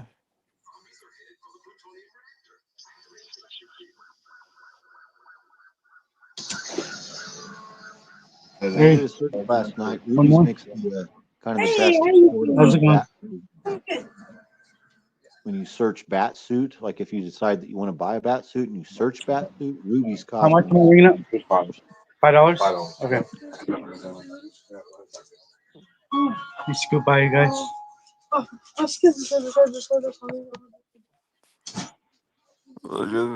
Being asked by Graphic Man if the Free Comic Day was overall good for you. For me, Yeah, for Gotham City. it's only 2. It's kind of just started. Oh, that's true. Yeah, yeah. We're thinking it's closing. Uh-oh, are you guys still there? Yeah. Yeah, I'm here. What were we talking about? Records? We're by lunchtime talking about vinyl records. All right. Paying with a card? Yeah. It'll be right there. Yeah. I guess he's saying he's still collecting records. You want to look around still? Sure. I have Funkos are buy 2 get 1 free. Okay. What do you see on the comics? Some of the graphic novels are half off. Okay, cool. Mm-hmm. Yeah.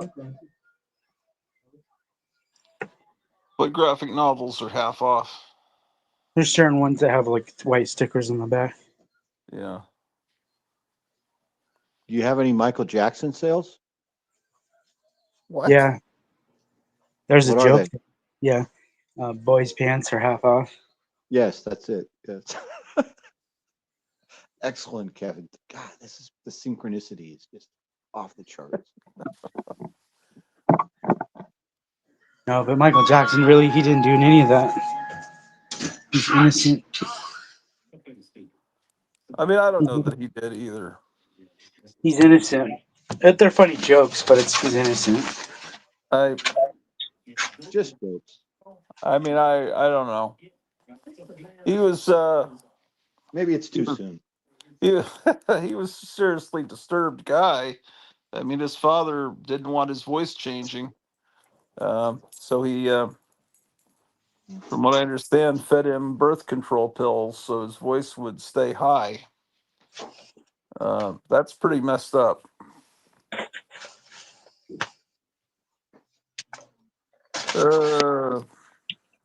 That's coming from someone I know that knew their family.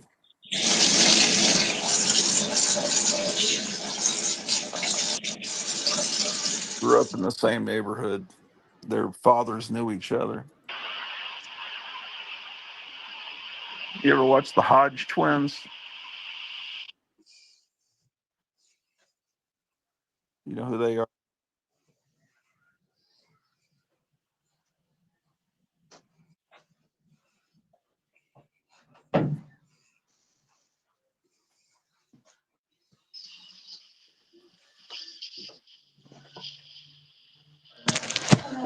Yeah. You can just tell about people that you have And ultimately, you don't really know how Free Comic Book Day is until you see the new people come in Free Comic Book Day, and then they become regular customers. That's because usually it's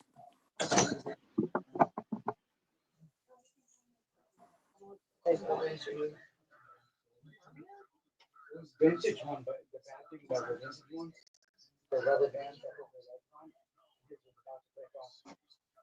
Even though he's in the back, Yeah, Free Comic Book Day is kind of like that Horton Hears a Who, right?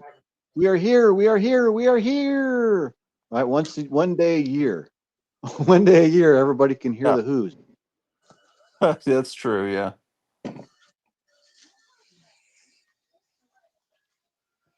Whitney Webb is an odd person. You know who Whitney Webb is? I think you've mentioned her before, and I looked her up, and I saw her, and I saw her face. I'll look at it again right now. Yeah, I mean she looks. Yeah, You I can't can't tell if remember. she's 14 or if she's 30. She's like the super intellectual type that. Oh, but I don't. She doesn't have her own channel. She's always interviewed by other people. Okay. Yeah, I've got a friend that Okay. Yeah. Okay. You told me about her before, and I didn't subscribe to her. She has an odd face. there is no place to subscribe to her that I can tell. Here, this video I found It's just here of people someone talking commenting. to her. It's just videos about her. This just says Whitney Webb explains what Trump is hiding from the Epstein files. So where's her original content coming from? Like I don't know. Trump I is a think she deal just maker. gets Whitney interviewed Webb's by other take on people. I think Doge. she might have written a book or something, but it just seems like she exists to be interviewed by other people. I don't know. I'd have to look her up on Wikipedia. I really don't know anything about her, Well, really. I haven't watched her speak at all. I'm just looking at pictures of her and just It's looking at it's just like video listening to thumbnails. uh it's probably like listening to someone talking in the comic store, just No, she's absolutely normal looking. She just looks like a normal woman.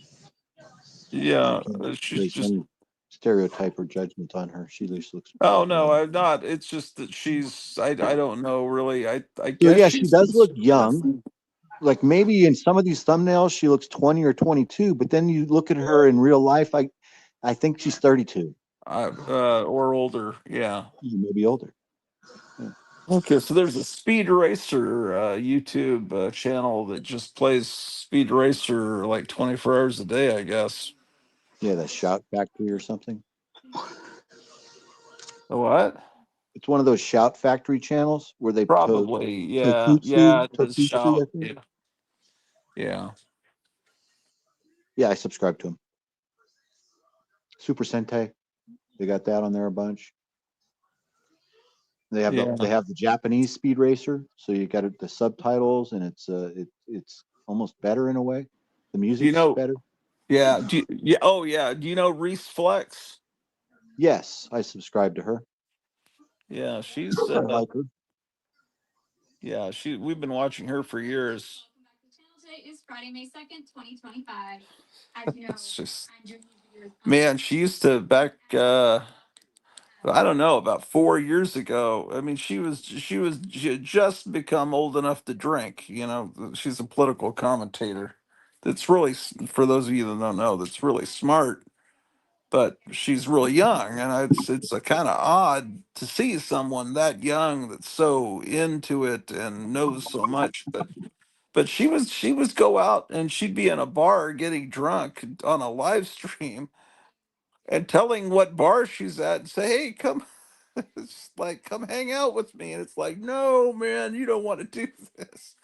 and it's like you're feeling like your father. Like, no, no, no. She grew out of that phase, but she was just announcing where she was for everyone.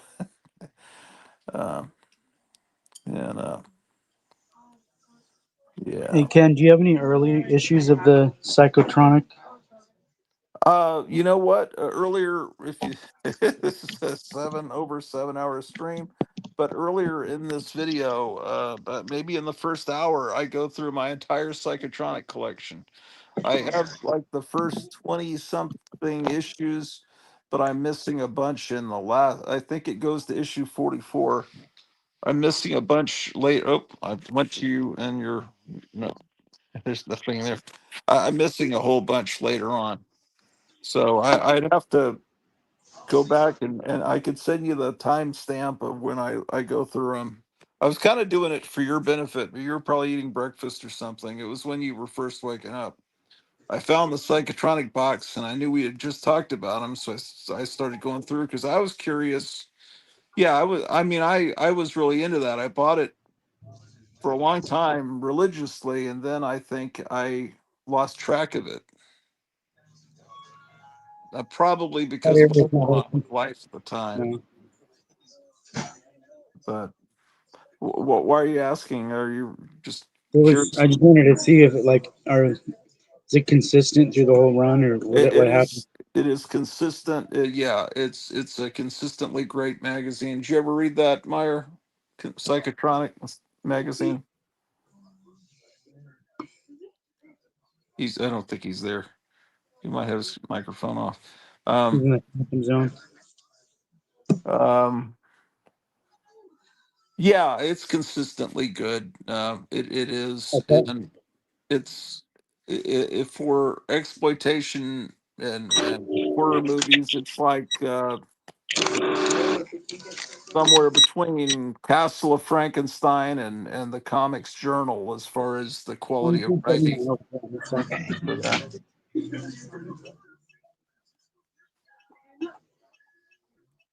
Oh, shit. I was gonna buy some early issues right Yeah, definitely. I would recommend that. It's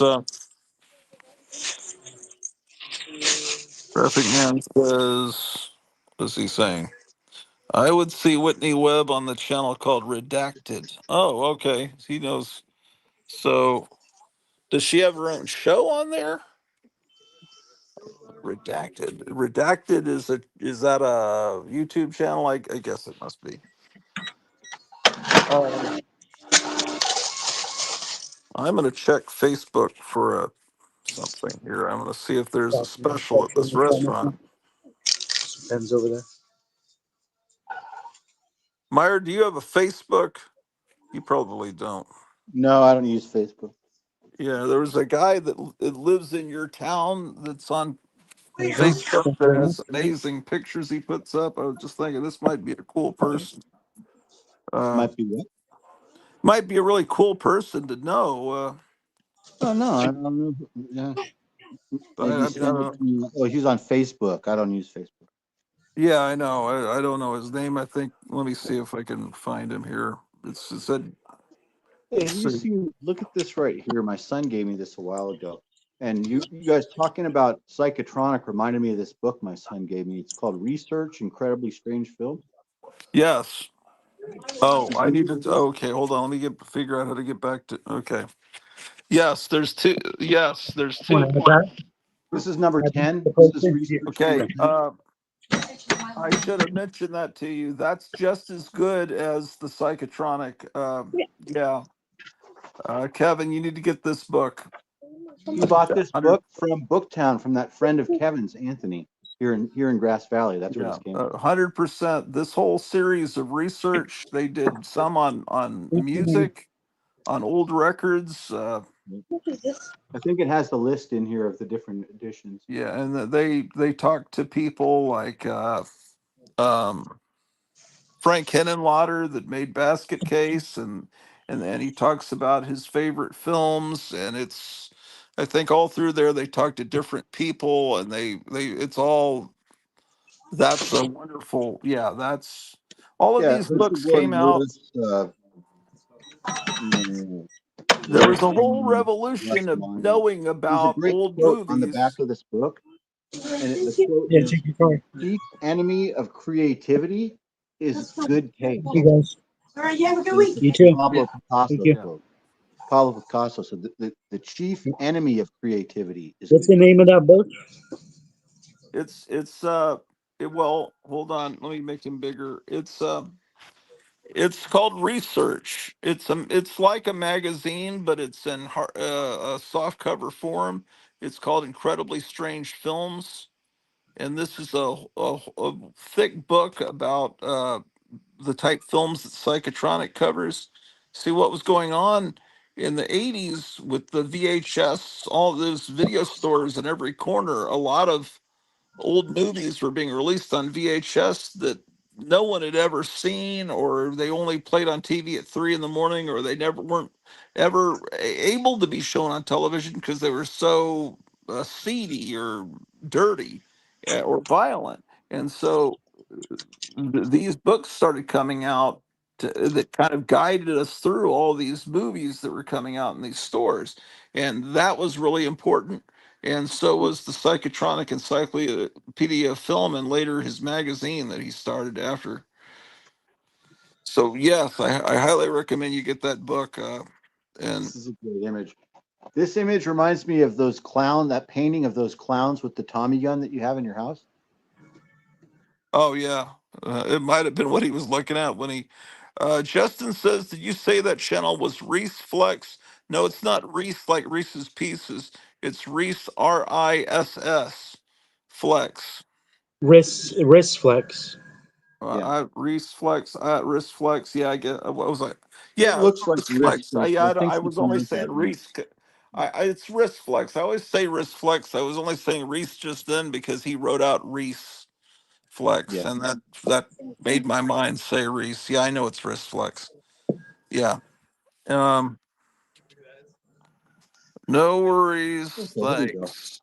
He says you made me So if mispronounce the you were name. looking for this, I would look up research number 10 is how you're going to Yeah. find it.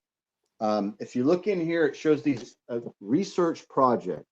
And so here's some Yeah. of the other issues or whatever you want, additions that they put out. Yes. Now these books were put out by a company called Amok Books that I think is kind of question. They're kind of satanic a little bit. Oh, really? Yeah, it's some. I think they're out of San Francisco. I think they probably would look favorably on Anton LaVey and different things. Yeah, this was printed in 1986. This is, Yes, that's the time period. Let me go yeah, get. and it's in San Francisco. Yeah, they were. It's Amok Books was they would be the people that would put out books on Charles Manson that were pro Charles Manson, and they'd be putting out books. Yeah, they put out tons of books about killers and true crime and like the Anarchist Cookbook and all those kind of things that they were an underground book company, and they put out this, which I guess was a book series. I don't think you'd call it really a magazine, but let me go over here and pull out. Yeah, I think it's a book series is what you would call this. Now, there's a whole section back here on quotes too. There's like a quotation section. This is all quotes, applicable quotes to the topic, which is How you doing today? Or incredibly strange film.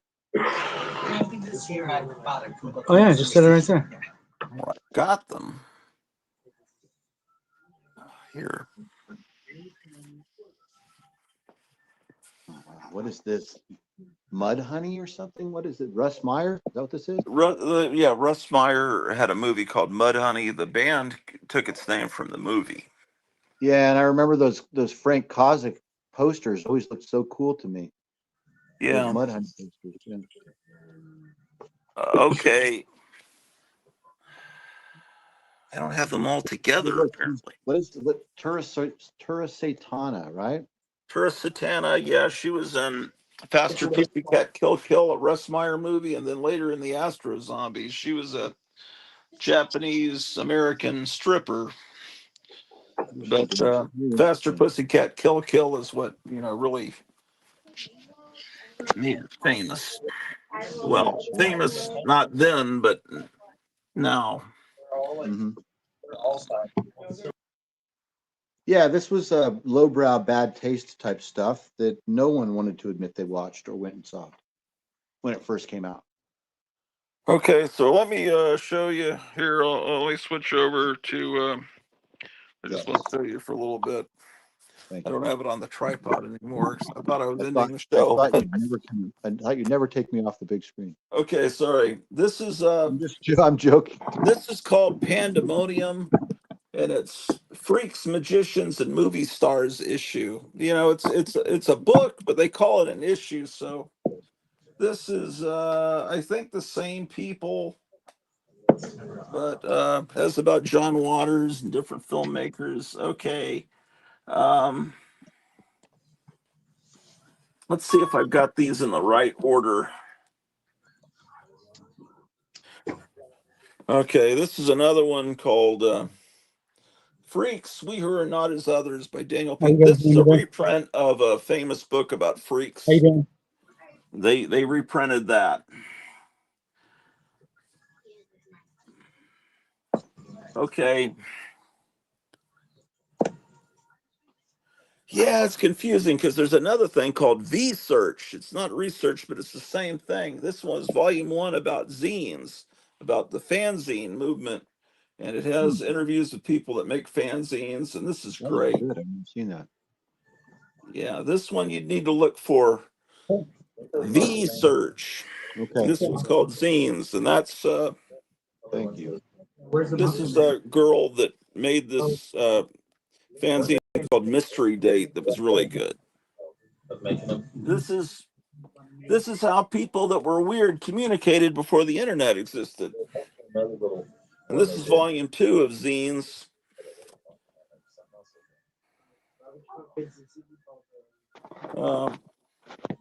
Anyway.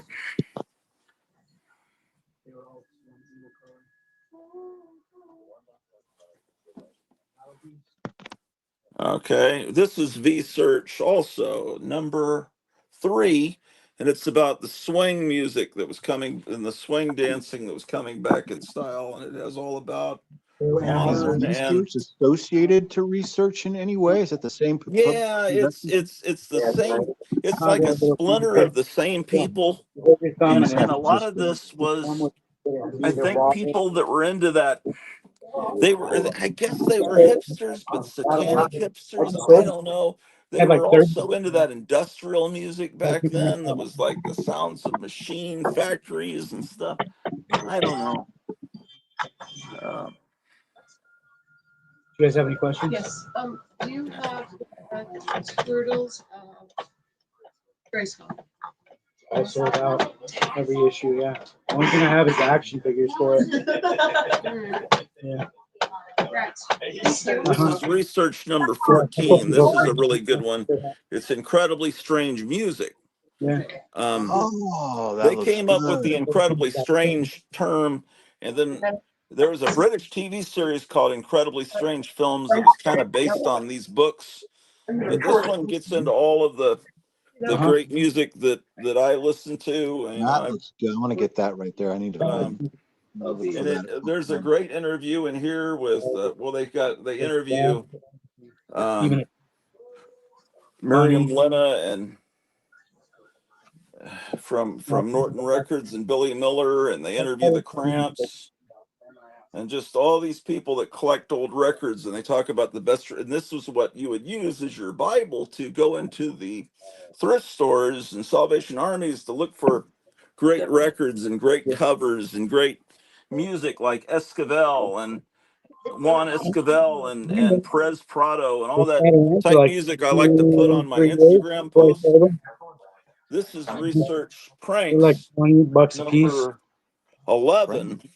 And this is kind of where Jackass comes from, because it's a bunch of people, underground celebrities like Karen Finley, talking about pranks that they played you know, and John Waters is in here. Very zine-like. Abby Hoffman, Jello Biafra, just Henry Rollins. Well, Boyd Rice. Boyd Rice is a big person in a lot of these books, especially in the Incredibly Strange Films and the Incredibly Strange Music. He knows a lot about movies and music, and he's a musician. He kind of got into kind of the Nazi stuff there in the 80s.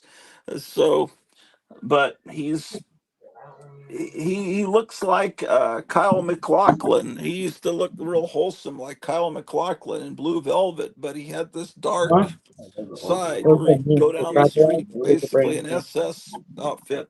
This is the Incredibly Strange Films book, yeah. And this is volume 10, yeah. And it's great, yeah. But there's another one I thought. Didn't they do a sequel? There's the original muscles in that can right there. See them? Now this one, do you have this one, Meyer? Those are the real ones. No, I don't have that book. Okay, remember, we were talking about crazy people that leave flyers on windshields, and you were saying you collected those. This is all about that. It's all about insane people and insane movements and just crazy people. This says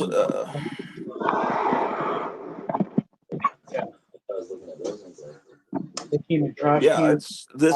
You got to get this book called Kooks by I used to always buy the Donna garbage. Cossey. Okay, I'm looking for that too. Kooks. The great thing is about this town is that the bookstore in this town actually carries books just like this. You're gonna have, yeah. These are all. This is gonna. You're gonna find this all over your town, but nowhere else. See, here's one of the colored ones. And then I think from moving, they're not all together. I think I saw one over here. Yeah, those were colored, huh? Yeah, this is It was there. I was like, what? It looks like I have two copies of this Incredibly Strange Films, but I think there's a volume 2 of this. Yeah, because it says no. Yeah, I don't know. I'm all confused. That's that picture price Imaginext thing for kids. What is going on here?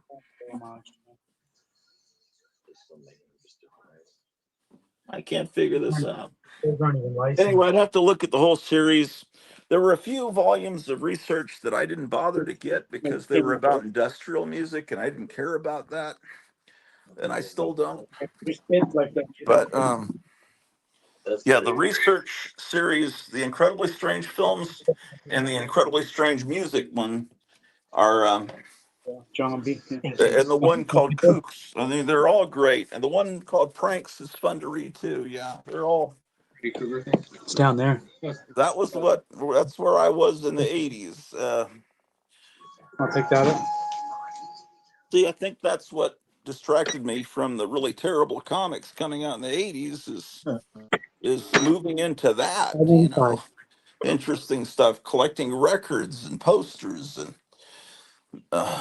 monster of movies. I was really a big movie collector, and then the comics were all turning bad, and all that post-crisis stuff that wasn't fun for me, and so I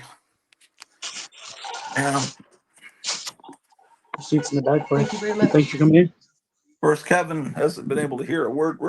I But he can watch this on the replay. I can hear you guys, but I can't see what you're talking about. No, it's okay. Well, I'm just recommending some books that you ought to get, along with the Psychotronic Encyclopedia of Film. You need to get Incredibly Strange Films. There was a series with about 12 episodes from England called Incredibly Strange Films, hosted by Jonathan Ross.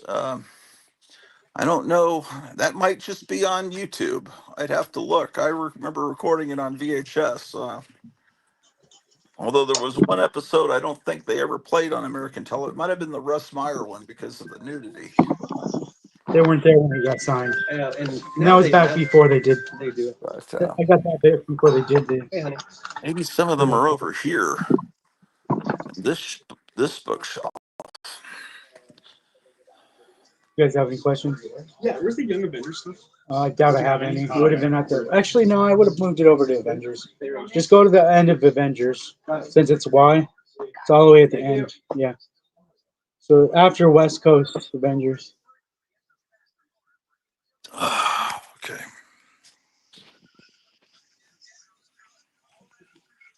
What are these people saying here? No, that's from this Island Earth. It's the Metaluna Mutant. Universal Monsters. This Island Earth. Yeah, back in the 50s movie.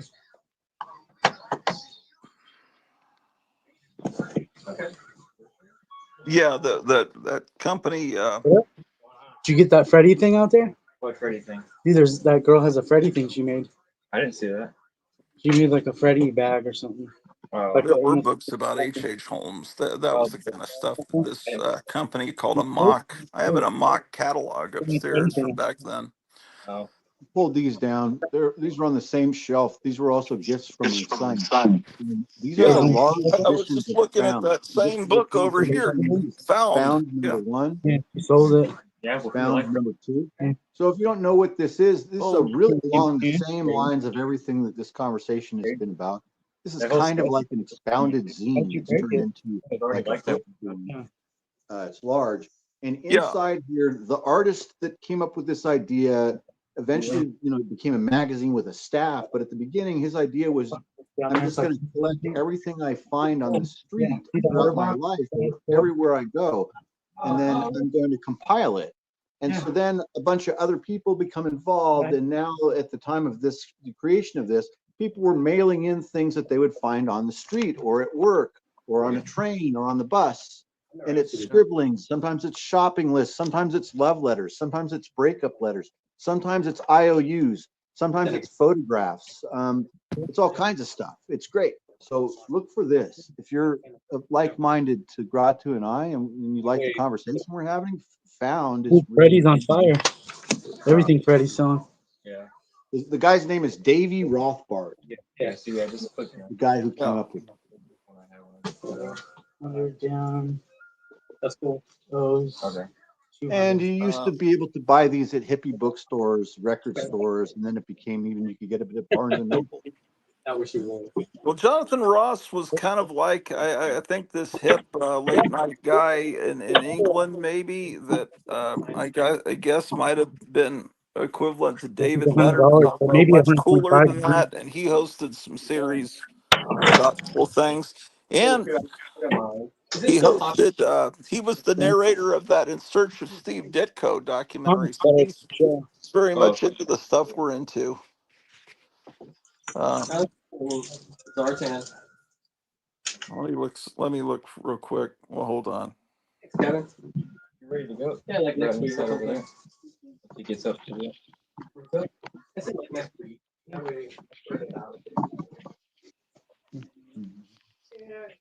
I love that Ghost Rider. What is the knife trap for the switch?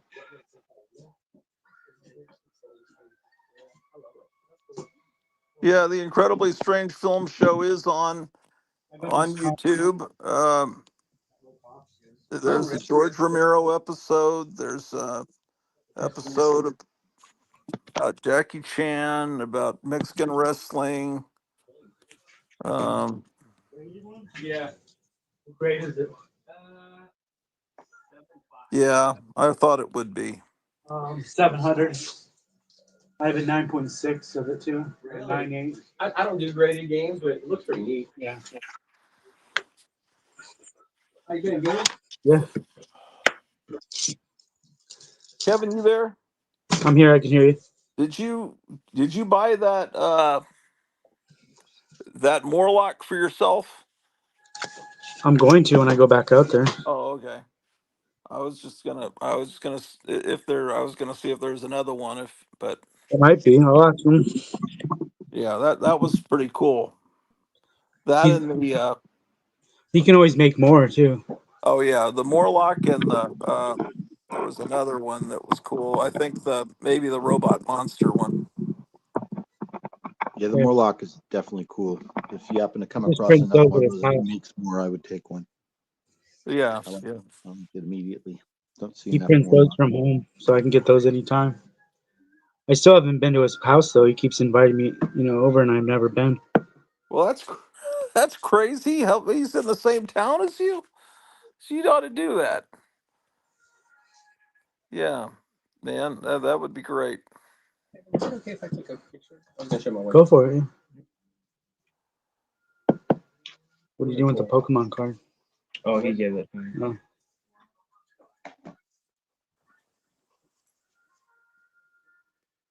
Yeah, I need to look up Jonathan Ross's toy collection. The most impressive toy collection I've seen on YouTube is All right. Testo P, who used to be with the Meat Men punk rock band.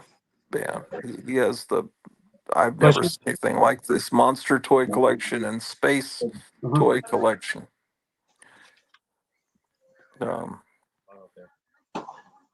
Dude, you're wearing a jacket. Yeah, but still. Corduroy jacket. I'm just gonna be sitting up. I'm so tired. Yeah, I'm just I'm gonna try something real quick. Hold on a second. Hold on. That one's 200. There's other ones up there. Some of them are on. Totally reclined. Oh, it was like 2014.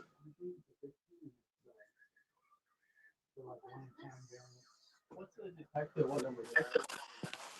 I haven't started this yet. It might. I mean, I've read reviews. People like I'm really pretty sure I heard Eric Breen say that this was really good. The What Captain is it? America original Winter Soldier comic book run from like 2004. Is that where the Winter Soldier first appears? Is that what the movie's kind of based? Yeah. I know. I guess it is when the Winter Soldier first appeared, but I haven't read it yet. It looks pretty nice. This is that new like anime size that we've looked at before. Yeah, is it written by Ed Brubaker? Yeah, it's written by Ed Brubaker, and the art is by Steve Epting. Oh yeah, yeah. Eric Breen is completely into Ed Brubaker, and yeah, I remember hearing him talk about this, and oh yeah, the guy in this yellow suit. Yeah. How much is that? and I think that time period of comics, maybe that I don't know when that was. Was that in about 2005? When was that yeah, done? this is 2004. Yeah, I guess maybe there was a brief little time period where comics got good again, but it didn't last long apparently. I've always looked, been kind of watching to see if comics got better, but they just never seem to be consistent again after I earlier. missed this entire situation here in 2004. I wasn't reading comics at all. Yeah, I wasn't either. But when Winter Soldier came out, I went to Half Price Books and picked up all these graphic novels that reprinted old Captain America stories because I thought this movie is so great. I want to read the source material it came from. Yeah, I don't know. 1500. I need to figure out what's going on. I think my wife is just completely crashed out upstairs, and I want to go. I want to go get her some food. So I think I'm gonna probably head on out. So I will see you guys. We're almost up to 8 hours, man. I ought to be getting paid for this. It's like a whole work day. But anyway, I'll see you, Meyer, and I'll see you, Kevin, if you can hear. Get everybody out there in television land. Take care. See you soon. Yeah, Meyer left quick. He's tired. I am too, but I got to figure out. Oh, I got to hit the end button. 677. Okay. Good night, everyone.